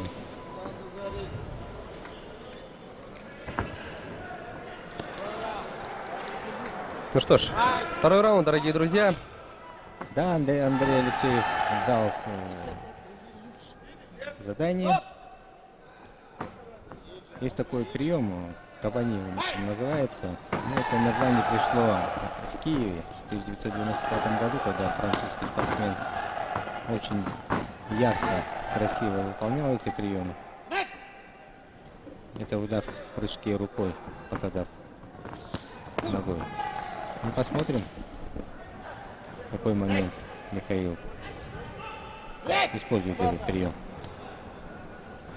Вот он. Да. Вот кабани, вот этот удар прошел. Ну, жалко. Не попал. Ну, думаю, еще использует момент.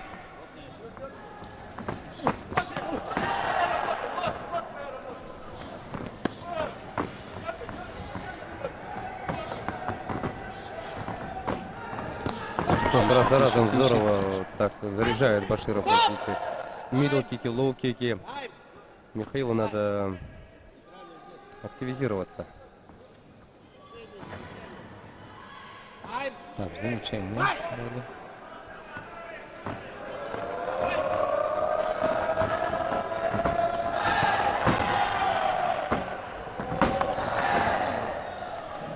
Ну, какой поединок, конечно.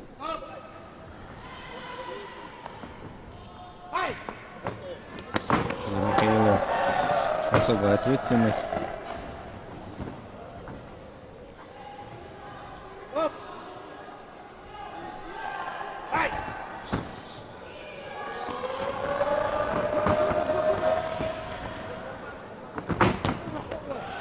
Хайкик выбрасывал Баширов. Ну, хорошая серия. Да. Ну и дальше чуть не доработал Михаил. Лоу-киком надо было закончить. Ну, сейчас колено пошло удачно.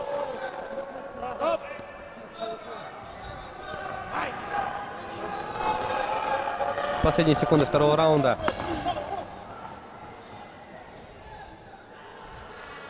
Все, гонг. Ну что ж, играючи. Отбоксировали оба.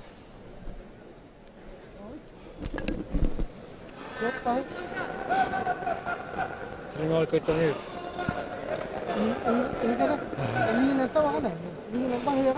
Длинные руки подходят.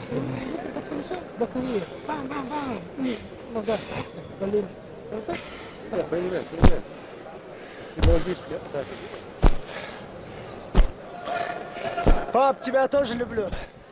Ну, папе привет передает, конечно. Сильно люблю, пап. Да, чувство юмора Тамерлан, конечно. Да, Тамерлан, вот я думаю, зрители наши, которые смотрели вчера трансляцию, да, помнят, что Тамерлан вчера тоже вот во время перерыва же, да, он передавал привет маме, признавался Вчера в любви, маме, да, а сегодня папе. Ну, видимо, вот очень состоялся правильно. разговор, да. А папу что не любишь? Ну, Тамерлан, да, вот такой видно веселый парень. Ну и с Михаилом они, по всей видимости, прекрасно знакомы. Вот по окончанию раундов тоже. Обмениваются улыбками, да, вот кулачками ну что ж, штукнули. Ну что ж, начался решающий третий раунд. Ну, Михаилу надо тут действительно как-то очень сильно активизироваться, потому что в двух перерывах, да, мы услышали, что по итогам двух раундов, да, мы уступаем Баширову. Да, опытный, конечно, боец. Ну, попался мастер спорта международного класса Чеченской Республики.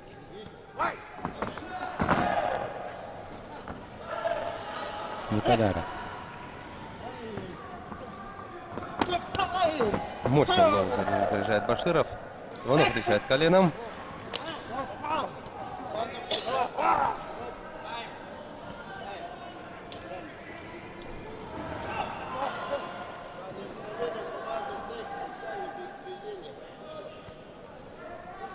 Да, за невыполнение команды брейк дали предупреждение Тамерлану Баширову. Ну, обоим, да. Да.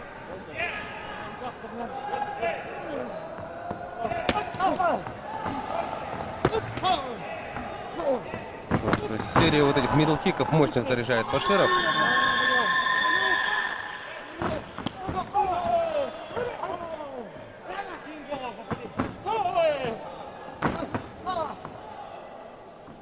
Коленом работает Иванов. Ну что ж, меньше 40 секунд остается. Тут немножко подышали, да, спортсмены, стоя в клинче. Так, хорошо вышел Михаил вправо. Проводил противника.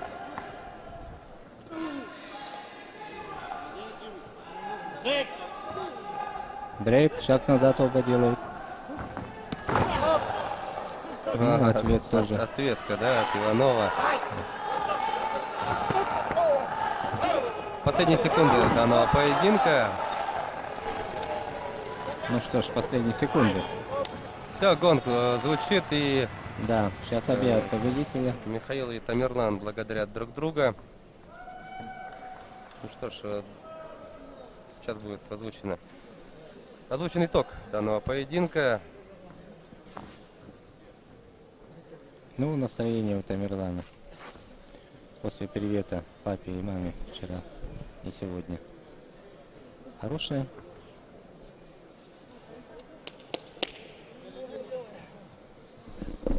Единогласным решением судей победу завоевал красный угор Тамерлан Баширов.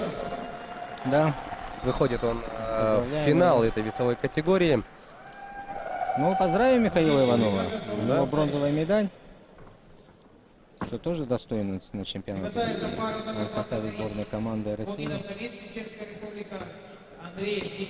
Ну что ж, Тамерлан Баширов, мастер спорта международного класса из Чеченской Республики. Вчера передавал привет маме, сегодня папе. Завтра, наверное, дедушке, бабушке, да, будет передавать привет. Хороший, конечно, поединок провел Тамерлан Баширов. А может, девушки завтра. Ну или так, да.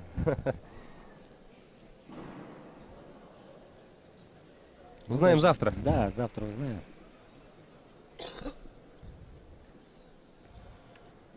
Ну и повторы минувшего раунда. Да, наиболее зрелищные моменты наши операторы для вас представляют. Ну, мощно заряжал Тамерлан, конечно. Вот мидл-кики, да и лоу-кики. Ну, опытный боец попался. Ну, здесь хорошо вышел. Ну, тут Михаил. череда же была, да, вот попыток пробить вот таким образом. Обменялись, в общем, вертушками. Вот хорошо руки держал. Ну что ж, Попал. Тамерлан Баширов таким образом вышел в финал, и сейчас будет определяться его соперник. И может стать якутянин. Сейчас на ринге уже он стоит, но мы начнем представление с его соперника. В красном углу ринга Халид Хумидов из Чечни. И вот наш Денис Андреев, мастер спорта международного класса. Он в синей форме. Ну что ж, сейчас надо болеть. Вторая полуфинальная пара. Денис Андреева. Вот так Денис уж получилось. Андреев, мастер спорта международного класса, представитель Чеченской республики, мастер спорта Халид Хумидов. Да, Денис Андреев, один из лидеров сборной команды Республики Саха-Якутия, трехкратный чемпион России, чемпион Европы. Конечно, надежды многих любителей спорта связаны именно с ним. Так уж получилось, что в этой весовой категории у нас чеченско-якутское противостояние. Вот, как в первом полуфинале, да, у нас якутянин встречался с представителем Чеченской республики, так сейчас ровно такая же ситуация. Хороший лоу-кик. Вывел из равновесия слегка. С разворота пытается пробить Денис. Да, Денис Андреев разнообразно работает. По 3 этажам, надо сказать.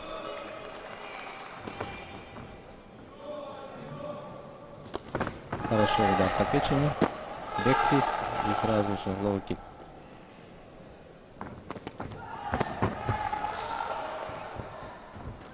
Хорошо начал.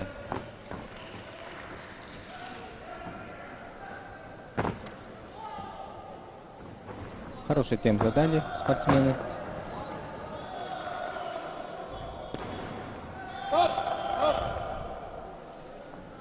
Хумидов выше ростом, но это не мешает Денису Андрееву работать вторым номером.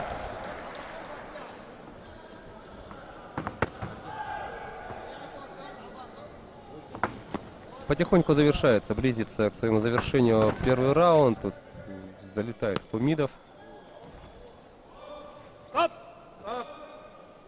Едем, оба едем. Файт! Тайм! Сейчас подправит экипировку. Но секундант успевает ему дать свои наставления. Пользуясь случаем, да? Да. 10 секунд. Ну что ж, кто последнюю атаку сделает сейчас? Это тоже важный момент, чтобы... Бэкфист. Молодец, Денис.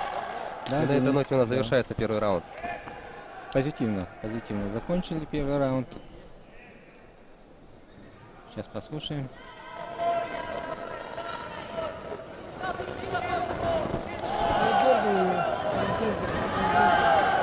Он дает работу, видишь, раздергивай и какие все только делать надо. Нормально еще, нормально.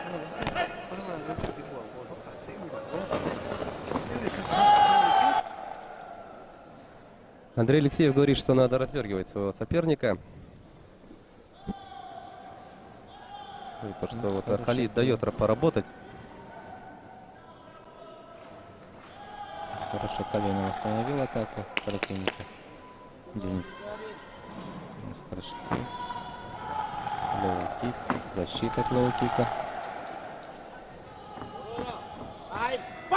Хорошо, хорошо. Грамотно ведет Денис Андреев. Бой. Второй раунд.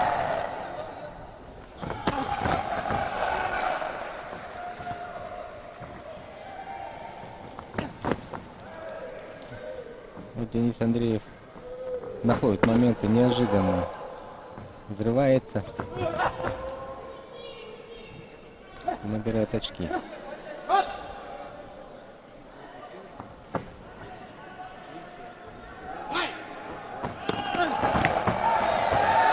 Бэкфист с последующим лоу-киком проводит Денис. Ну, хорошо через руку сейчас провел.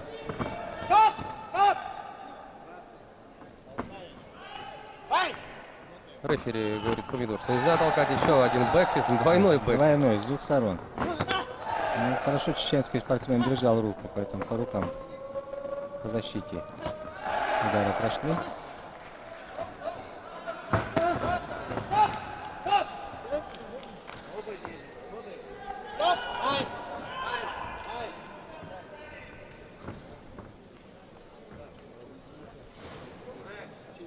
Так, и рассечение. врач нужен, рассечение у Дениса. Рассечение.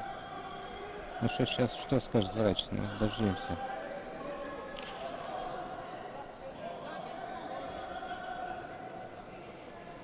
Да. Ну, осечка такая, конечно. Над правой бровью рассечение там.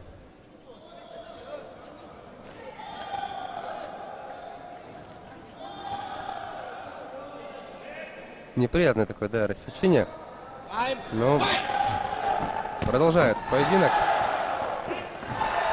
Ну, хорошо, в прыжке колено. Хайкик выбрасывает хороший Денис.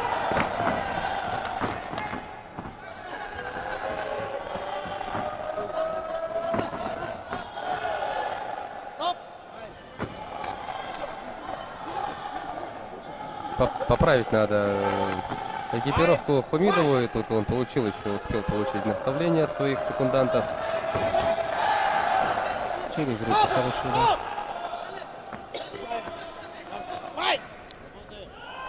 Ну что, осталось всего 15 секунд до конца второго раунда. Встречно хороший лоу-кик.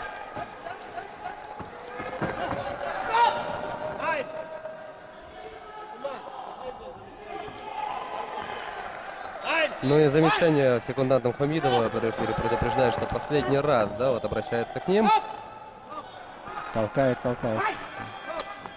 Да, подсказывать во время поединка нельзя, вот в следующий раз он удалит секундант. Но вот сейчас он имеет полное право поработать с своим подопечным. Давайте послушаем. Да, спири, без спири.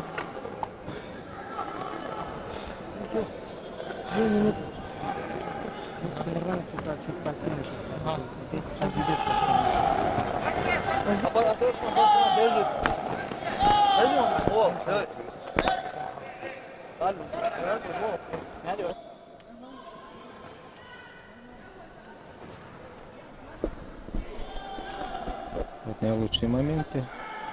У нас с вами ждет последняя двухминутка. И с другой стороны.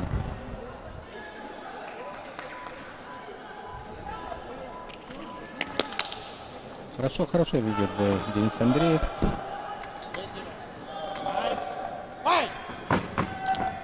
И заключительный раунд.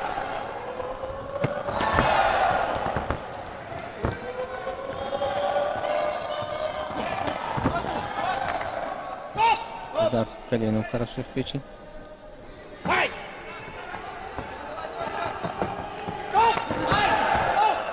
Хорошая защита от лоу-кика.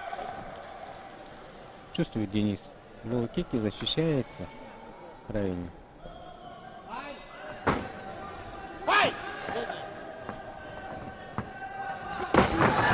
Мидл-кик проходит.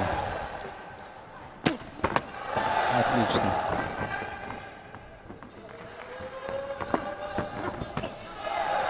И лоу-киком закончил. Хорошая серия по голове.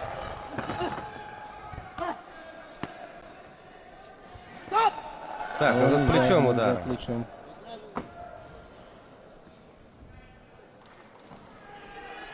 Да, правильно, предупреждение, правильно.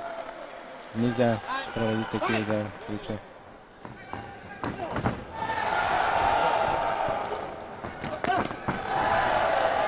Хорошо идет Денис. Находит моменты. Но чеченский спортсмен, конечно, понимает о том, что надо идти вперед.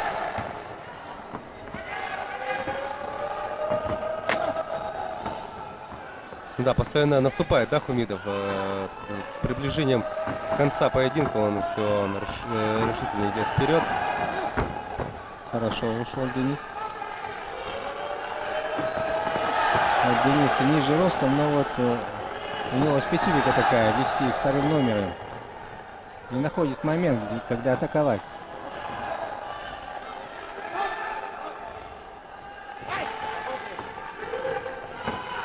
Ну что ж, чуть больше 20 секунд. Да, 20 секунд до конца. Пока Денис выигрывает, и нужно сейчас дальше поработать.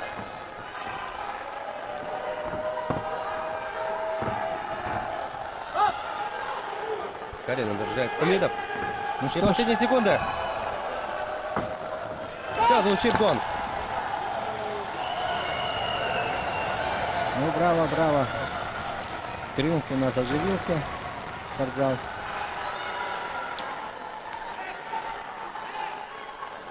И давайте ждать оглашения решения судей. Ух, у нас там сечка, конечно. Да. Чувствительно. Глаз у него не заплыл завтрашнего боя.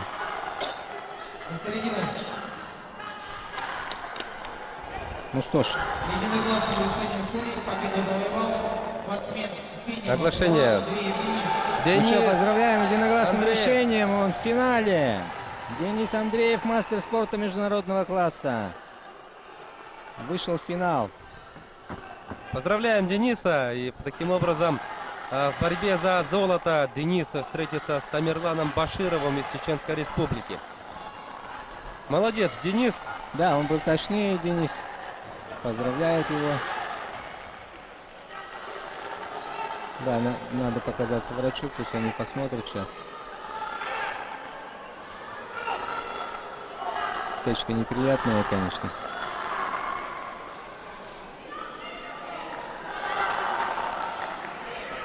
Ну, молодец, Денис, даже конечно. посмотреть, вот точнее Денис.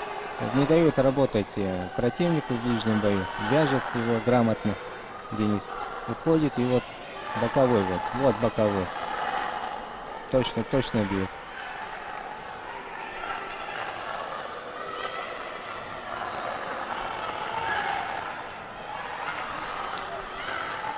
Вот болеют наши Наталья Михайлова и Майя Александра Иванова.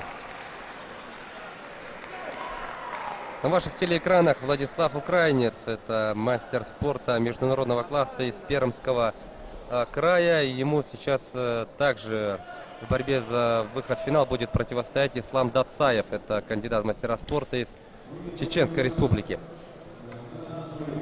Мы перешли уже к другой весовой категории. Это вес до 71 килограмма. Также полуфиналы. Да, победители выходят в финал. 24-я по счету пара 4-го соревновательного дня.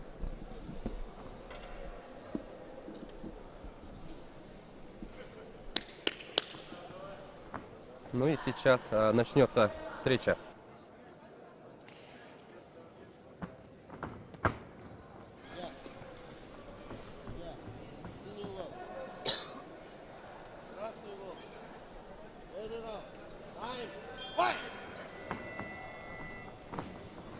Ну что ж, первый раунд начался. Достаточно активно начал украинец.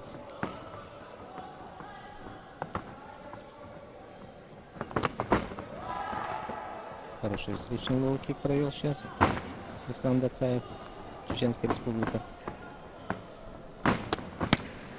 Вот хорошо украинец провел. Сорвал атаку Дацаеву.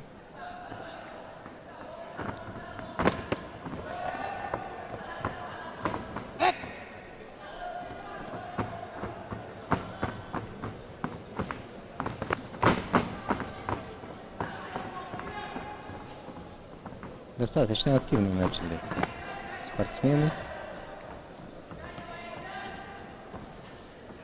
На кону выход в финал. Они уже бронзовые призеры, но сейчас самое главное, кто победит и кто выйдет в финал.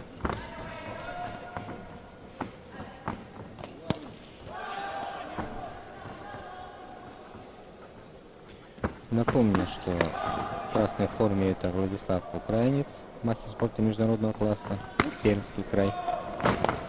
В синей форме Ислам Дацаев, кандидат в мастера спорта Чеченской Республики. Весовая категория 71 килограмм.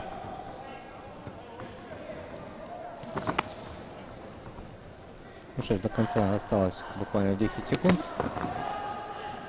Кто же здесь проведет последнюю атаку?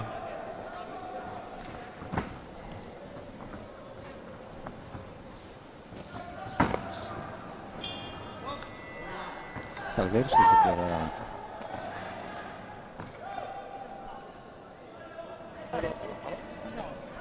Послушаем наставление. Красный язык чеченской.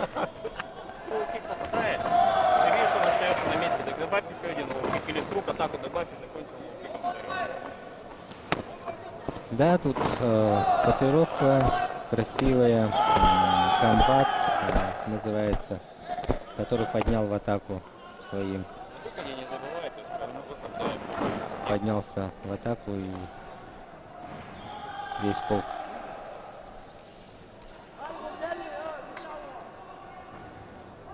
Зрелищная татуировка, конечно. Патриотичная такая тема.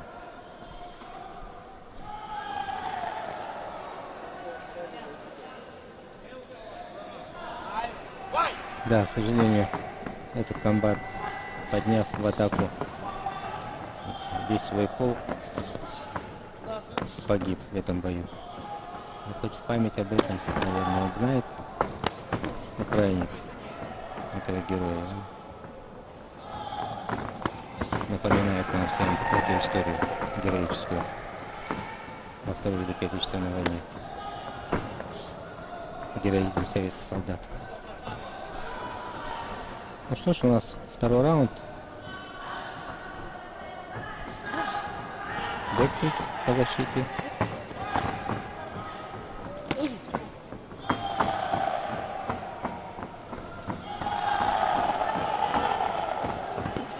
Очень собран в защите. Владислав Украинец.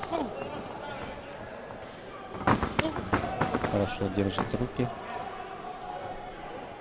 Ислам Дацаев так ожидает, ищет.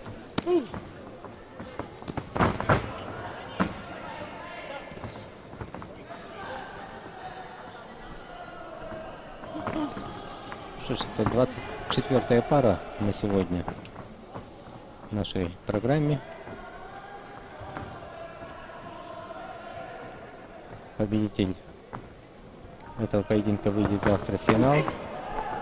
Весовая категория 71 килограмм.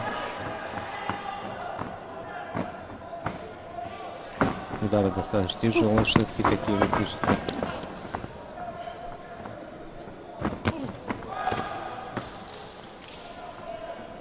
До конца осталось 15 секунд. Напомню, что в синей форме это представитель Чеченской Республики Ислам Дацаев. В красном углу. В красной форме Владислав Украинец, Пермский край, мастер спорта международного класса. Завершился второй раунд.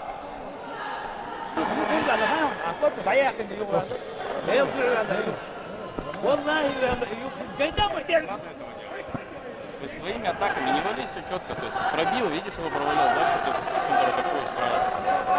И повторные атаки. Да, вот видим повторы. Украинец провел бэкфейс по защите. Удар в корпус хорошо и лоу-киком динамично закончил. Чуть не свалил, конечно, лоу-киком здесь. Вывел из равновесия.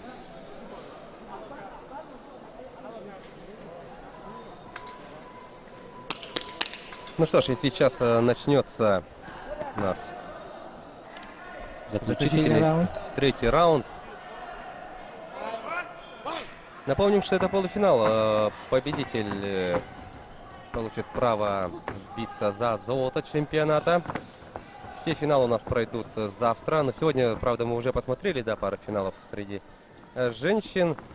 Ну и у нас сегодня до конца вечерней программы остались исключительно полуфинальные поединки, по итогам которых мы узнаем имена всех участников решающих поединков. Итак, Владислав Украинец и Ислам Дацаев продолжают у нас вести борьбу за выход в финал. В атаке Украинец, мидл-кик хорошо доходит, а ответка тут же от Дацаева.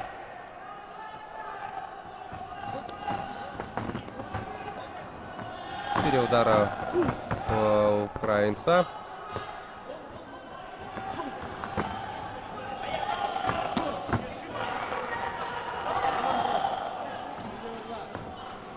Меньше минуты остается. Бэкфист от украинца с последующим лоу-киком. Хороший удар проходит. Конечно, в печень. В прыжке такой. Ну, хорошие бойцы, спортсмены с Чеченской Республики. Не тушуют. Да, очень жестко работают спортсмены. Международного класса, будучи кандидатом в мастера спорта, дает такой решительный бой. Он даже сделал подсечку. Так, ну тут была подсечка, но не без нарушения правил, да? И 20 секунд остается. Да, с толчком было, конечно. Так нельзя. Активная работа в конце этого поединка. Ну что ж, до конца осталось 7 секунд. Последняя атака буквально. Ну, секундант получает предупреждение, замечание неофициальное. И напоследок такой вот удар от Ислама Дацаева. На этом завершается поединок. Спортсмены благодарят друг друга. И дождемся решения судей. Владислав Украинец. Приглашается пара номер 25. Махамаев Магомед. Решителен. Елен Андрей, Амурская область. Уверен в себе. Ну, посмотрим, дождемся решения судейской бригады. В этом бою единогласным решением судей Да, победу единогласным завоевал решением. спортсмен красного угла. Владислав Украинец. Да, он был точнее, активнее. Опыт перевесил молодость.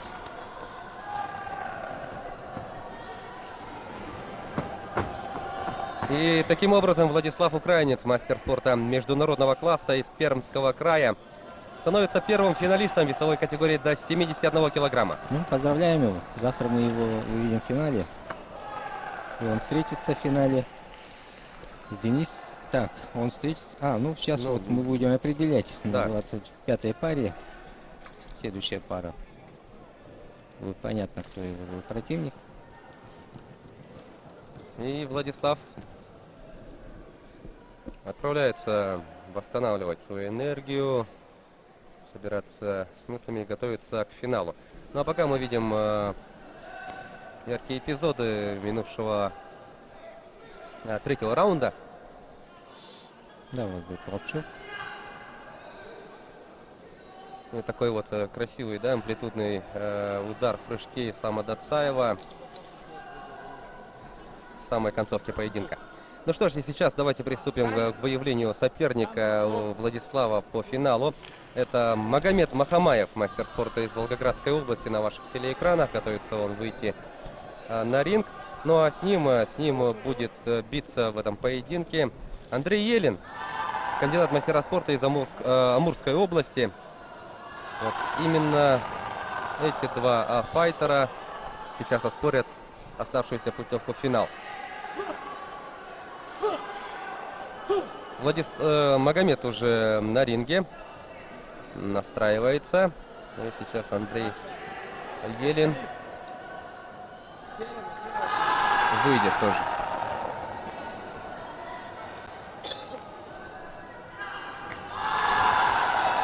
Магомед Махамаев является мастером спорта. Андрей Елин, он же у нас имеет звание кандидата в мастера спорта. Ну и как и вчера, да, мы будем идти по нарастающей, будем переходить к следующим весовым категориям. Но видим очень колоритный, да, персонаж Андрей Елин. Татуировки с изображением, вот видим. Да, что-то, да, на тему Японии. Да, вот, самурайские доспехи. Ну, чувствуется, что он парень из Дальневосточного федерального округа. Понимает культуру Японии, самурайскую культуру. Ну, это как раз по вашей теме, Владимир Давидович. О, да, это моя тема, конечно, это тема философии воинства, мифологических тотемов. Итак, спортсмен отправляется по углам, и через пару мгновений будет дана команда «Файт». Начинается второй полуфинал весовой категории до 71 килограмма. Магомед Махамаев, Волгоградская область, и Андрей Елин, Амурская область. Ну, надо признать, что Магомед Махамаев мастер спорта в Волгоградской области. А с татуировкой у нас Андрей Елин, кандидат мастера спорта в Амурской области. Вот, Махамаев раз за разом колено подключает в начале этого поединка.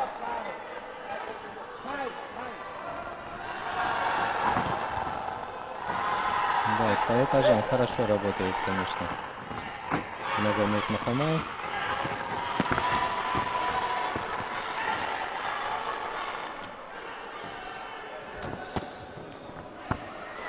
Хорошо использует, рост хорошо использует. И в ближнем бою сразу подпускает колени.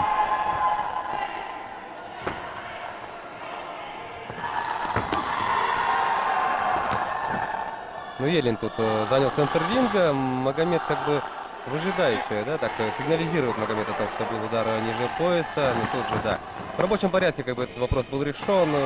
Да, они спокойно поняли друг друга.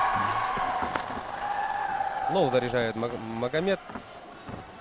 Вот хороший левый. —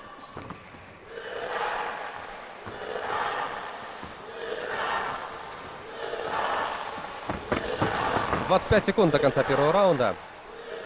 Хорошенько поработали оба спортсмена. Видим, эпизодически прям взрываются оба.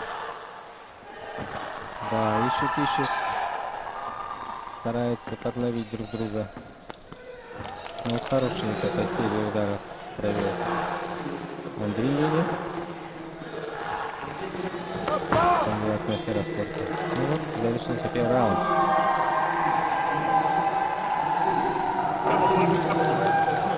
Послушаем секундантов, тренеров.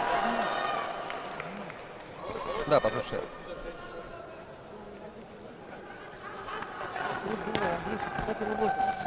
Двигайся, чуть расслабься, не прямой левый попадание.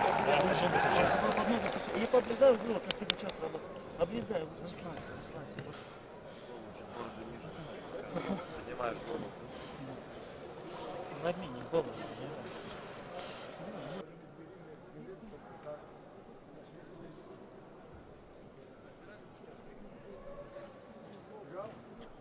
Ну и повторы минувшего раунда, дорогие друзья. Интересный, конечно, поединок у нас с вами проходит. Не сказать, что спортсмены работают прям без остановок, да, но тем не менее поединок очень динамичный. И... Да, начало хорошее. Сейчас второй раунд будет еще зрелищнее. Темп ребята сразу поднимают. Магомед очень уверенно, да, ногами машет, вот, очень легко взлетает ноги на уровне третьего этажа. Да, получается он хорошо использует свой рост и вовремя пускается под колени. Да, и как мы могли убедиться, да, по итогам вот этих 4 соревновательных дней, колено может быть очень-очень опасным оружием. Глубочайший нокаут, я думаю, все помнят. Поэтому надо смотреть в оба. Ну и Андрей Елин вот... Да, его задача сблизиться при его росте и при хороших таких боковых ударах сильных, мощных. Ему важно подойти поближе. Что, конечно, не дает ему Магомед Махамаев. Но предыдущие поединки Андрея тоже проходили ровно при таком же сценарии. Вот Андрей Елин как-то по-боксерски, что ли, вот... движется и плотненько так на ногах стоит, идет вперед потихоньку. Ну вот тут собрал, да, пару ударов, да. Андрей. Так, Магомеду нужно поправить футы. Все в порядке, продолжаем. Ух, здорово тут по корпусу поработал, и правый боковой проводит Андрей.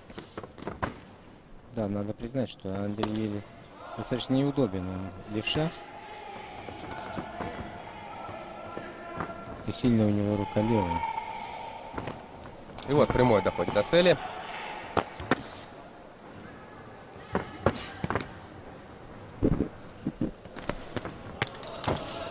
Боковыми стряхнул Магомеда. 7 секунд до конца. Чья будет последняя атака?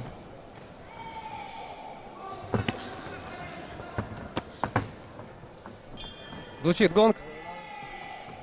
Ну что ж, третий раунд будет решающим.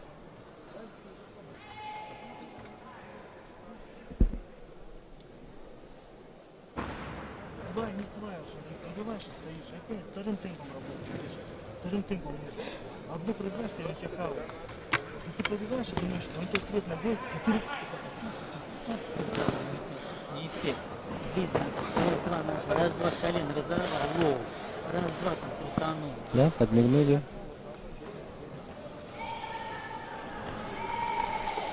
Да, многозадачный спортсмен Магомед Махамаев. Получает наставление от тренера, успевает, да, вот подмигнуть в камеру.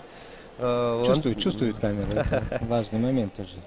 Андрея Елена, кстати, тренеры призывают работать вторым темпом.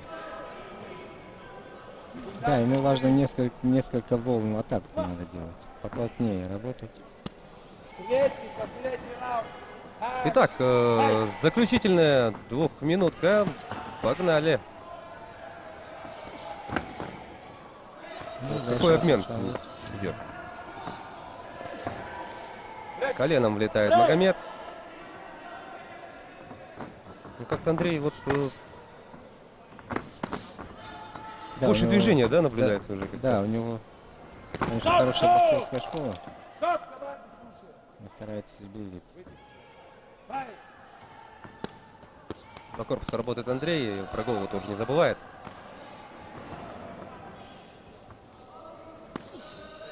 По корпусу прямой проходит. По корпусу. Еще один по корпусу. Очень хорошо руками работает Андрей. Бэкфист. Ну, поскользящий так. Чеканул. Вот этот бэкфист был конкретнее, да, в исполнении Магомеда. Да, ну попал в защиту.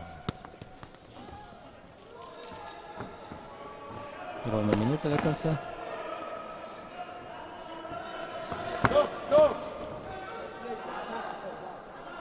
Тут Да, реф- замечание Да, секундант реф получает. дает замечание секундантам Магомеда. Мы уже говорили, да, по ходу раунда нельзя давать советы своему спортсмену. Да, Уже только во время Да. перерыва. И уже не раз мы видели, как рефери, ну не то что не раз, много раз уже видели, то что рефери удаляют по ходу поединка вот, секундантов, если они вот игнорируют предупреждение представителя судейского корпуса. 20 секунд до конца этого поединка. Устал. Магомед Махамаев. И левый прямой доходит до цели, и тут Еще сразу один, боковые еще подключает Андрей. Вновь прямой. Ну что ж, самурайская пикировка ему достаточно помогает. Ну вот, завершился бой. Дождемся решения судей.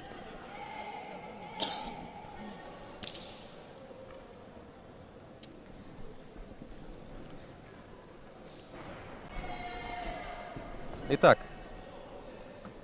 сейчас Магомед наденет футболку. И сейчас будет озвучено решение судейской коллегии. Внимание, дорогие друзья.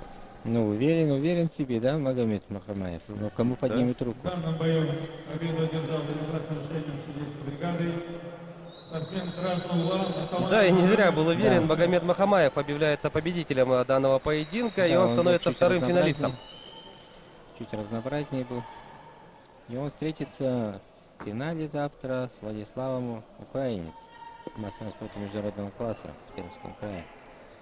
Да, такая пара финалистов у нас получилась в этой весовой категории. Ну, дадим должное Андрею Елину, он, безусловно, я думаю, его запомнят, да, все телезрители, которые наблюдали за ходом состязаний именно этой весовой категории. Андрей Елин действительно очень интересный такой яркий боец, но, правда, может быть, он больше боксер, да. Ну, вот мы видели, например, да, в этом поединке Магомед действительно был чуть разнообразнее. Да, разнообразнее. Да. Но Андрей Елин, не изменяя, да, себе, вот он постоянно шел вперед. Ну и здорово руками работал, да, конечно. у него хорошие акцентированные удары.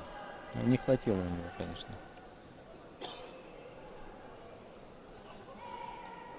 Вот четкие удары. Он устоял. И таким образом у нас Андрей Елин и Ислам Дацаев, они становятся бронзовыми призерами весовой категории до 71 килограмма. И в финале у нас золото оспорят Владислав Украинец из Пермского края и Магомед Махамаев, Волгоградская область. Мы переходим... 26-я пара у нас. Да, весовая категория до 75 килограмм. На ваших телеэкранах Сайфуллах Хамбахадов, мастер спорта из Чеченской Республики. И его соперник, вот он на ваших телеэкранах, Гаджимурат Дадаев, кандидат мастера спорта, который защищает цвета Республики Дагестан. Противостояние Чечни и Дагестана в полуфинале весовой категории до 75 килограмм. Ну, следующая пара. Вообще два чеченца выходят. Да, кстати, это уже не первая весовая категория, где сразу три вот чеченца, да, представлены в полуфиналах. Такая же история у нас повторилась в весе до 60 килограмм. Похожая ситуация была в весе до 67, где два чеченца были представлены, да.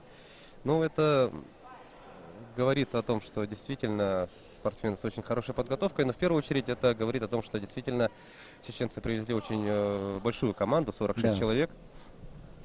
Надо признать, что по 2-3 человека в каждом весе. Ну, в решающую стадию выходит, да? Итак, Гаджимурат Дадаев уже на ринге. Ждем появления Сайфуллаха Хамбахадова. Ну, рефери поединка Сергей Егоров, мастер спорта конечно, международного представим, класса. да? Представитель международной категории. Якутского судейского корпуса. Ну, как интересно, да? Заходит в ринг Сайфуллах. Ну что ж, игра взглядов. Да, и Сергей Егоров проводит краткий инструктаж, напоминает правила.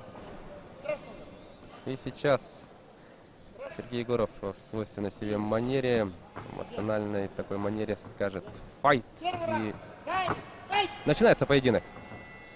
Полуфинал весовой категории до 75 килограмм. Видим, что у Дадаева есть, наблюдается преимущество в росте. И вот как ноги у нас начинают летать. Но мы, как вы поняли, да, дорогие друзья, как и полагается, мы идем по нарастающей. Ранее мы смотрели весовую категорию до 71, сейчас перешли к весу до 75. И так мы дойдем до категории свыше 91 килограмма. И с каждым вот, чем выше весовая категория, тем у нас тяжелее удары. Да, тяжелее удары, и вероятность того, что мы станем свидетелями нокдаунов, нокаутов, с каждой весовой категории вот эта возможность становится только выше. Да если нет нокдаунов, то вот видим, да, насколько тут акцентированнее становятся удары. Да, раньше было больше таких тяжелых ударов, именно из-за того, что перчатки раньше были более такие жесткие. Сейчас современные перчатки не смягчают удар, ну что, уменьшают травматизм в целом.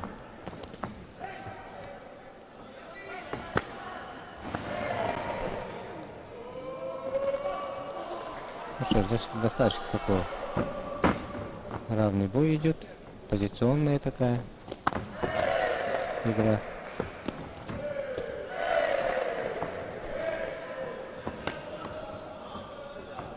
Ну, Дадаев, будучи более высоким, да, участником этого поединка, активно обозначает дистанцию вот, и ударами ну, лоу-киками и мидл-киками. Надо Дадаеву сейчас поправить футы.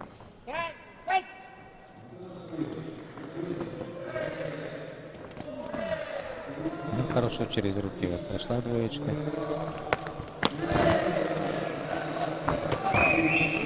Все, конец раунда. Все, завершился первый раунд. Послушаем секундантов, тренеров, их наставлений.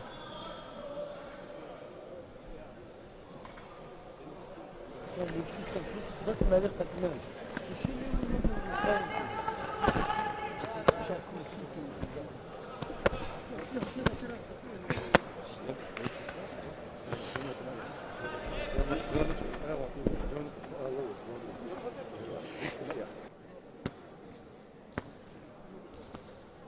Мы получили наставление спортсмены, и сейчас продолжится борьба за выход в финал. Но я хочу напомнить нашим телезрителям, то, что у нас соревнование, да, вот близится к своему завершению. Мы уже потихоньку подходим к решающим поединкам. На старте чемпионата и первенства у нас было 380, порядка 380 спортсменов. Но сейчас имеется в виду, конечно, вот, с каждым кругом, да, количество участников уменьшается. Это проиграл, вылетел, но в целом у нас заявлено порядка 380 спортсменов из 40 регионов страны. То есть действительно очень широкая география представлена на этих соревнованиях. Да, и 3 возрастные категории у нас: юноши, юниоры и взрослые.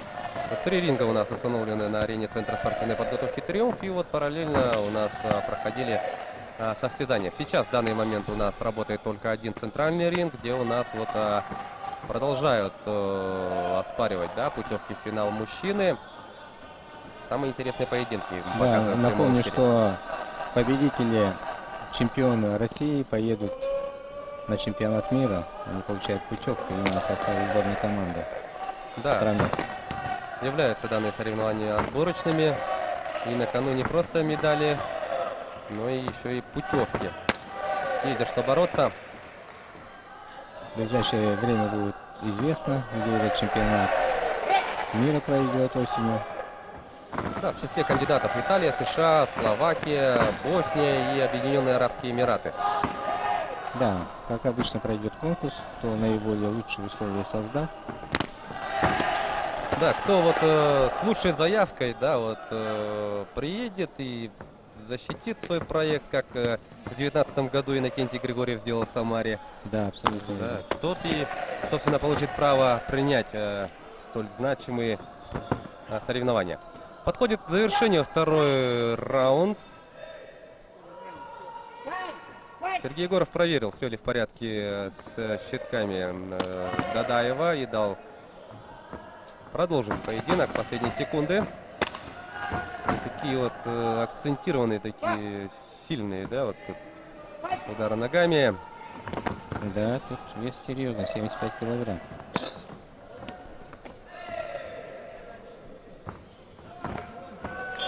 Хорошо колено.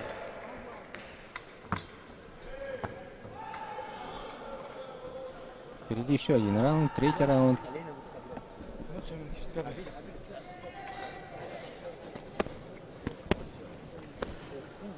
Это 26-я пара у нас сегодня. Полуфинальные бои. 3 боя у нас были финальные, еще среди женщин. Кстати, как и вчера получилось, да, Сергей Егоров, он вступил, да, ну, в игру, так сказать, начал судить, вот как раз, когда начали выходить ребята тяжелой весовой категории, да, дают ему судить. Вчера он вообще вот вышел судить, когда уже 91, до 91 вроде спортсмены вышли, где, конечно, от судей требуется больше внимания. Да, особая внимательность. Ну, в таких весах особо таких опытных судей стараются выпускать, главный судья. Итак, последний раунд. Давайте смотреть. И ух, как тут обмениваются этими мощными ударами спортсмены. Ну что ж, На кону выход в финал, поэтому ребята сразу подняли темп. Сейчас будут выкладываться. Начнется борьба характеров. Можем заметить вот покраснение, да, на левой части туловища Амбахадова. Прилично в эту область прилетало. Ну, хорошие прыжки. Скачковые боковой справа.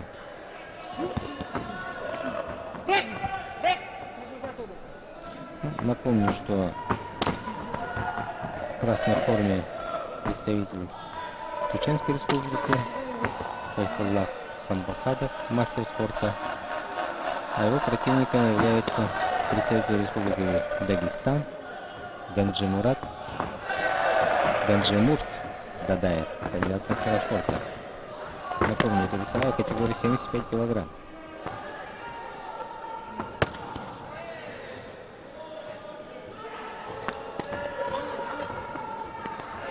Дадаев руки опустил. Ну, 30 секунд до конца. Хороший удар по корпусу. Сбил дыхание Дадаева. —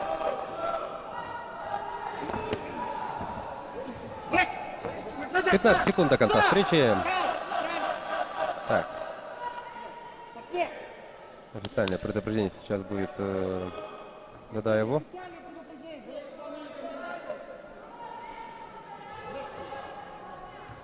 Да.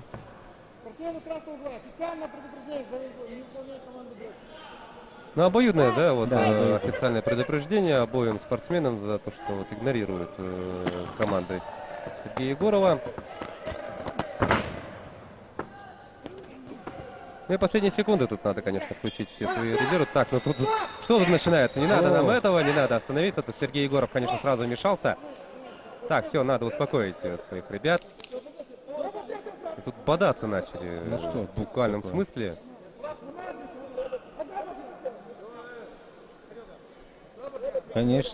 Конечно, тут тренера-секунданты. Так, и Сергей Егоров вот, обращается к своим коллегам, говорит то, что минус балл объявите. Вот интересно, только касается это одного спортсмена или по отношению к обоим? Сейчас явно было. Минус балл? Да. Ну, это справедливо.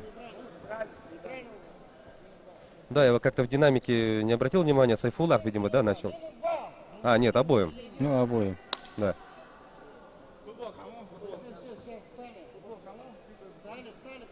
Так, тут нет, Сайфуллах просит футболку. Да, футболку Кадырова ему хочется одеть. Да, с изображением Рамзана Ахматовича футболка, Ахмат, спортивный клуб. Итак, решение судей.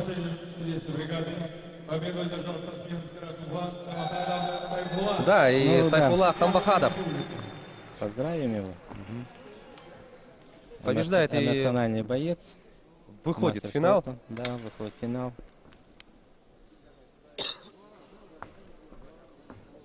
Так, и у нас вот, представитель, да, судейского корпуса, как его они подзывают, обоих спортсменов, и да. короткую профилактическую беседу проводит. Нет, ну, отрадно, да, то, что вот хоть и попадались там, и страсти да, кипели, но руки пожали в итоге. Да, пожали. Они молодцы в этом плане. Просто как бы этот конфликт, да, сразу он созрел, и как бы на ринге же этот конфликт, ну, по сути, по факту он был улажен. Руки пожали, все, тут дальше вопросов быть не должно. Ну, да, интересно, да. Чуть ли не до драки дело не дошло. До драки имеется в виду вне спортивных рамок. Да, надо признать четкую работу рефери Сергея Егорова. Он сразу остановил, встал между бойцами, размял их и успокоил. Ну и секунданты тоже сразу своих парней сразу начали успокаивать, да. Напряженная такая концовка у нас получилась, но вот мы видим, но это да. чем ближе к финалу, такое бывает, это нормально. Как без страсти. Тут на высшем уровне уже психологический момент. Да, ну, Гаджимурат Дадаев из Дагестана становится бронзовым призером. Сайфуллах Хамбахадов сейчас, я думаю, конечно, будет смотреть этот поединок, потому что сейчас будет определяться его соперник по финалу. Итак, в красном углу ринга у нас Денисхан Такаев, представитель Чеченской Республики. Является он кандидатом в мастера спорта. Ну, а его соперник в синем углу ринга Сулейман Касумов, мастер спорта, также представляющий Чеченскую Республику. Ну, то есть, да, уже понятно, что у нас будет чеченский финал в этой весовой категории в любом случае. Денисхан Такаев, он кандидат в мастера спорта, Чеченская Республика. И в синей форме Сулейман Касымов, мастер спорта, Чеченской Республики. Ну, опыт и молодость. Посмотрим. Там же они друг друга здорово, хорошо знают. Одна команда. Ну и мы потихоньку приближаемся к завершению просмотра программы 4-го соревновательного дня. Сейчас мы определим финалистов весовой категории до 75 килограмм. Потом уже у нас ребята потяжелее пойдут. 81, 86, 91, свыше 91. Ну и помним, да, вчерашний день, потому что вчера у нас досрочно бои завершались. Да, 91 килограмм, все бои досрочно завершались. Итак, смотрим, дорогие друзья. Сейчас у нас второй полуфинал весовой категории до 75 килограмм. В красной форме Денисхан Такаев, Чечня. В синей форме Сулейман Касумов. Также представляет этот спортсмен Чечню. Да, выяснение двух чеченцев. Кому выйти в финал. Ну, у обоих медали бронзовые уже есть. Так что для них это принципиальный бой. Кто из них выйдет завтра. Денисхан поправляет футы.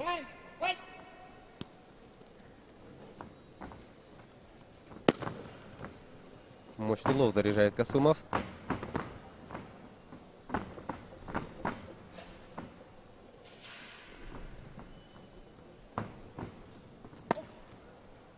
По внутренней части, затем и по внешней работает Денисхан.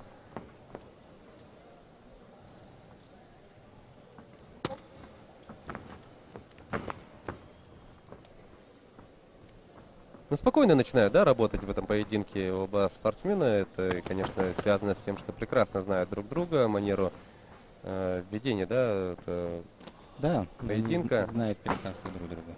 Кто кого как перехитрит.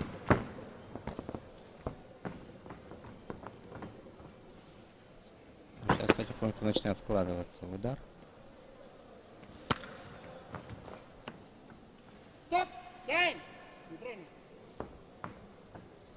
Оба спортсмена одновременно сейчас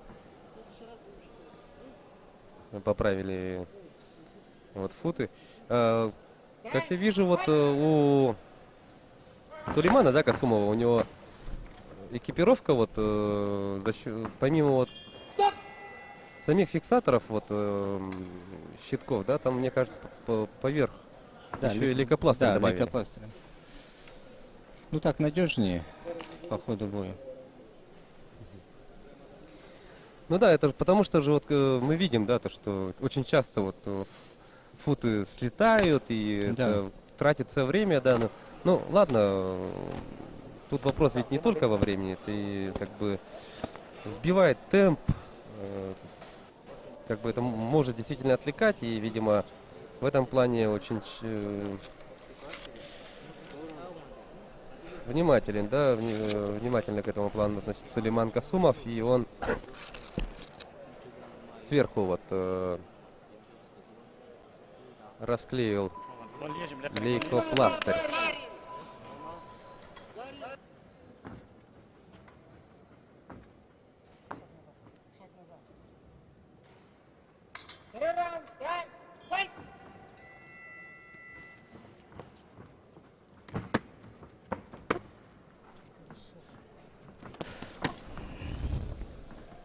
Ну что ж, дорогие друзья, тем временем у нас произошла замена на комментаторской позиции. Благодарим Владимира Иванова. С нами дальше будет работать Алексей Уваров. Добрый день, любители спорта, кикбоксинга. Вот мы наблюдаем очень динамичный, зрелищный бой. Это бои за выход в финал, поэтому спортсмены все вышли достойные. Каждый хочет победить и выйти в финал. На ринге судья международной категории Сергей Егоров, мастер спорта международного класса, неоднократный призер чемпионата Европы мира. Сергей Егоров наш. Да, Алексей, очень резво вы начали комментировать. Не успел я озвучить ваши регалии. Я думаю, телезрителям, конечно, тем телезрителям, которые не в курсе, будет очень интересно. Алексей у нас является чемпионом Советского Союза, России, Азии. Также он бронзовый призер чемпионата мира. И к тому же еще является первым чемпионом России среди профессионалов. Но это основные регалии, конечно, если мы тут будем зачитывать все, победы, достижения, у нас не хватит эфирного времени. Ну вот спортсмены обои представляют Чеченскую Республику. И вот на экране сейчас вот показали, сидит наш знаменитый чемпион по карате Леча Курбанов. И он тоже смотрит, комментирует там, своим собеседникам показывает. Ну, У него день рождения, кстати. Да, у него сегодня день рождения, я его поздравил, я сказал, что мы овны, упертые. У меня 25 марта было день рождения. И вот как раз Леча Курбанов, вот один его приезд такого чемпиона, звезды боевых искусств карате, вот он сидит на ваших экранах слева. Это говорит о том, что у нас очень хорошие соревнования с большим таким количеством таких звезд кикбоксинга, таких даже представители вот карате, кикбоксинга участвуют.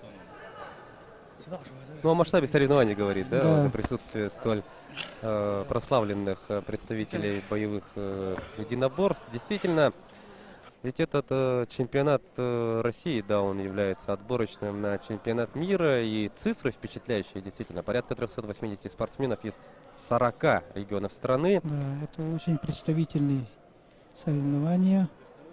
И даже сегодня прозвучало со стороны руководства Федерации России, что они рассматривают наш город Якутск даже для проведения международных соревнований по кикбоксингу. Даже так, это Да. в дальнейшем, да? В дальнейшем, это да. говорит о том, что действительно представители Федерации кикбоксинга России довольны, тем, что как Якутск проводит, принимает эти соревнования. Но действительно, все же знают, что Якутск имеет хороший такой опыт в проведении масштабных стартов. Да. Потому что у нас, например, я не знаю, как в других регионах, честно скажу, но у нас есть свои, спартакиады, игры манчары, спартакиада по зимним видам спорта и так далее. Начиная республиканскими соревнованиями, которые являются действительно масштабными стартами. У нас Якутия в который раз проводит международные спортивные игры «Дети Азии». Принимали мы такой чемпионат России по различным видам спорта, в том числе по боксу, но также Кубок мира по вольной борьбе. Действительно, опыт проведения крупных и значимых стартов есть. И отрадно, что руководство Федерации кикбоксинга России отметило уровень организации. Было бы очень хорошо, если бы в дальнейшем действительно на якутской земле проводились еще и международные старты. Завершается тем временем данный поединок. Напомним, что это у нас также полуфинал. И по истечению этих 37 секунд мы узнаем имя соперника Сайфуллаха Хамбахадова, чье выступление мы видели ранее. Такой плотный поединок. Продолжают активно работать Денисхан Такаев и Сулейман Касумов. Да, это решающий раунд. Остается совсем немного. И вот кто концовку как сделает, и они решат, кто же победит. Обои с одной команды, со сборной Чечни. И мы узнаем сейчас победителя, кто же станет соперником Хамбахадова Сайфуллаха. Завершается поединок, звучит гонг, и через пару мгновений судьи озвучат свое решение. Да, молодцы. Вот на наших экранах родная сестра нашего Александра Егоровича Иванова, его друзья. Мы на ринге, то есть мы на экране. Вот. И очень отрадно, что Якутск принимает такой большой чемпионат. Вот сейчас мы узнаем, кто же победил в этом упорном бою. Побеждает синий угол, спортсмен синего угла. Сулейман Касумов. Сулейман Касумов, мастер спорта Чеченской Республики. Ну и, конечно, тут поблагодарили друг друга, да, вот с улыбкой. Но ребята представляют одну команду, конечно. И у нас получается, как я уже говорил, да, в любом случае у нас в этой весовой категории будет и чеченский финал. И мы просто должны были определить, кто же именно, да, вот из второй пары встретится с Сайфуллахом. И, как вы видели, право биться в финале у нас заслужил Сулейман Касумов. Встретится он с Сайфуллахом Хамбахадовым в финале, но Денисхан Такаев становится бронзовым призером вместе с Гаджимурадом Дадаевым, который представляет Республику Дагестан. Определили мы финалистов в этой весовой категории. Сейчас мы перейдем к весу до 81 килограмма. Но перед этим мы смотрим яркие моменты минувшего раунда в замедленном действии. Ну и видим, как Сергей Егоров поднимает руку Сулеймана Касумова. Да, это спорт, хоть кто-то должен победить. И вот даже вот мы видим, ребята с улыбкой друг друга поздравляют с победой. Кому-то пожелает он удачи в следующем старте, кому-то он пожелает, например, удачи в финале. И вот у каждого настроение хорошее, даже у проигравшего. Ну, когда ты побеждаешь, всегда есть чувство исполненного долга, что ты усердно трудился, готовился, шел к этому старту. И всегда, конечно, с благодарностью вспоминаешь своих тренеров, своих друзей, с кем ты тренируешься, готовишься. Ну, если на международных соревнованиях, то ты вспоминаешь свою родину, там, свои родные места, откуда берешь энергию. Я, например, постоянно, вот когда уезжал на международные соревнования, уезжал в Хангаласский улус, где я родился, вырос, село Актемцы. Перед вылетом, получается, да? Да, долина Эркена, и разговаривал с природой, с рекой Леной. Вот. Желал удачи, спасибо, благодарил. И это мне давало какую-то неведомую силу и дух, что я не должен подвести свою родину, свои родные места, свои исторические. Вот. Поэтому это сейчас вот, когда я потом увлекся муай-таем, я вот понял, почему они так делают. Они тоже перед боем даже они танцуют и вспоминают свои эти тоже движения, настрой на бой. Вот это. Вот по правилам кикбоксинга судья проверяет спортсмена перед боем, и только после его одобрения секунданты одевают шлем. Ну, все любители кикбоксинга уже, наверное, знают вот правила кикбоксинга. K1 это дисциплина кикбоксинга, где разрешены удары коленями, чем-то похожий на наш тайский бокс. Вот. Я возглавляю Федерацию Республики Саха-Якутия по тайскому боксу. Вот. Ну, за исключением ударами локти у нас тут запрещены. Тут локти запрещены, но вот именно удары коленями дополняют вот кикбоксинг. Его зрелищность здесь, разрешены удары. Ну, запрещены, как в тайском боксе, это задержка вот двумя руками, потом броски. Вот. Вот то, за что вот на протяжении всех этих 4 соревновательных дней наказывают рефери, да, сразу делают предупреждение. Ну, давайте представим участников этого поединка. Это у нас весовая категория до 81 килограмма. В красном углу ринга, дорогие друзья, Данил Карпенко, мастер спорта международного класса, представляющий Волгоградскую область, и его соперник Абдул-Азиз Юсупов, мастер спорта из Чеченской Республики. И еще один представитель Чечни у нас в решающей стадии весовой категории. 81. Это, да, полуфинальная пара. Конечно, вот спортсмены Волгоградской области привезли очень солидную команду. Очень много у них мастеров спорта, международников.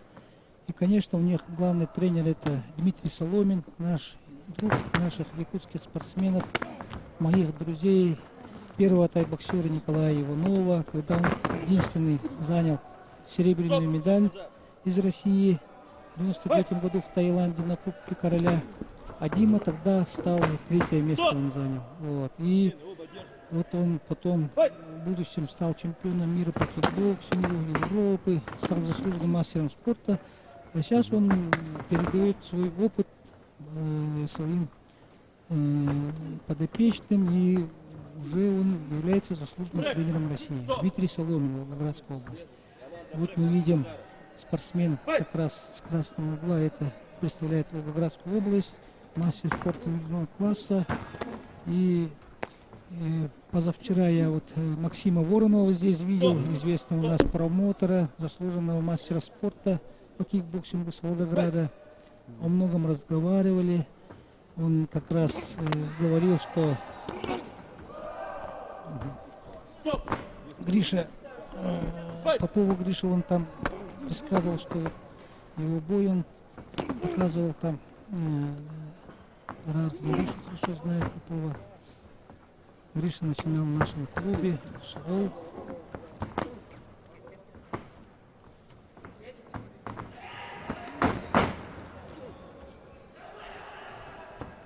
Да, и у нас последние секунды первого раунда.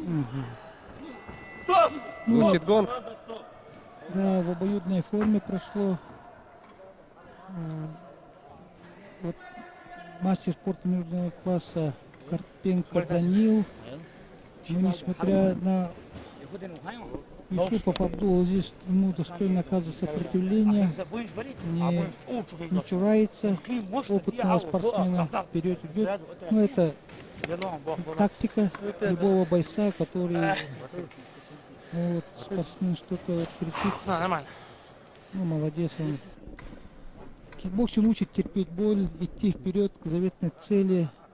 Даже ты, когда пропускаешь удар, ты не должен показывать сопернику, что в тебя попали. И каждый тренер, да, этому учит. Мы тоже учим своих подопечных. Никогда не показывать, что ты устал, что тебе больно. И вот как раз демонстрирует этот спортсмен с красного угла Карпенко Денис. Данил. Мастер спорта международного класса. Итак, второй раунд данного поединка стартует. И давайте наблюдать за тем, как же у нас будут развиваться события. Хороший такой хоккей выкидывает Юсупов и руки подключает. Боец в синей форме.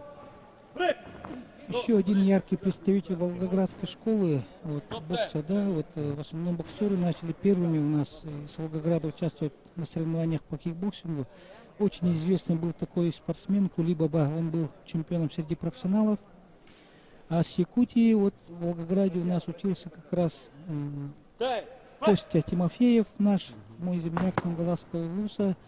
Вот он как раз выполнил норму заслуженного мастера спорта по кикбоксингу. Он неоднократный призер 3 чемпионатов мира по кикбоксингу, по разным версиям, по ВАКа, по Аякса.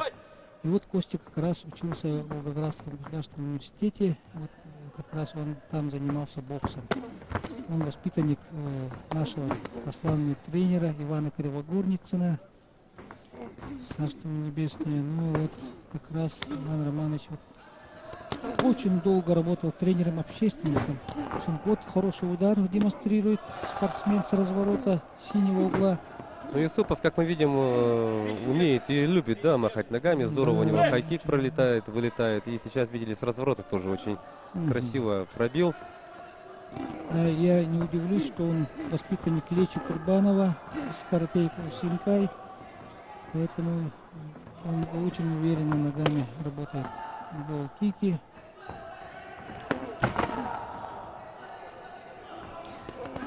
Так. Ага, да. По суставам нельзя бить лоу-кики. И почему лоу-кики, они очень болезненные, да, они вот, когда в бедро спортсмен пропускает, он удар, как бы, есть такое понятие мышечный нокаут. И вот в Таиланде это очень демонстрирует, потому что в Таиланде очень сильно ставят удары ногами, голенью. Вот.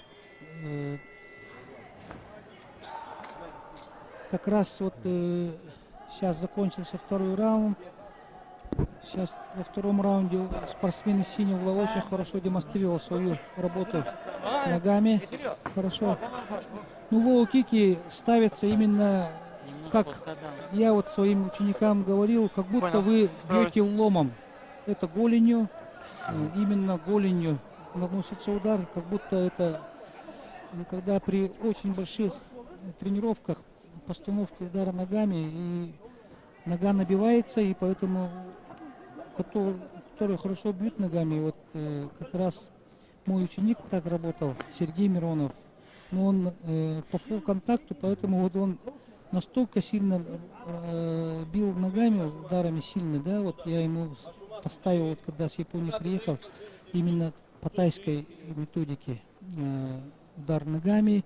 И вот в фулл-контакте, кто к нему заходили, они все говорили: о, с Мироновым Сергеем, там невозможно проиграть по очкам, он только ввиду явного или там... Запинает, да, вот да, ногами, или лоу-киками ребра засыпает. ломает, и между нами говоря, вот до чего он отпинывал. Некоторые потом уже уходили в другие веса, когда слышали, что он приезжал, кто-то выше, кто-то ниже, выше с Мироновым. Настолько жестко работал, да? Да, он родом с Алёкинска, и вот как раз каждый сенокос мы вместе работали, сено косили, он родной брат моей супруги Марины, вот, поэтому вот как раз ему 15 лет было, я приехал в Алёкинск на сенокос каждое лето. И я как действующий спортсмен заставлял его, чтобы он меня пинал, там бил, там и боролись, с Хапсагай боролись. Вот хороший, ребята демонстрируют хорошую технику, заключительный раунд, поэтому вот все решает именно активная работа. И, конечно, перед тобой, когда мастер спорта международного класса, надо быть наравне с ним. Ни в коем случае в равном бою все равно. Да, наверное, надо даже, наверное, работать активнее, да, вот мастер активно, спорта. да, активно надо, еще активнее. На 2 головы надо, чтобы показать судьям.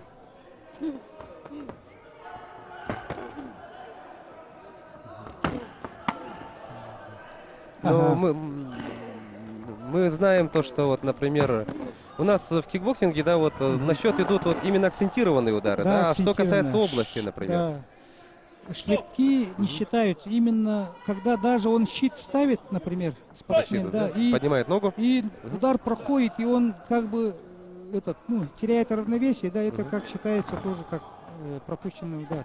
Поэтому вот судьи считают, там электронное судейство как раз, и точные удары, вот если вот пропустил, он нажимается кнопка. Но мы работаем как внутренней, так и по внешней стороне. Да, внутренняя внешность. Да. Да.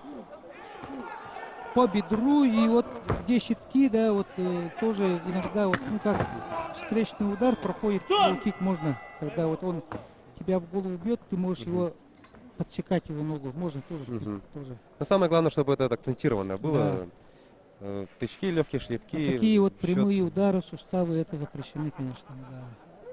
Поэтому вот очень успешно выступают представители карате Кёкусинкай, которые вот лоу-кики у них очень хорошо поставлены. Представители тайского бокса, муай-тай. Приглашает спортсмена к центру ринга, да. Ну не к центру, а спортсмен синего угла как бы недоволен собой, что провел такой поединок. И вот он... Да, Данил Карпенко. Данил Карпенко выходит в финал. Конечно, Юсупов Абдул-Азиз очень хорошо боксировал, с именитым спортсменом. Отдать должное стоит, да, конечно. И, конечно, у него все впереди. Парень молодой. Вот так куются чемпионы, когда вот именно уже он завоевал бронзовую медаль. Это очень большой. Вот на ваших экранах тренер сборной Волгограда Дмитрий Соломин, неоднократный призер первых соревнований, международных соревнований по тайскому боксу. И, конечно, победитель чемпионатов мира и Европы в разделе лоу-кик как раз. И вот он, его воспитанники это очень хорошо показывают себя на этом чемпионате. В том числе вот и Данил Карпенко, который победил в этом поединке и вышел в финал весовой категории до 81 килограмма. Соответственно, Абдул-Азиз Юсупов стал бронзовым призером. И сейчас мы приступим к просмотру следующего поединка, по итогам которого узнаем соперника Карпенко. Перед вами, дорогие друзья, Максим Сульгин из Новосибирской области. Это у нас кандидат в мастера спорта. И его соперником по этому поединку будет Александр Дмитриенко Вот. из Самарской области. Да, как раз вот очень интересный бой будет. Вот представитель Новосибирской области, мои друзья уже сказали, что их представитель приехал к нам в Якутск. Мои ребята, тай-боксеры, ребята, мы с ними связь держим. И вот они сказали, у него хороший мальчик, вот Максим Сульгин. И вот он вышел в полуфинал. Это говорит о том, что очень перспективный спортсмен у нас тоже. Мы всегда на чемпионатах России как держимся вместе, сибиряки, вот Волгоградская область, Дальневосточный федеральный округ. Вот. Всегда друг друга поддерживаем, ободряем. Вот. И несмотря вот мы уже сейчас с тренерами работаем, все равно мы связь держим. Даже вот всегда друг друга поддерживаем, не только по спорту, там и по бизнесу, например, я вот, мои друзья, строительством занимаются в Новосибирске, я им тоже помогаю, там как, что. Вот. И вот сейчас будем смотреть интересный бой с мастером спорта международного класса Самарской области Дмитриенко Александр. Вышел наш сибиряк Сульгин Максим, кандидат в мастера спорта с Новосибирской области. Ну, как вы сказали, да, отмечали вот Сульгина, то что вот перспективный, да, вот спортсмен. Посмотрим, как он будет противостоять, что он предложит мастеру спорта международного класса в лице вот Александра Дмитриенко. Первый раунд этого поединка, напомним, победитель встретится в финале с Данилом Карпенко.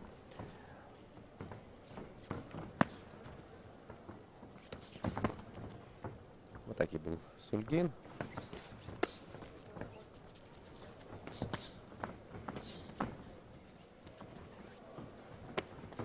Ну, тут сразу бросается в глаза покраснение, да, на корпусе Дмитриенко. Хорошенько вот поработал с сайд-киками, фронт-киками Сульгин.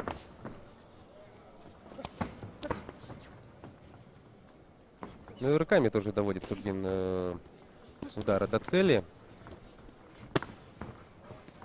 Да, очень интересный бой идет. Хай-кик. Почему нет? Последние секунды первого раунда.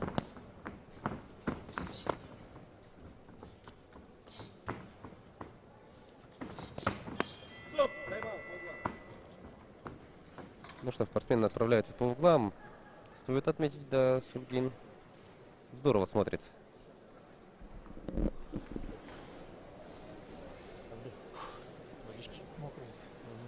И возьми тряпку, выдвинь.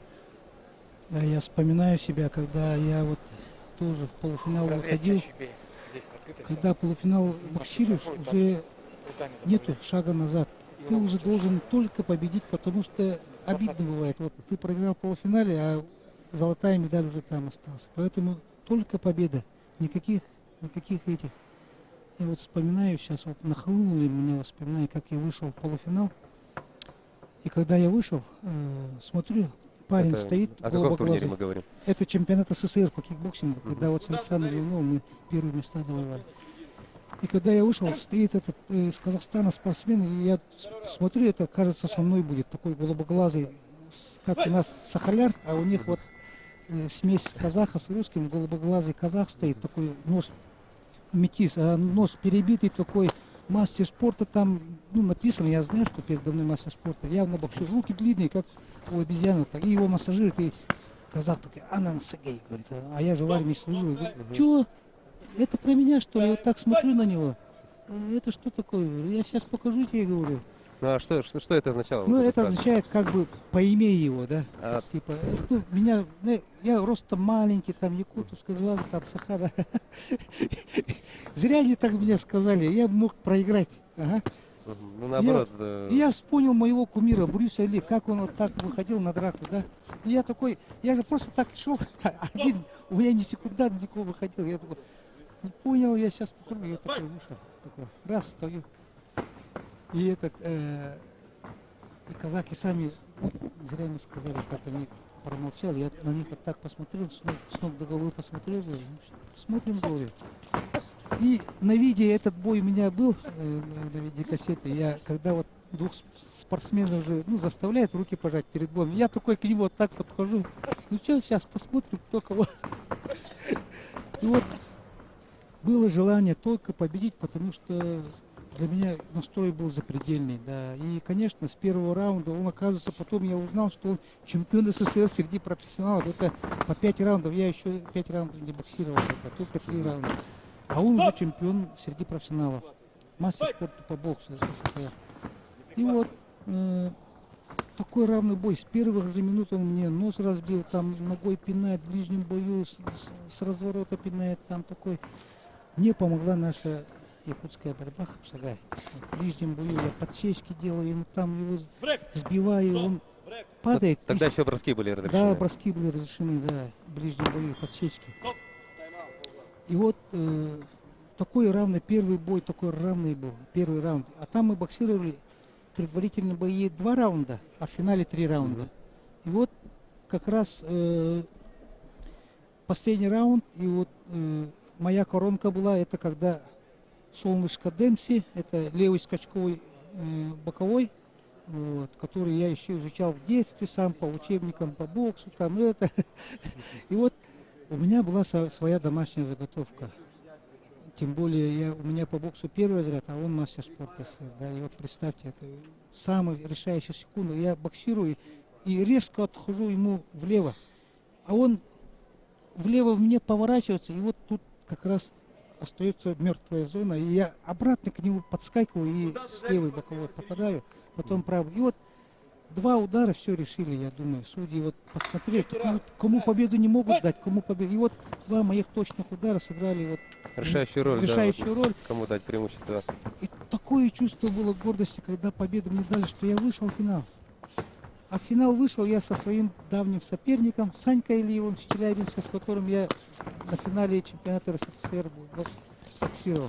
Я говорю, иди сюда, дерись со мной, говорю. Вот 3 раунда его гонял, он вот меня убегает от левого бокового. И подумал, как это финал, что ли? Как-то я удивился, что у меня легкий такой финал был, да, чемпион СССР. Вот самые тяжелые бои, вот как раз у меня полуфинал. На стадии 1-2, да? Да, очень тяжелый. Этот бой мне запомнился. И потом, через 2 года, мы еще с Кабулбековым встретились на финале чемпионата Азии. И вот Арсланбек там, он очень был настроен на меня победить. Вот. Реванш хотел взять. Да, и потом ребята мне рассказывают, казахи, потом, Леха, ты знаешь, говорит, когда ты его второй раз вывел, он домой приехал, говорит, все, ребят, я завязываю с кикбоксингом. Мы ему там проводы из спорта, подарили ему этот Жигули, там машину ему. Вот. Сейчас мы, так приятно, я сейчас с ними связь поддерживаю, это с Арсланбеком Кабулбековым, Оскаром Мажановым, да, вот. И всегда они передают привет, мы друг друга. Так, связь держим. Это очень. Вот спорт нас приближает, спорт нас объединяет. В этом и великая сила нашего спорта, кикбоксинга, что вот мы, несмотря на все, хотя вот кто-то и другие виды спорта пошел, я вот, например, сейчас вообще занимаюсь боевыми, возрождением боевого искусства нашего народа, да, вот именно работа с мечами, батас, рукопашный бой, там, стрельба из лука, вот недавно в Гандархан был, вот я 3 года там работал, ставил. Это очень интересно, когда вот ты уже... Это приемки. Да, уже там все разрешено, и бои, и все, и там все приемы разрешены. Ну, тогда дрались насмерть, вот, получается, наши предки. Ну что ж, занимательная история, Алексей Юрьевич, действительно. Вот, и как раз то, о чем вы говорили, да, то, что самый тяжелый поединок, он часто бывает именно на стадии полуфинала. Вот на вашем примере, Алексей Юрьевич, вы тогда сказали, то, что в полуфинале чемпионата Советского Союза очень сложный поединок получился, ну а финал неожиданно для вас получился достаточно таким простым. Ну что ж, мы видим то, что оба спортсмена также, да, вот, тяжело дышат. Непростой такой зрелищный поединок они провели, и сейчас мы узнаем итог данной встречи. В данном бою решение судей. Победу одержал спортсмен из синего угла Дмитриенко Александр Дмитриенко побеждает в этом поединке, мастер спорта международного класса из Самарской области. Мы поздравим и Максима, нашего сибиряка, Шульгина Максима, что у него все впереди. конечно, он все дал для победы. Вот по тайской традиции он тай-боксер, вот так попрощался. И вот они через ринг не шагают, они перепрыгивают. Это вот, ну, как злые интересно. духи, да, вот это вот он яркий представитель тайского бокса, молодец. Придерживается всех вот, таких этих, да? Все впереди, Максим молодец, кандидат в мастера спорта, и уже вот он в полуфинале, это очень хорошо. Да, и таким образом у нас Бронзовая медаль. Александр Дмитренко встретится в финале с Данилом Карпенко.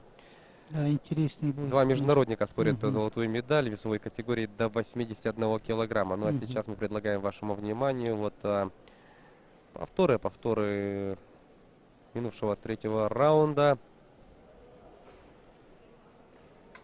И сейчас мы перейдем к следующей весовой категории. У нас осталось выявить, дорогие друзья, финалистов и бронзовых призеров в трех весовых категориях. Сейчас мы перейдем к весу до 86 килограмм. Перед вами Сергей Пономарев, заслуженный мастер спорта из Пермского края. А это его соперник Адам Халиев, мастер спорта международного класса из Чеченской Республики. Да. Ух, какое у нас сейчас противостояние будет. Уважаемые любители спорта, сейчас очень будет зрелищный бой. Перед нами заслуженный мастер спорта и мастер спорта международного класса. 86 килограмм будет оспаривать, кто же выйдет в финал. Хочу сразу сказать, что 86 килограмм я горжусь своим учеником, двукратным чемпионом России по тайскому боксу, чемпионом Азии по кикбоксингу, обладателем Кубка России по кикбоксингу. Это Алёка его зовут, это Алексей Иванов, он сейчас подполковник запаса силовых структур. Вот он как раз именно в этой весовой категории у меня является моим единственным двукратным чемпионом России. Из якутян он единственный чемпион по тайскому боксу. Потом он вошел в сборную России, ездил на чемпионаты мира в Таиланд, потом в Японии он долго там по профессиональным правилам там боксировал.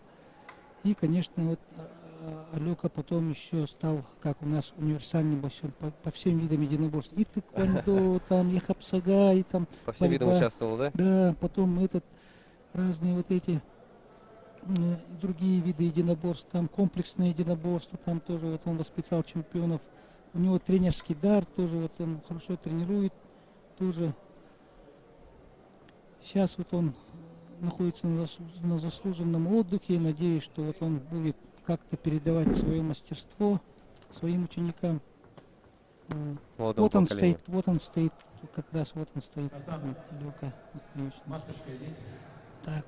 Ну да, тут Алексей Юрьевич показывал фотографию. У нас тут просто перед нами лежит книга, да, которую презентовали вот на днях. Это «Кикбоксинг Якутии. 30 лет побед и прогресса».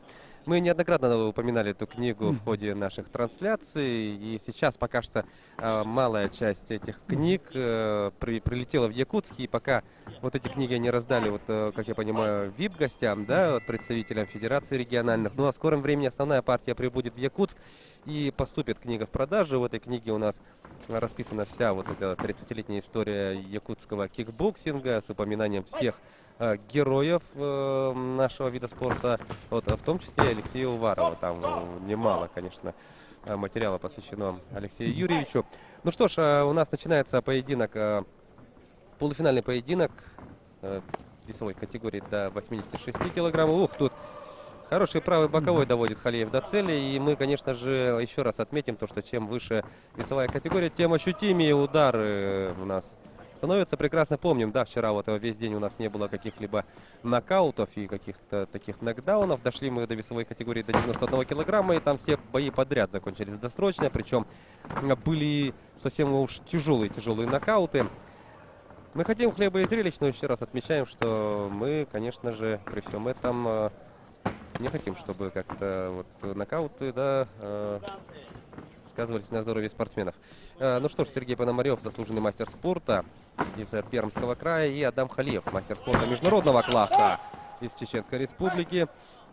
Два очень мастеровитых спортсмена у нас встретились. Давайте внимательно наблюдать.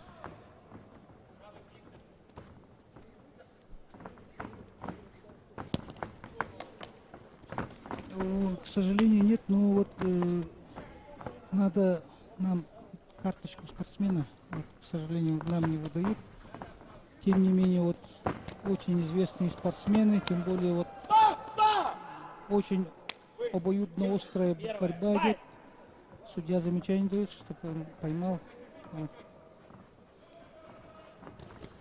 Ну и удары акцентированные, конечно. Да. Ну, когда вот два опытных спортсмена, каждый вот будет вот принципиальный бой у них, вот представитель красного угла вот использует свой высокий рост на дистанции, вот работал, поэтому вот.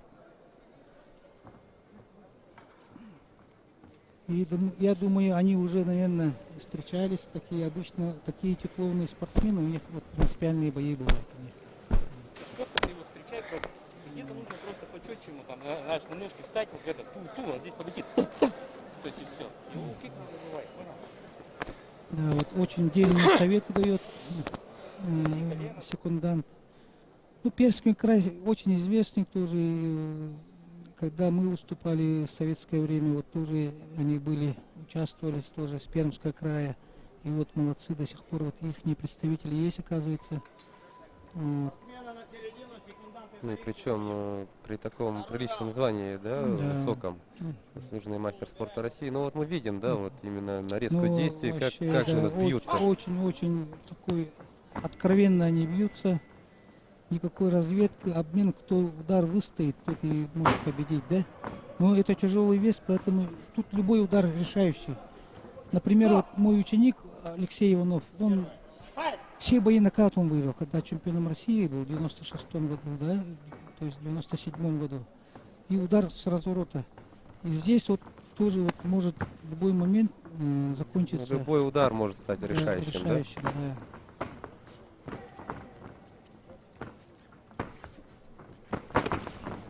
Я еще раз отмечу, что вот почему мы говорим, да, уделяем какое-то особое такое внимание этому поединку, потому что у нас это один из таких нечастых случаев, по крайней мере в рамках сегодняшнего дня. У нас встречаются заслуженный мастер спорта, это у нас в красной форме Пономарев, и мастер спорта международного класса. Соответственно, в синей форме это Халиев. Ну вот встреча двух таких именитых спортсменов. Вот, бэкфист, и тут, конечно, сразу будет предупреждение, устное замечание, потому что бэкфист и у нас локтем ударил. У нас, конечно, нужно аккуратно в этом элементе, потому что сам бэкфист, он же относится к таким вот коварным ударом, да, вот, например, человек сориентируется не так, а тут если локтем вот прилетит в челюсть, ну это, конечно, страшно будет. Тем более, если вот столь подготовленные спортсмены высочайшего класса проводят такие удары. 25 секунд до конца второго раунда, и у нас продолжается вот эта вот плотненькая работа. Да, спортсмен красного угла с дальней дистанции расстреливает руками, потом ногами добавляет, на 2 этажа работает. Ну да, он ростом выше. И, конечно, использует вот с дистанции удара. Все, звучит гонг, конец второго раунда. Красный очень уверенно, не зря он заслуженный мастер спорта, очень уверенно себя ведет, откровенно. Попытается здесь ты его лови. То есть просто прокруток его накатывать. Вот надо. сейчас да, Чуть-чуть очень пониже спокойно, бейся, да, вот чуть-чуть себя пониже. ведут И спокойно. ты где-то подходишь, вот раскачнул вот здесь, правый снизу, левый сбоку. И, допустим, в этот момент.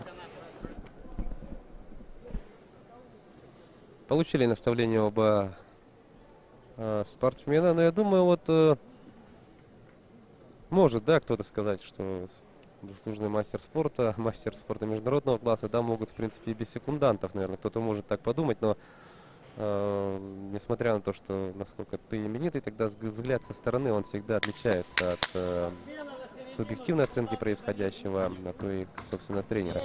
Подсказали обоим спортсменам, где стоит прибавить, а где-то что может быть наоборот убавить. Итак, заключительная двухминутка. Поехали, дорогие друзья.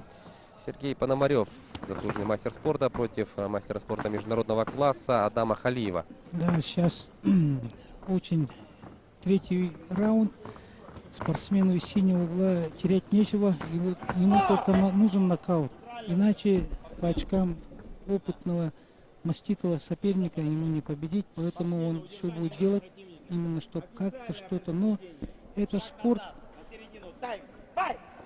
это спорт, это очень, конечно, и бывает иногда нереально, но видишь, вот каждый удар вот он хочет ловить. С разворота красиво пробивал Халиев. Очень хорошо в прыжке он вот пытался удар завершить. Мощный лоу заряжает Халиев. И еще раз.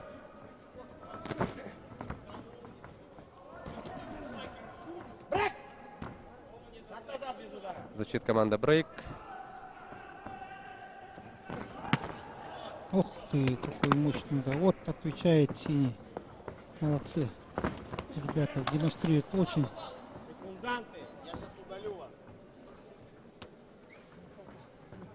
Ну, обменялись, да, такой Да, мощной серией. И, ну, что, перчатками стукнули друг друга.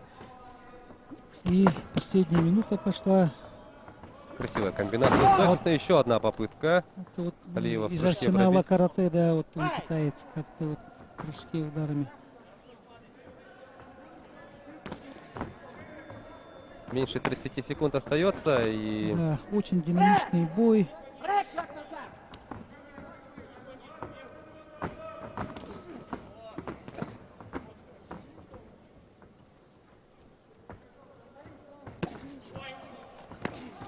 ух, хорошо тут прямо. Прямой доводит до цели Пономарев. И очередная попытка вот так в прыжке ногой пробить в исполнении Халиева. И завершается у нас практически этот поединок. Последние секунды. Все, звучит гонг.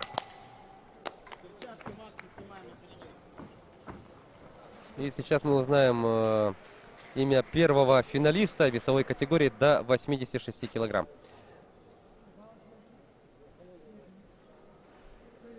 Да, хороший бой продемонстрировали ребята. Конечно, они друг друга знают, поэтому, наверное, вот принципиальный бой у них был. Вот он настроение не теряет, молодец.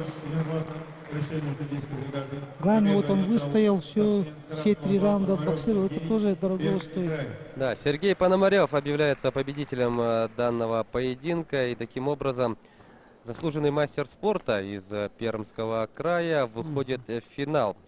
Финал состязаний среди мужчин весовой категории до 86 килограмм.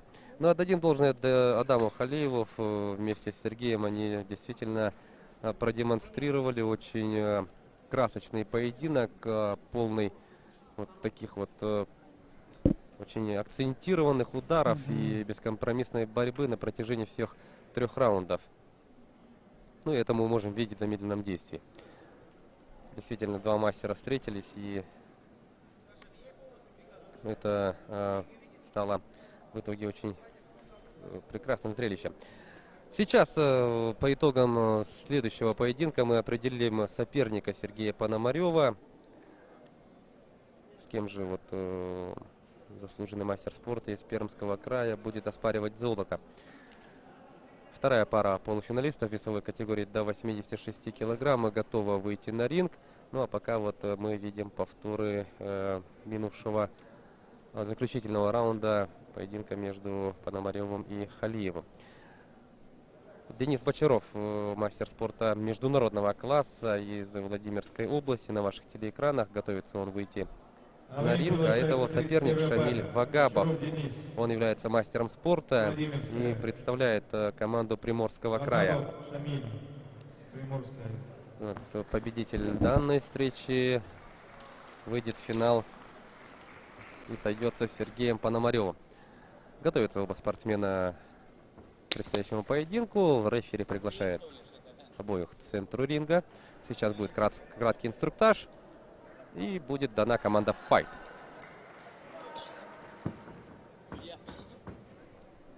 Вот мы вчера отмечали, да, потому что почему у нас в кикбоксинге даются команды «Файт», «Стоп», «Брейк». Дело в том, что у нас кикбоксинг зародился в Соединенных Штатах Америки в 70-х годах.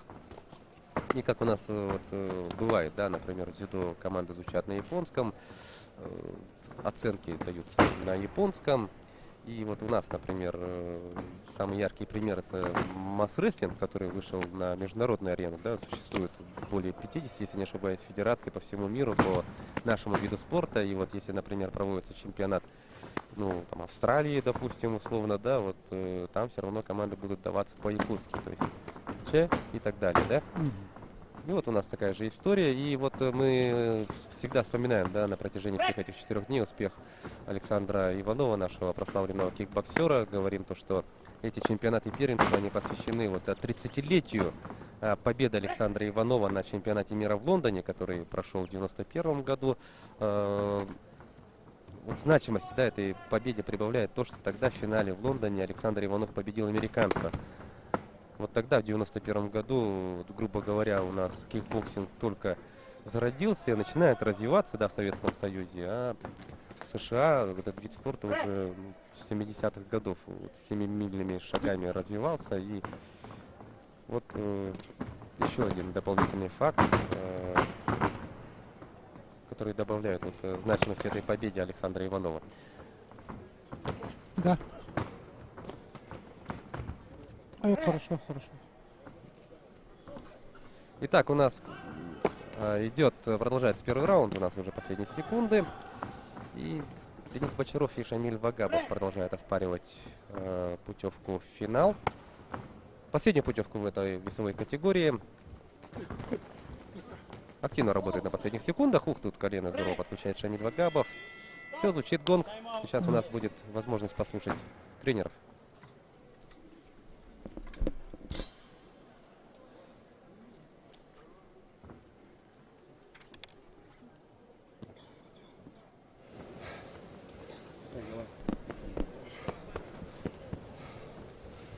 Да, спортсмен любую возможность использует, чтобы быстро восстановиться, со свежими силами начать следующий раунд.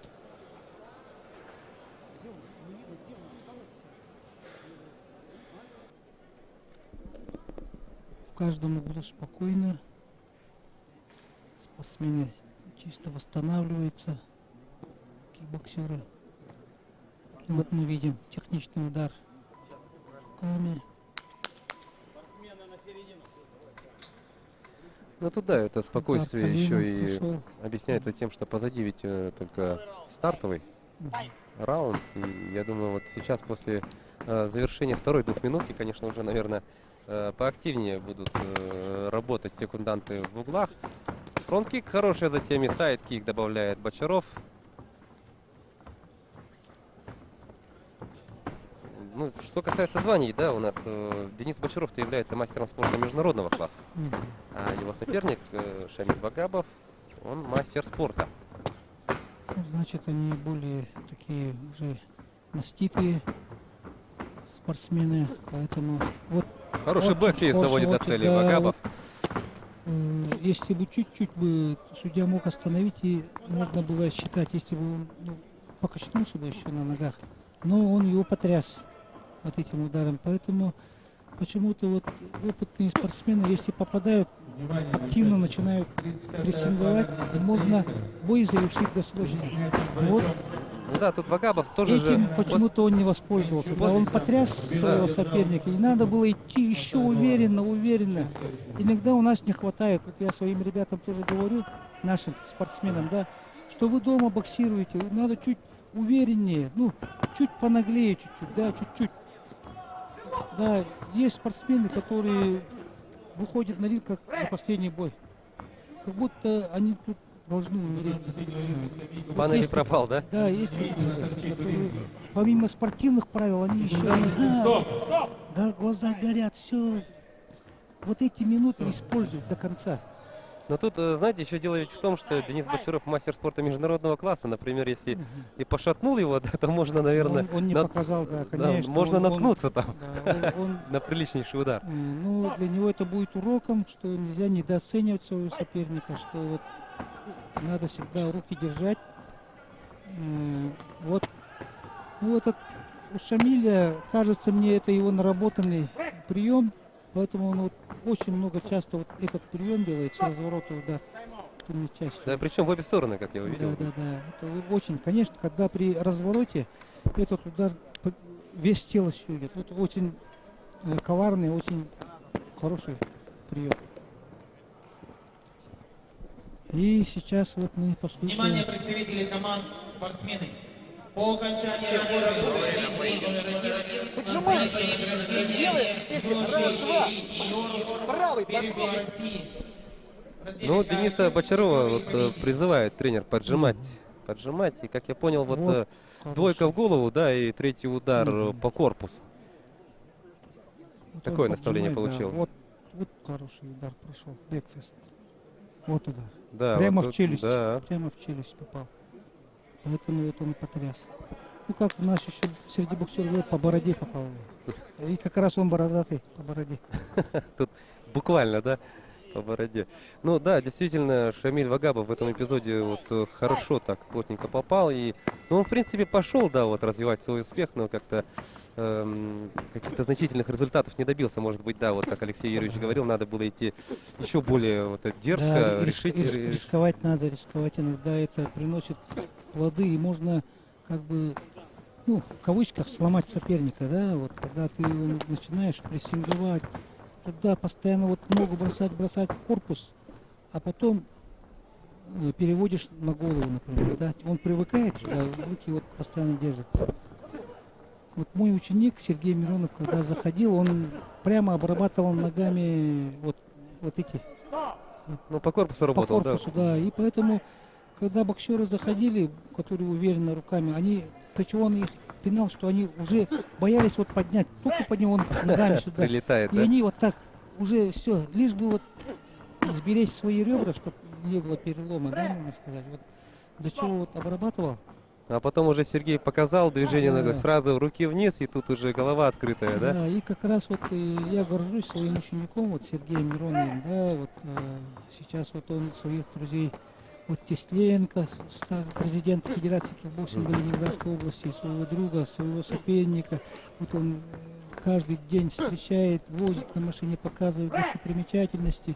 И вот как раз, когда Сергей боксировал в Москве, про него вот хороший удар пошел. Вот мы сейчас свидетели, когда спортсмен красного угла может потрясть своего соперника, точный удар руками. Вот он хочет завершить уже вот. Еще одна попытка А провести. Шамиль, он хитрый, да, вот он не промах, парень молодец.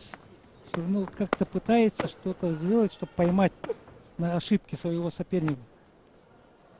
Иногда так бывает, да, что в пылу борьбы он идешь и забываешь о защите, и вот очень сильные удары пробил по корпусу. Ну и что? Вот ребята друг друга поздравили, молодцы, хороший бой показали. Да, отличный поединок продемонстрировали, тоже очень много акцентированных таких мощных Нормально. ударов. От тренера, было. конечно, Нагоняев получит сейчас, недовольный тренер. А тренера всегда вот такие бывают, да, недовольные. Когда ты от своего тренера какое-нибудь ласковое слово услышишь, это так приятно бывает. В данном бою победу на разрешение судейского. И результат поединка, дорогие друзья. Из Красного Бочаров Денис. Денис Бочаров. Вот, да, зрелищный будет финальный бой. Завтра выходит на Пономарева Сергея. Да, заслуженного мастера. Два высоких парня. Вот. Таким образом, вот Шамиль Вагабов и Адам Халиев становятся бронзовыми призерами в этой весовой категории. Ну а Денис Бочаров, являющийся мастером спорта международного класса, спорит золото весовой категории до 86 килограмм вместе с Сергеем Пономаревым, заслуженным мастером спорта, чью победу вот мы видели поединком раньше. Ну вот, Алексей Юрьевич, вы неоднократно вот упомянули, да, имя Сергея Миронова, вашего воспитанника. Я думаю, тут стоит отметить, что вот Сергей, он входит в число 8 чемпионов мира из числа якутян, да, и он Вот у нас он как раз, вот он, вот стоит. в Бирмингеме он одержал свою победу. Да. Это 90... Он мою мечту стать чемпионом мира воплотил в жизнь. И я ему все свои навыки передал, все как не только технику удара, да, как человек, как спортсмен, как вот. Я сейчас очень горжусь, что вот он состоялся в жизни после спорта.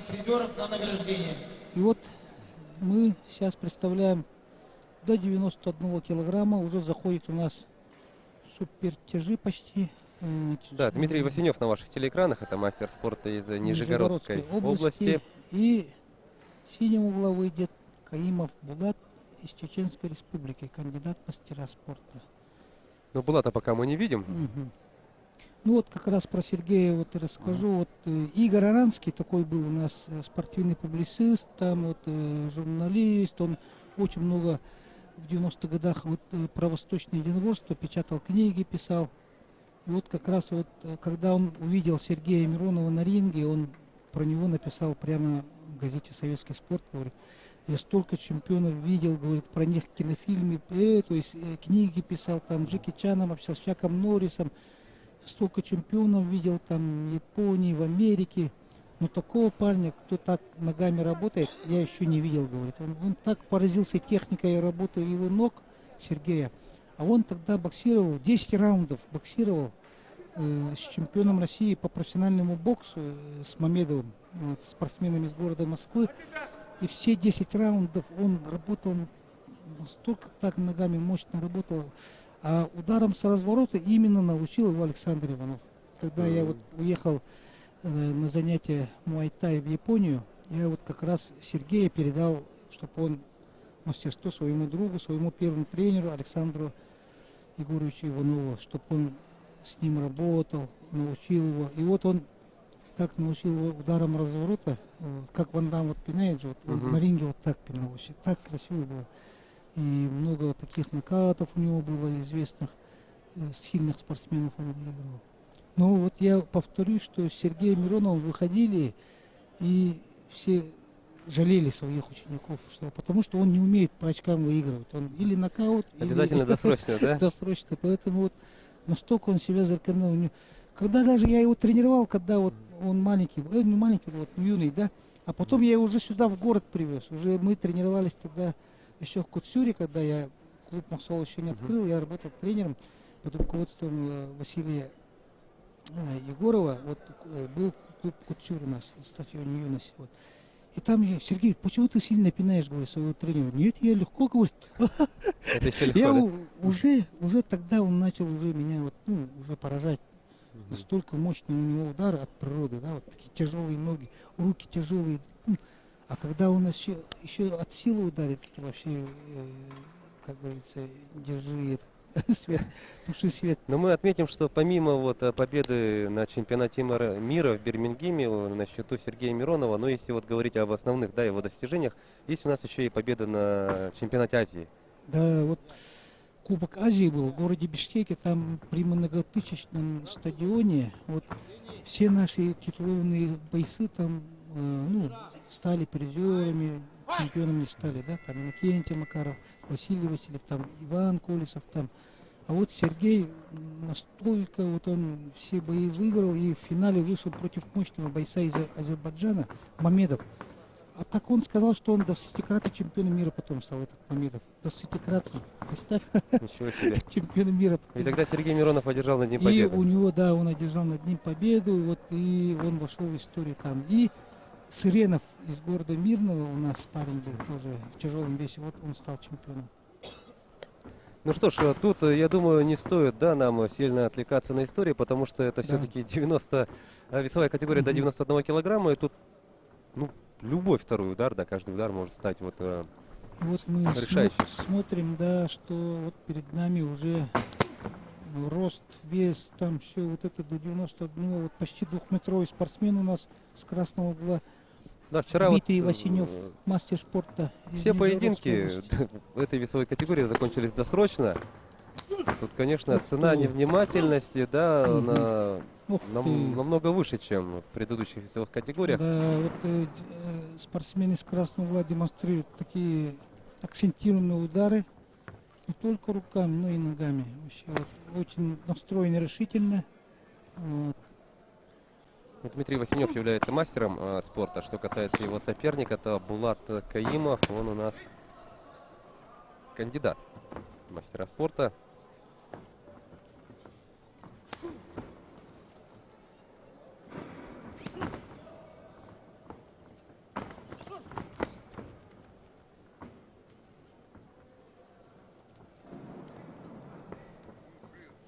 Вот мы... А у нас, может... Ну и продолжаем мы просмотр данного поединка. Завершается первый раунд.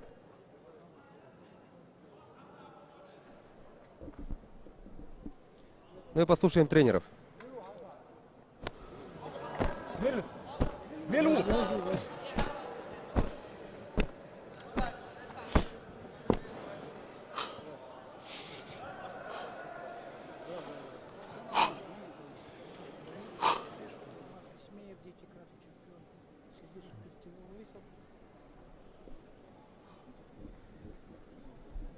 Итак, сейчас мы смотрим такие хорошие моменты, когда вот Дмитрий Васинев, мастер спорта из Нижегородской области, провел несколько хороших связок с руками, с ногами.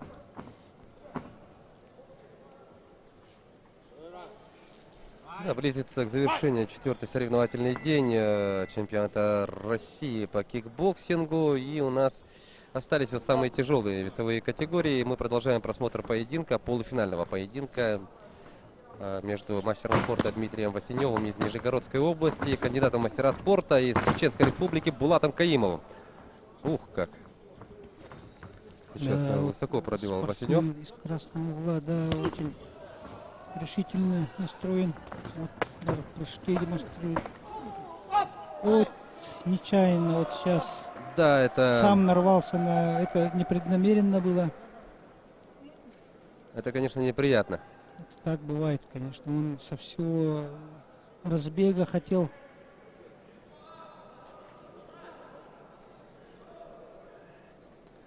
Ну и тут, конечно, дождутся, да, все дождутся вот того, пока Дмитрий Васинев придет в себя. И ну вот повтор этого эпизода, но тут, да, Васинев шел вперед.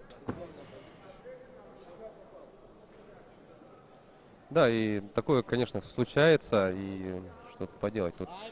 Поэтому отводится время для того, чтобы спортсмен пришел в себя, да? Мгм. Ну и у нас все нормально, и продолжаем. Бой идет. Вот сейчас вот спортсмен опять в прыжке демонстрирует. Почему в прыжке? Потому что когда удар приходится в прыжке, весь тело полностью идет на удар, и очень бывает иногда, вот, ну, если в прыжке удар получится, он очень разрушающее действие имеет, может, последствия от этого удара. Ну вот в прыжке с колена пробивал Васинев, затем еще добавил, уже находясь ногами на помосте. Мощный лоу-кик заряжает Каимов.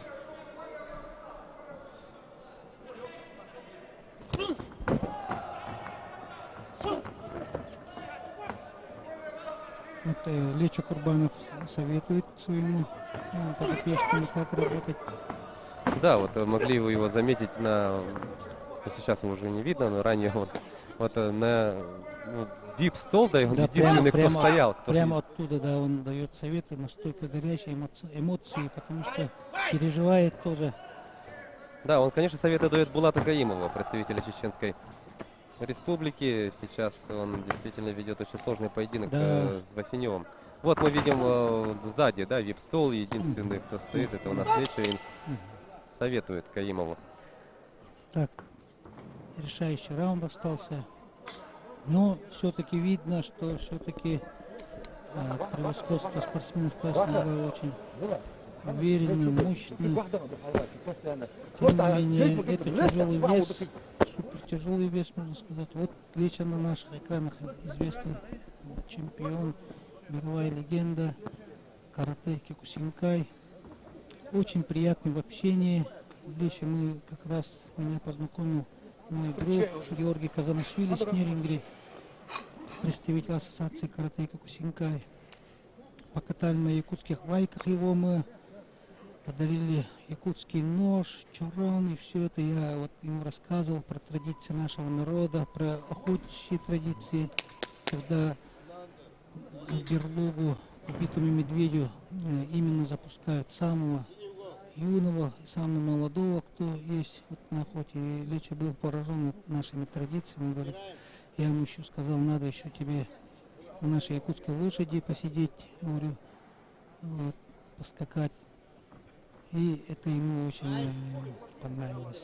Ну, мы видим, Лечо стоя будет смотреть, по всей видимости, да, и конечно, этот поединок. это, когда твой ученик выступает, это столько эмоций, столько, как будто он сам сейчас, наверное, На ринге, да? как бы он сделал бы. И самое такое, что вот судья... Да, обратите внимание, рефери удалил одного из секундантов Булата Каимова, но будем считать Лечо сейчас за вторым, да, за второго секунданта, вот. Ну туда правилами запрещается подсказывать во время поединка, для этого и существует, да, у нас перерывы между раундами.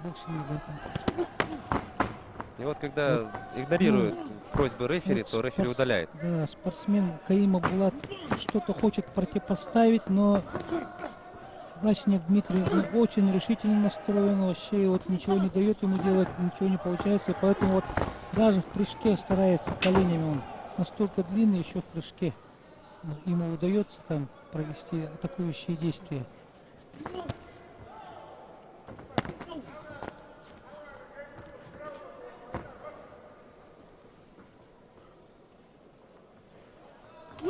Ну, боковой доводит до цели. Да, Черной идет настырно, идет вперед, вперед. Лечо Курбанов на наших экранах. У него академия карате в Гудермесе, он работает советником Рамзана Кадырова по спорту и проводит ежегодно свой турнир в своей академии карате на призы клуба Ахмат. И мы много с ним разговаривали о Японии, где я постигал азы тайского бокса, а он постигал азы карате. И вот тоже он говорил, что вот он тоже специально ходил к тайским мастерам, чтобы азы муай-тай тоже свой арсенал. Ну и все, завершается поединок, и сейчас через пару мгновений будет озвучено решение судейской коллегии. Да, хороший бой показали.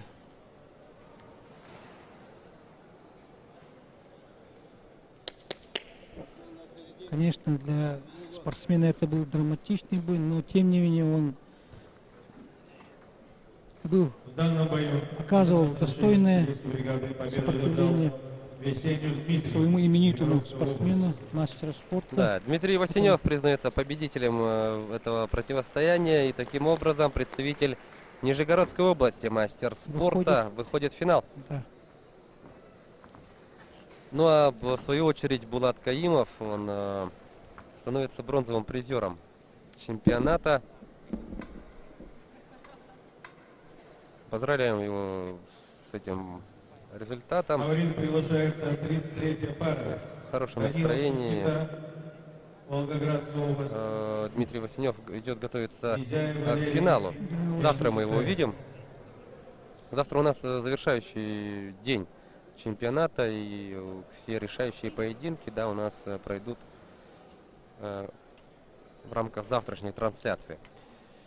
Напоминаю, что вы можете увидеть данные поединки в эфире телеканалов НВК Саха, Мамонт. Также трансляция у нас идет в YouTube на официальном канале нашей телекомпании. Также вы можете скачать приложение, официальное приложение НВК Саха, где у нас есть доступ ко всем 3 каналам.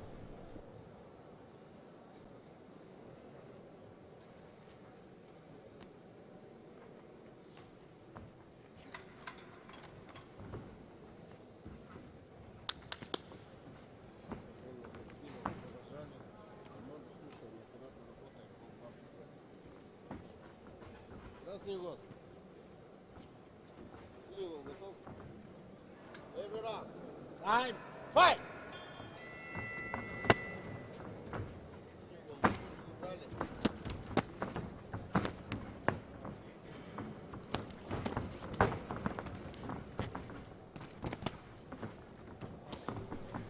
Да, ну что ж, идем мы далее. Вот сейчас Данилов Никита, мастер спорта. Из и Волгоградской Безяев области. Валерий. Да, Валерий Безяев из Пермского края. Два мастера спорта сейчас у нас оспаривают путевку в финал. И, ну, собственно, победитель встретится с Дмитрием Васеневым.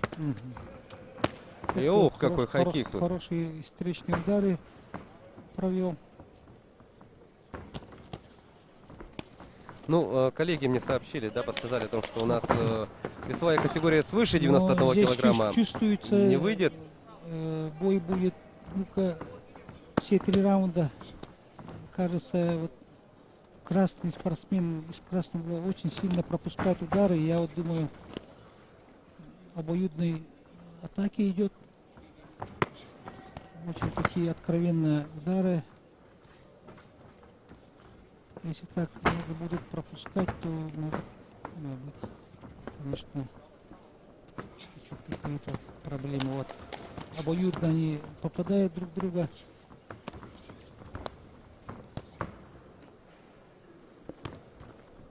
И вот. Ну, активно работают оба активно. спортсмены. И тут надо, наверное, вот отметить, да, на какой скорости работают спортсмены, несмотря на то, что вот такая весовая категория, да, 91 до 91 килограмма. Ух Так. ты. Предупреждение. Судья может даже предупреждение дать за запрещенный прием, но он ограничился как бы первым замечанием. Звучит гонг. Да, очень интересный раунд прошел. Обои иногда пренебрегают защитой, откровенно друг друга удары проводят.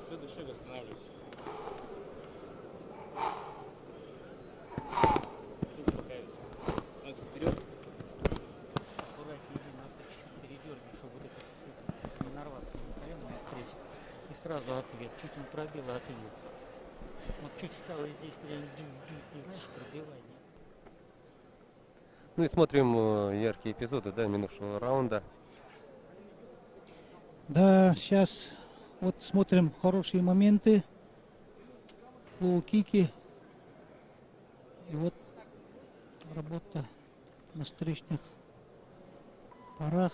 Ну, как Булат, так, как Валерий, так и Никита очень плотно, да, работают. И да, тут, очень... конечно, любое попадание может предрешить исход этой встречи. Ну, а тут, да, запрещенный прием использовал Никита Данилов, за что сразу получил замечание, да, от рефери.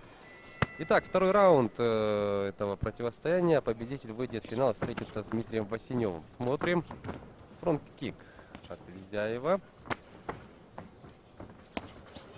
Вот, ребята, спортсмены очень решительно настроены. Никто не хочет уступать. И вот очень хорошие удары с ногами с двух сторон. Слева, справа. Продемонстрировал спортсмен из Пермского края, Безяев Валерий. Но Данилов Никита идет первым номером. Атакует, постоянно прижимает соперника. Диктует, как-то старается диктовать свои. Вот. Бэкфист. Ну, по защите, правда, да, приходится. Да, очень коварный удар. Да и вообще в целом я хочу отметить то, что поединок-то идет динамичнее многих других поединков легких весовых категорий. Очень хороший бой мы видим. Вот сейчас очень-очень сильные удары пропускает. Все может решиться при одном ударе. Вот уже попадает. Кажется, есть потрясение, да? Опа, еще попал слева коленом. И он как зверь почувствовал кровь и идет как вперед до конца. Вот. И тут, ну, сам тоже Данилов пропускает. Открытый у нас поединок идет. Идет на пролом. Тут тоже опасно. И левый вот, два раза левый достигает сбоку, цели. Левый сбоку, снизу. Вот. Так, ну тут у нас Безяев оказался на насилии. Идет, но это не на руку красному спортсмену из красного угла. И бэкпис. Так, ну тут Безяев 2 раза подряд, да, вот падает. Это, наверное, сочетание всего, да, и попадание эти тяжелые, и усталость, Очень, конечно, все это очень хороший бой, сказывается. очень молодцы, ребята. Вот идет сейчас судья счет. Есть нокдаун. Это уже решающие, это решающие очки. А у нас только второй раунд, да?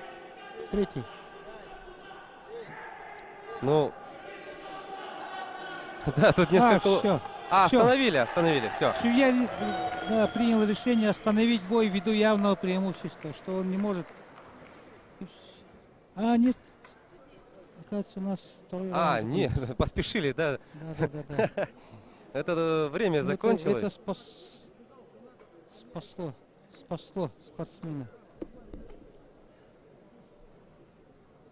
Да, очень хороший раунд прошел. Сейчас ждем следующего раунда.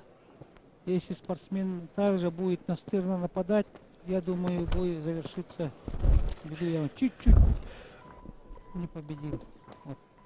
Чуть-чуть не хватило. Но в то же время ему расслабляться не надо, когда вот на противника идет, вот демонстрирует. Вот. В любой момент можно получить плюху, как у нас говорят-то. Вот.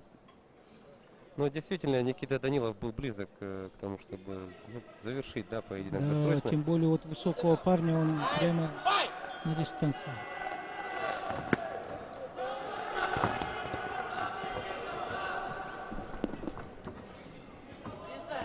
Итак, завершающая, заключительная двухминутка. Ну да, Никита Данилов во втором раунде прилично так потряс своего соперника. Посмотрим, как получится ли развить успех в третьем раунде. Но опять-таки мы напоминаем то, что в этой весовой категории... Надо отдать должное Безяеву Валерию. После такого нокдауна он еще и держится и отвечает, не подпускает сопернику. Вот еще отвечает ударами с разворота. И это говорю о том, что он тоже опытный спортсмен, что он не теряется, не ломается. Тут опытный спортсмен Данилов Никита мог на пролом идти. Как зверь, например, он поймал и добивает свою добычу. Бьет туда, в одну точку. Вот. Боковой коленом, боковой коленом, боковой коленом. Корпус, голова. И вот запросто вот и молодец вот отвечает. И вот опять. Счет. Ну, в который раз уже Безяев показался на ринге. Второй нокдаун. Можно в течение раунда 3 нокдауна можно получить. 7, 8, 9, 10. Вот. Все, остановка на этот раз уж точно. Что вы очень опытный судья международной категории, и вот он решил остановить бой.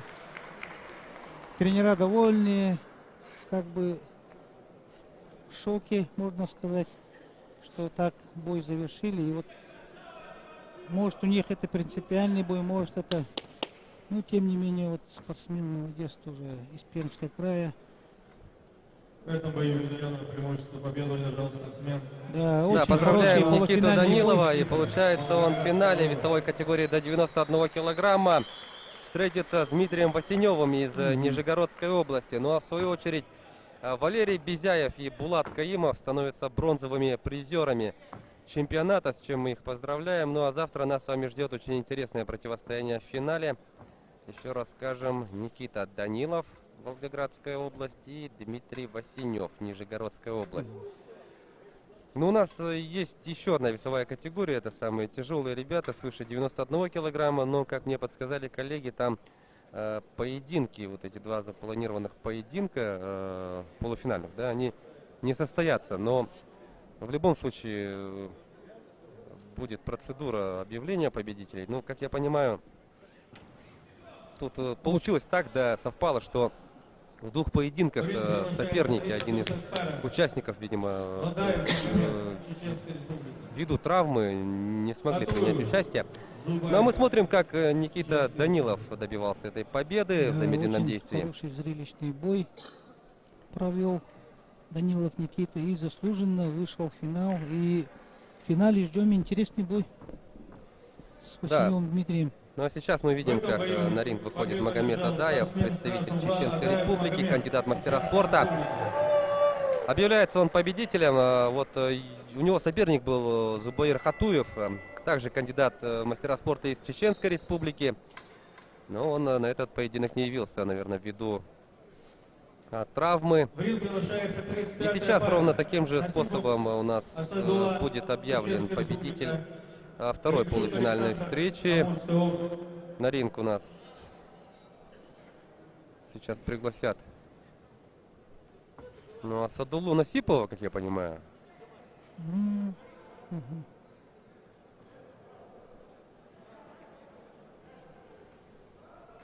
Да, на ваших телеэкранах Асадулла Насипов. Это еще один представитель чеченской команды. Также он кандидат в мастера спорта.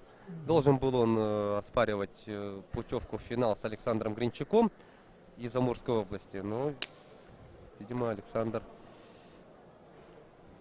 не допустили его врачи к этому поединку. И процедура объявления победителя. Асадулла Насипов выходит в финал без поединка, да, как и Магомед Адаев. Таким образом, у нас в этой весовой категории бронзовыми призерами становятся Александр Гринчук из Амурской области и Зубаир Хатуев из Чеченской Республики. Ну и в финале нас с вами ждет чеченское противостояние. Два представителя чеченской школы кикбоксинга встретятся завтра. Это Магомед Адаев и Асадулла Насипов, которых мы сейчас видели, да, на ринге. Очень хорошие бои мы посмотрели.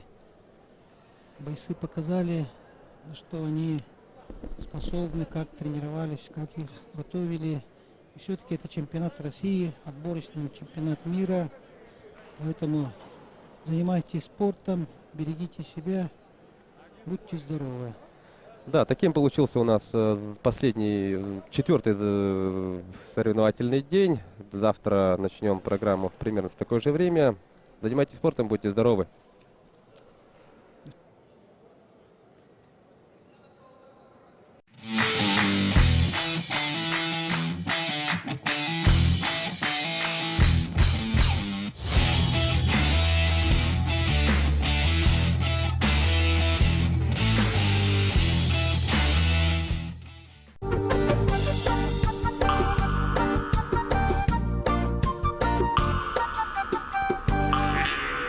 Мусанынан балыктаахан үгүс сыраны сылбаны күйүхү күтәгәрәйер. Ол дәһин күрәхтәһәтчиләр балыктыга хәнинә туңу харынан сүйрән каярдан салгы хары растырга буутурга аста кийнага астылар. Баш барда. Бәрәдә Сыйман, әрәнен.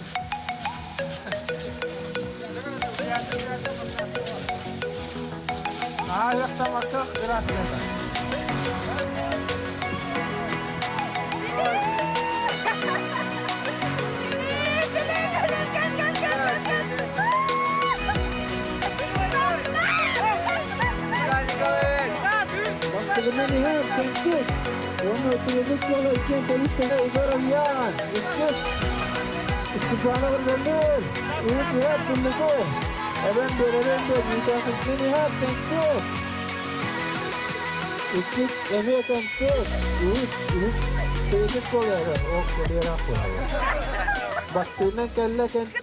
Үйәһәбіл ұғын үйрағын управлениетта оғы технопарката уанна айылға қарыстабылы инспекцията балағаннақ нейлеген немейінігер ұйппыт.